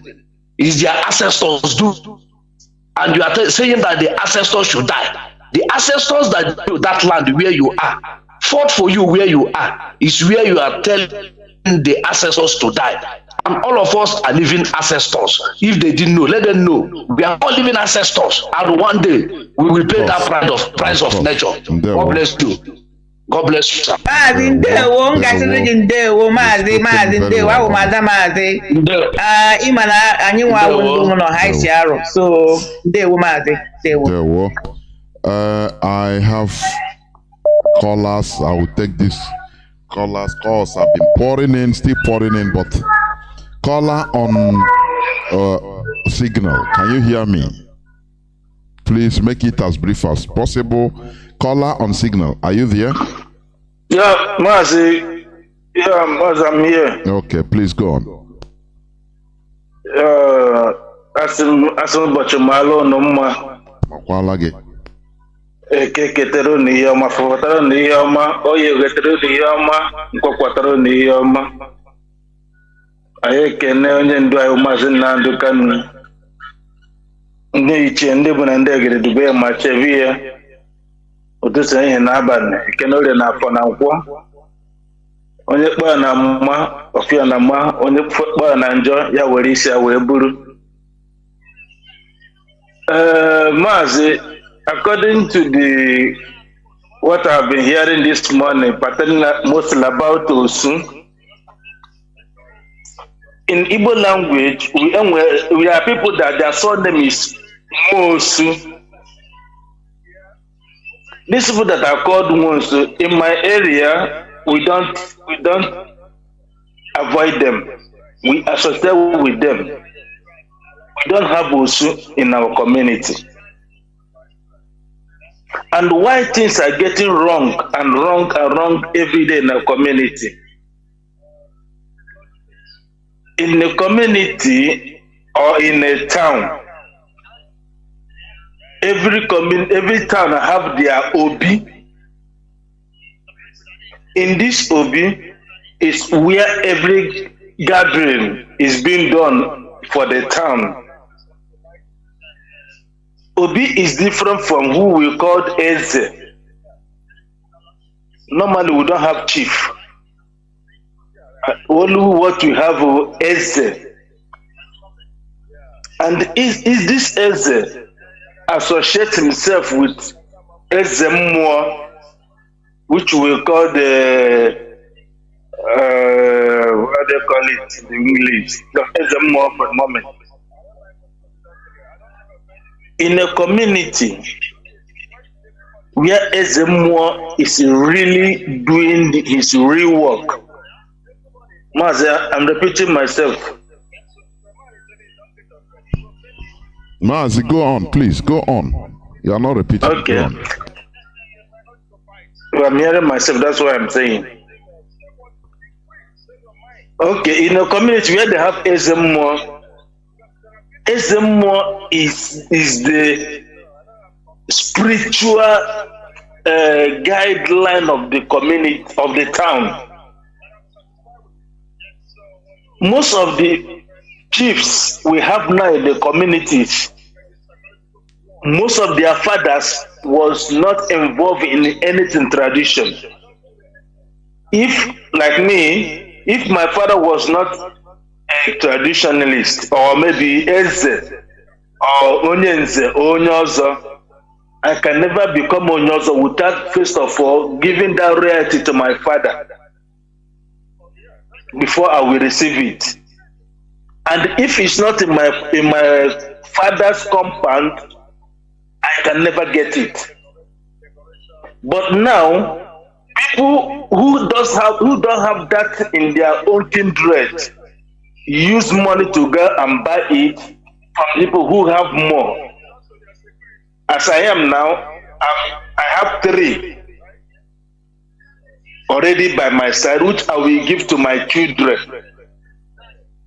As Onyenze Nozo, I am.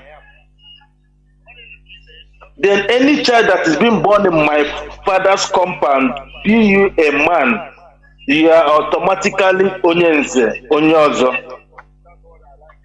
But most kindred doesn't have that. But they went to the other people who have more, like I have. Someone have called me for to sell one of my own to him for 150,000 naira. I said, no, I cannot do that. I don't know how my father gave it to me. So most of the rubbish we are having now is mercilessly coming from the people we call our traditional rulers now. Formerly, traditional rulers are being fed by the community and the youth who go to farm for the community farmers, and every month you have to go and pay allegiance to the chief of the community and to the Ezemo. But now, government are taking those people away from us, opposing them on us by paying them. And this started earlier 80s when Babangida took over as president of Nigeria. 80% of chiefs we have now in our communities and the traditional rulers have been opposed on us. How can the land be in peace to us? Before you become a chief, by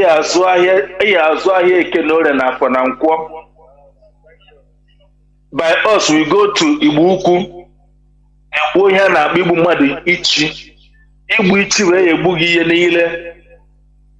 you can never associate yourself with anything ever in the community.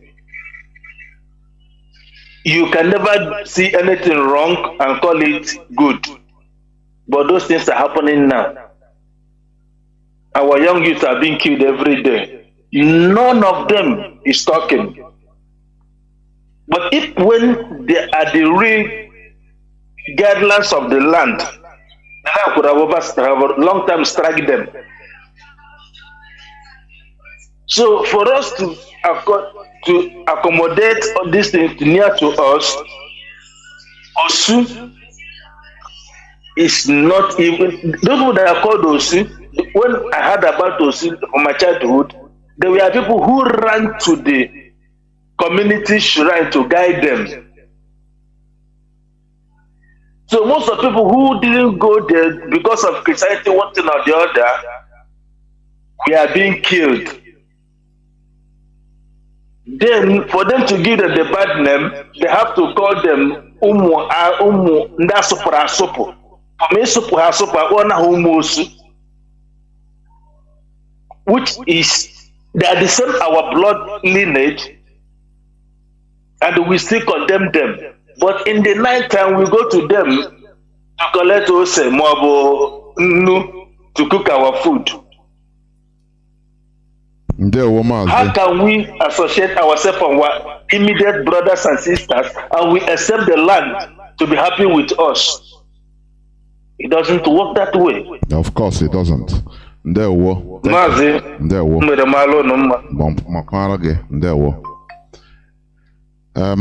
the last caller on WhatsApp, welcome to the program. Please be as brief as possible. Caller on WhatsApp, can you hear me? Caller on WhatsApp, can you hear me? Caller on WhatsApp.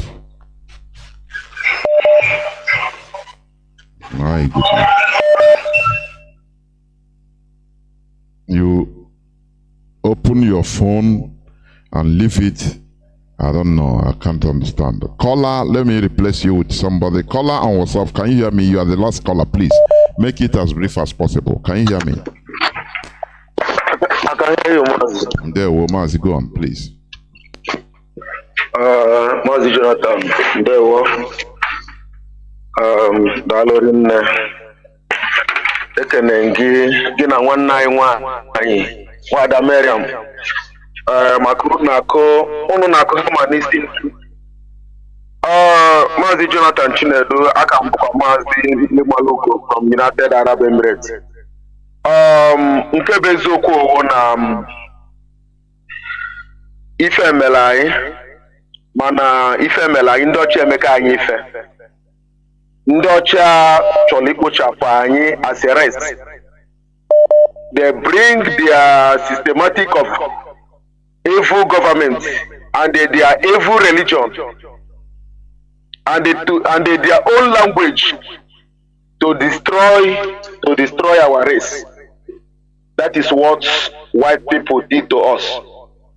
Understand? This Christianity religion is a part of slavery. Because we call it conquering and dominating.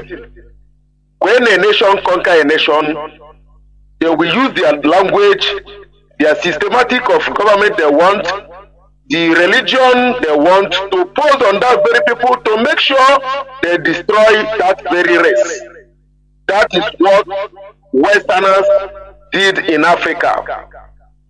So Christianity is a part of slavery that Westerners did in Africa, because the so-called Jesus or whatever they call themselves today, they preach in Africa that you will use the blood of Jesus to protect yourself, use the name of Jesus to protect yourself, use this and that to do this and that. But behind, they will go and buy a bulletproof made by a human being to protect themselves. They will call soldier, police, the many security personnel to protect them, but they will tell their morals members to use the blood of Jesus to protect themselves when they know that the blood of Jesus didn't work. So what these people bring to us is a total scam. It's a total scam. And Abatosu, our people need to deep research. Any made research. Because why am I saying this? In my own community, we have people they call Usu. You know, I'm a little child. I don't understand how those things started. But there is some people they call Usu in our community. Those people born many children, fine ladies. But our people refuse to go and marry those people. Call them Usu. But some youth in our community, we go and make a girlfriend, having a sexual intercourse with those people. But they cannot marry them. They go to them and borrow money, just as our brother says. So we must short. And here get research all these things back coming of Biafra. Oh, you want to get research all these things back. Understand? Unlike the program, this program is very good. Instead, we take our mind back. Take our mind back to our origin, how we immigrate. Because white people came to destroy everything about us. You can see some of our people will start to defend white people. Defend white people. I want to ask our people in this white man religion a question. Do you people know that Abraham, that you are called God of Abraham, God of Isaac, God of Isaac and Jacob? Do you know that Abraham is an Arabic man? Do you people know that Abraham is an Arabic man? That you are calling the God of the ancestors? When you don't know your origin, it's a very shameful thing. But thank you, Kadiama, for the coming of Biafra. Thank you, Kadiama, for Mazi Nnamdi Kanu. Thank you, Kadiama, for people like Mazi, Jonathan, Chinedu, and the Wada Miriam, and Isaac Matthias. I thank you, Mazi. I will stop here, my brother. Thank you very much for the opportunity.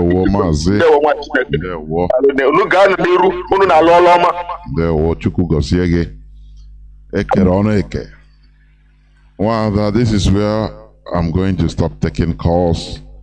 You have to make your closing remarks, please. Before we go, I'm going to make it quick because a lot of people don't be sitting in the place for some time. Yeah, man. 4 hours plus. Yeah, quickly. I'm going to submit this way. Let's look at, because I always try to use what is present or not too long ago to refresh our memories. Let's look at Christianity. Before this Christianity took this absolute grip and hold on us, our elders, the traditional healers, we are looked upon as those that held truth in our society. They were the people that were really mitigating into our issues, affairs, settling affairs. The Indians and also the titled men, that's what they were called. They were the one, at the time they were operating before the total grip of Christianity in our lands. Let's reflect back and see the level of crimes or criminality they were in our land. I mean, you cannot get rid of crime in any society, but I remember, even when we go back to history, our ancestors, my grandmother told me, in their own era, they did not have door. They had what is called agere, mouth, to close their door, their entrance. And that was to keep away like wild animals, like reptiles, snakes, and other things. It came to a time they begin to have mbo, which is door. And some of them were not locking it. Like I said, I had the opportunity to travel. Where I went, as we speak today, they don't lock their doors. They don't lock their doors. And there's nothing like somebody stealing from anybody. Even not too far back, many years back. Now, if some of us can reflect back, when a criminal, a thief, tries to invade your house in the night, all you had to do was to raise an alarm. And the whole community will come out. And the thief will run away. The reverse is the case today. When we have many churches, we have many all manner of religion in our society. From every square inch of our communities are taken away by all these Holy Ghost speaking people, with all due respect.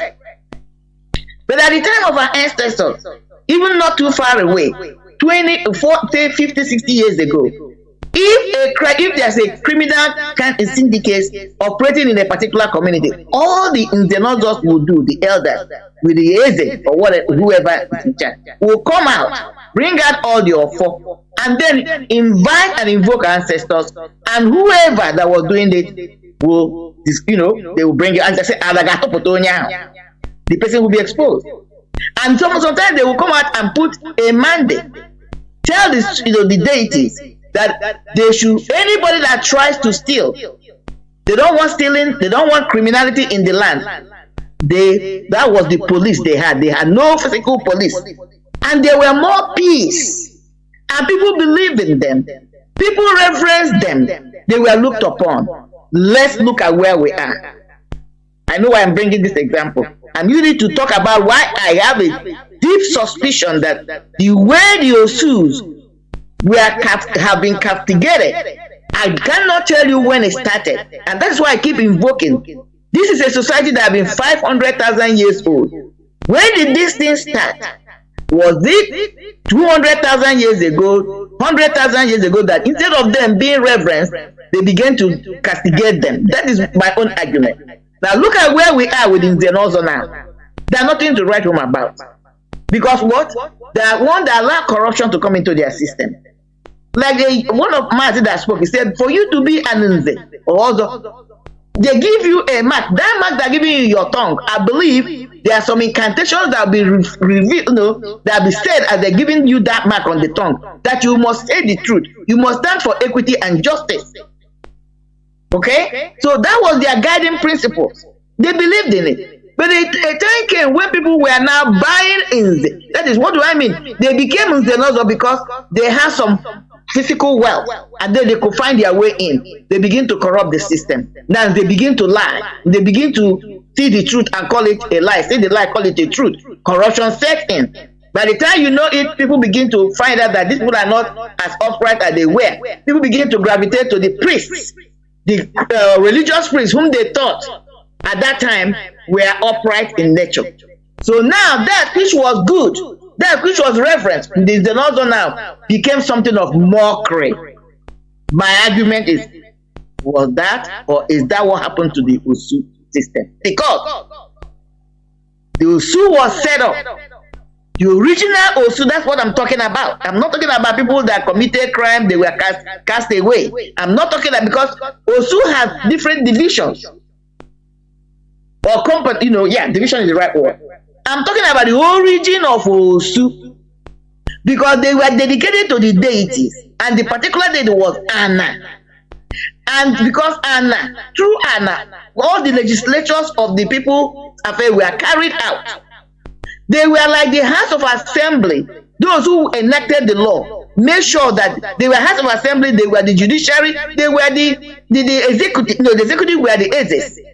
So their job was to make sure that the laws promulgated were carried out in full totality. Rightfully, we are talking about spiritual laws here, so that there will be peace in the land. Can we with prosperity and good fortunes? That was the real origin of Osu. My argument becomes, how can anybody look down on such people? That is why I'm arguing. I don't think that the initial mindset was that, but somewhere along the line, according to Chinedu Achebe, things fell apart. The center could not hold, and things became no longer at ease. That's where we are, and it continued. Now, even look at what is happening. Our elders now, we can't even rely on them to tell the truth.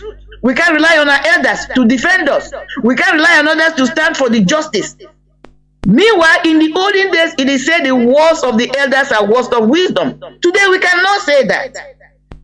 So if somebody now going to come and tell me that, oh, the words of our elders are never words of wisdom, that is not a statement of truth, because there was a time, if you wanted the truth, if you wanted to know, no matter how old they were, you go to the elders, and what they spoke to you wisdom, knowledge, their brains and minds were intact. It doesn't matter, in fact, the older they were, the more articulate and intelligent they were, because they were the ones really passing the oral stories on the oral history. But today, we cannot talk bad for our elders today. They are rather being the ones that are being used to subjugate us and continue to conquer us. So that's what we're trying to find out. Nobody is trying to reopen the wound of the negative effect or the negative way those who were looked upon. No, far be it. What we are trying to find out, how did it come about? Did we make mistakes somewhere? Can we correct that? That has nothing to do whether reinitiating it or reinstituting it. That's not the argument here. The argument of what happened, who were we? How did we come here? What were our past? Can we be able to know so that we can continue to pass this oral history? Even when Biafra comes, nobody is asking that everybody will become an Omenala practicer. No. People must understand this. I believe Mazi, even though I don't know, but I heard somebody saying, or people saying that Mazi has said, when Biafra comes, you will be free to worship whatever religion you want to worship. But argument somebody like me who believes in traditional worship, who believes in ancestral worship, that's where I am. And I can argue that, I can say that proudly because of my experiences in life. Who will be our custodians? That's my argument. Because when you come to Christian religion, you have the priests, you have the pastors, you have the pope, you have the bishop, you have the nuns, you have the sisters, you have people in the monastery, I meant to say, interceding according to their belief to God on behalf of the people. But when you come to our own traditional religion, who is doing this? This is where somebody like me is coming from. I would like to know, because if this thing was a thing of beauty, just like in the ancient religions, you have people they call temple prostitutes. People don't understand that this prostitute you call prostitute started from the temples. They were women that were dedicated to the temples. They were called temple prostitutes. They were just there for the service of the priest. They were looked upon at that time as a good thing. It was a noble job. But the time came when things went haywire. These temple prostitutes, which were temple priestesses, were now being looked down upon. It became a bad thing. So this is my own argument, because I will be one of those who, by His grace, I'll be alive when Biafra will come. I will be one of those who would like to reinstitute, rediscover the way of our people, the way my ancestors worshipped. I have my reservation why I'm saying that, but it's one of the things I would like to accomplish in my life before the closure of my life. Mazi, I'm going to submit there. Thank you so much. I greet everybody. Thank you for listening. Thank you for your time. By His grace, we'll connect. We'll converge again very soon next week. By His grace. Bye-bye. The woman, very articulate you are, as usual. Biafrans and lovers of freedom. Just few things I want to say. Just very few. People should not misunderstand what we are doing here. What we are bringing out here is, a discussion, raising up discussions, so that people will go into more researches. In IPOB, we are guided by superior argument. That is the reality. And that is how Biafra will be, superior argument. What we are bringing out here also are facts, the realities facing us, exposing the lies that have been told to us through different ways, through politics, religion, any other thing you can think about. We expose them here so that you can make your choice. After all, that is how Mazi Nnamdi Kanu penetrated into us. We cannot stop it. It's an ideology, a system fixed or started by Mazi Nnamdi Kanu. We are superior argument. During the time of enlightenment in Europe, when you hear enlightenment, it is just an argument like this. Steered argument. If you also watch, you see these monks, Buddhist monks, as a monk, you are being respected. What do they do there? One of the things they do there is trying to stimulate their brains, always by stirring up arguments, discussions, because it sharpens the brain, so that superior argument reigns. That is what we are trying to do here. So that you don't regulate something by covering it up, that as if, okay, it doesn't exist. Or as if, okay, there is nothing about it, don't talk about it any longer. Just take it as that. Stop. It's not like that. Biafra is not going to be like that.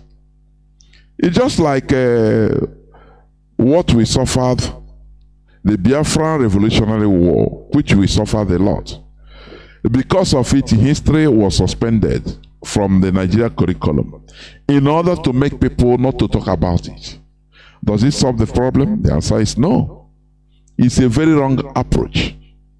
When you say, okay, abolish Osuka system, abolish it, don't talk about it, but it is there in our system. Now, My argument is this. The best way isn't it to go, isn't it the best way? Is it not to go deeper, to make researches, to find out? Because we cannot deny it. It's part of us. It's part of our system. We cannot deny it.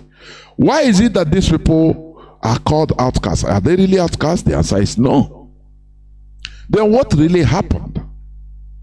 Are we going to stand down and pretend as if nothing is there, whereas it's still existing, and our people are still doing something internally about it, discriminating against it?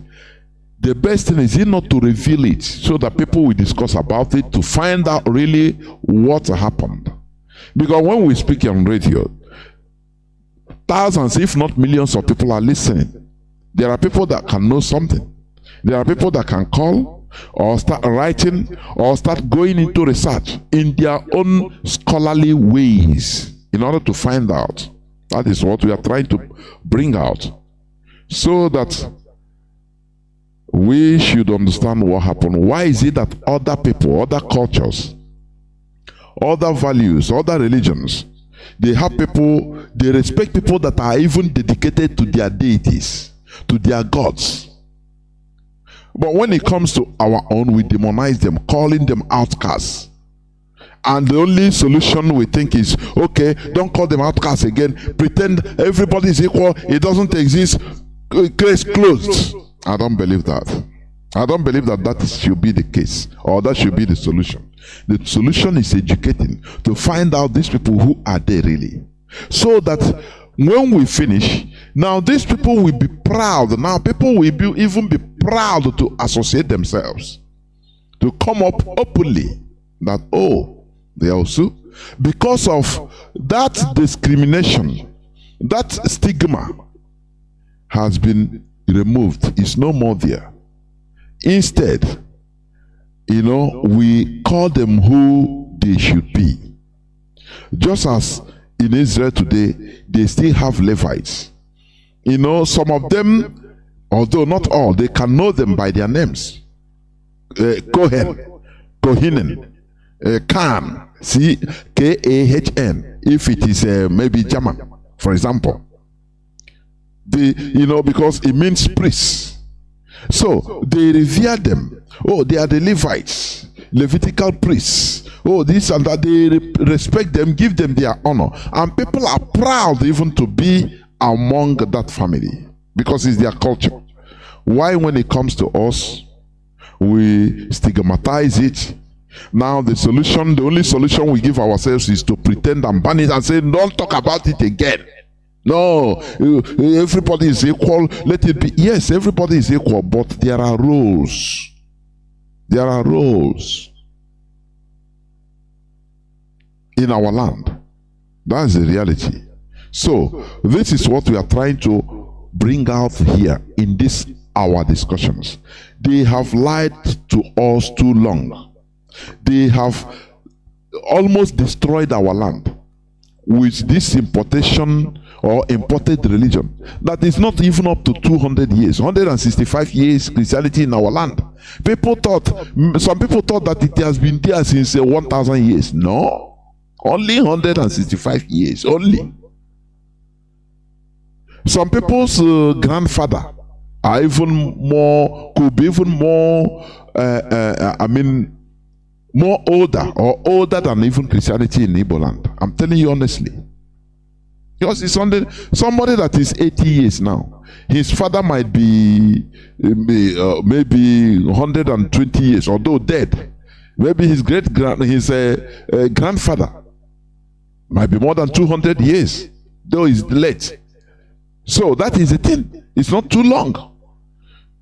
So we see that the road, what we are taking, is not working. There is no people that develop, I'm telling you, with facts and figures. You will never see people that develop with completely imbibed in foreign cultures and religion. It is impossible. Check around.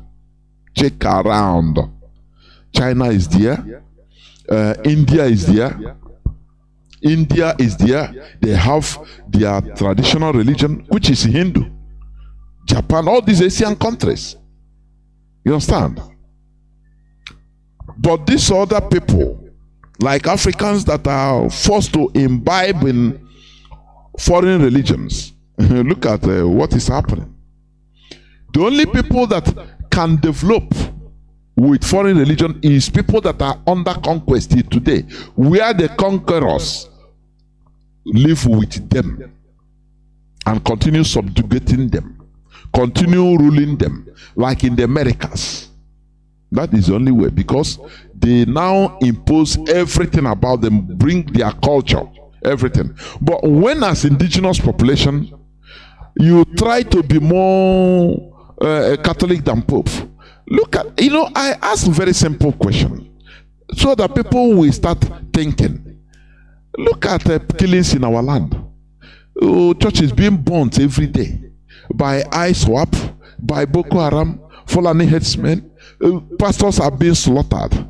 Church members are being killed by Islamic jihads in Nigeria. Do you ever see or hear Christians all over the world, Archbishop of Canterbury, come and talk to say, no, these people talk tough, that people they are killing our members, these are Christians, that they should stop, otherwise we'll do something based on religion. They take you as their brothers based on religion. It is impossible. The other time I read the news about some Nigerians that went to this Hajj in Mecca, but they were deported at the point of entrance in Mecca, in Saudi Arabia. Why? Because of fake visa. These are people that we are going to Mecca to pray to the God of Arabs. They take themselves as Muslims. They are this and that thing. But on reaching theirs, their Arab brothers, their Muslim brothers say, you come with fake visa, go back. They didn't put that sentiment that, as long as you come for prayers, you're Muslim like us, please come in, no problem, we forgive you. No, it doesn't exist. That is where we are getting it wrong. We thought that this sentiment, religious sentiment, as long as we are Christians and Europeans, they will support us. That is lie. They don't care. They don't even, they want even you to be wiped off. That is what is turning our minds, or should be turning our minds, in order to have a rethink of this thing. Now, one chance can they attain? That is what I see it. These Europeans, they put us in one chance. They put us in one chance. Aim at one chance. So we need to save ourselves, because we are alone.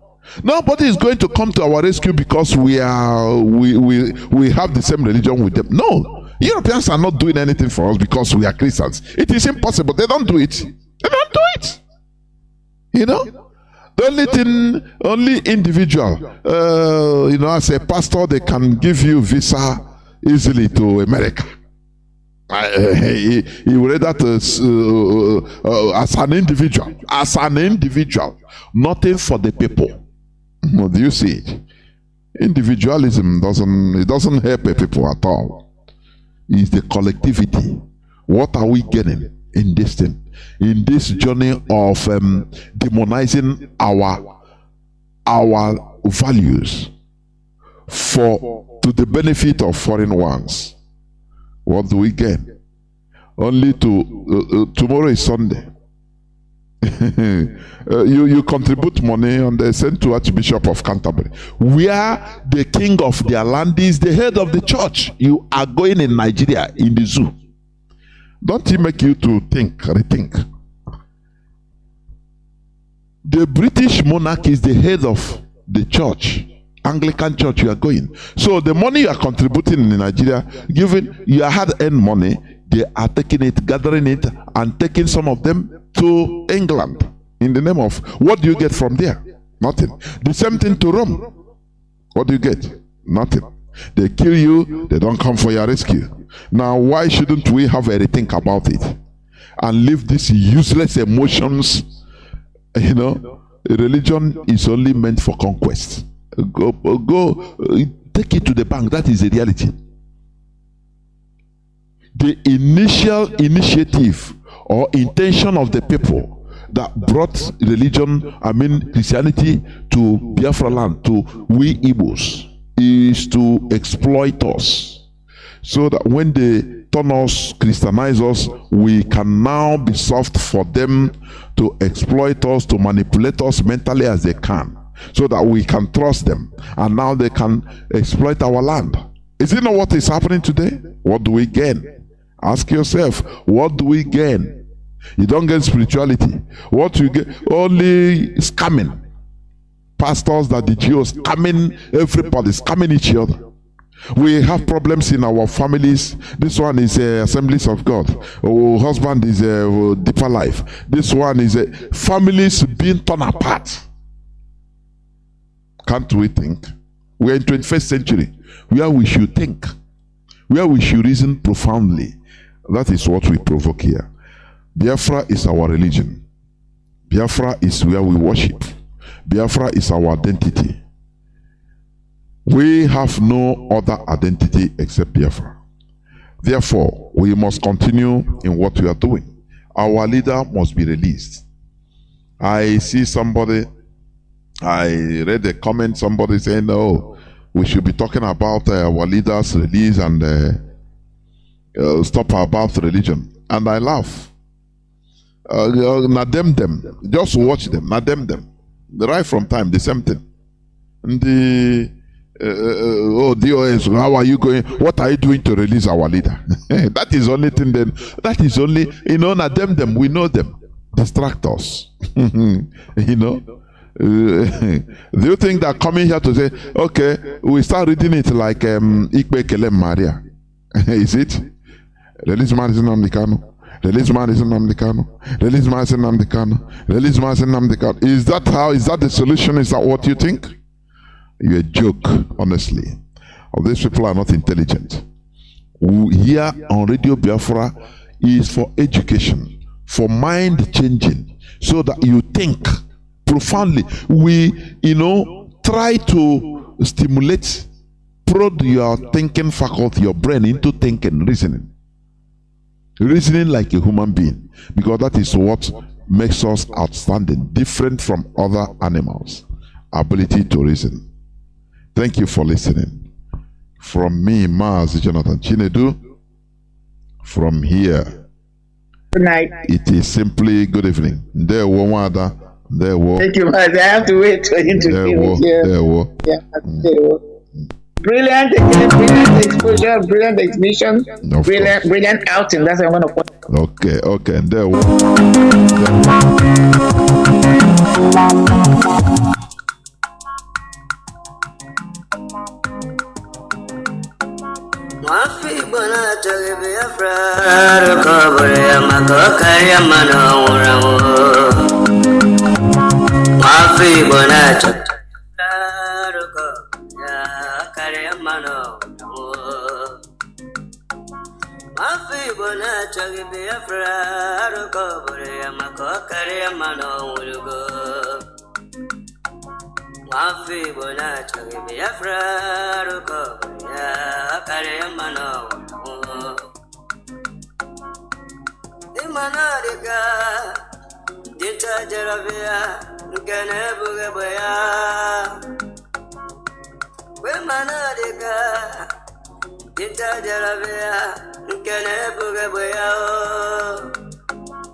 Brother Masibala Makine Sika Kiweri Sigiru Basabo Esio Ema Wanawa Kesene Madam Makiweren Doge Ego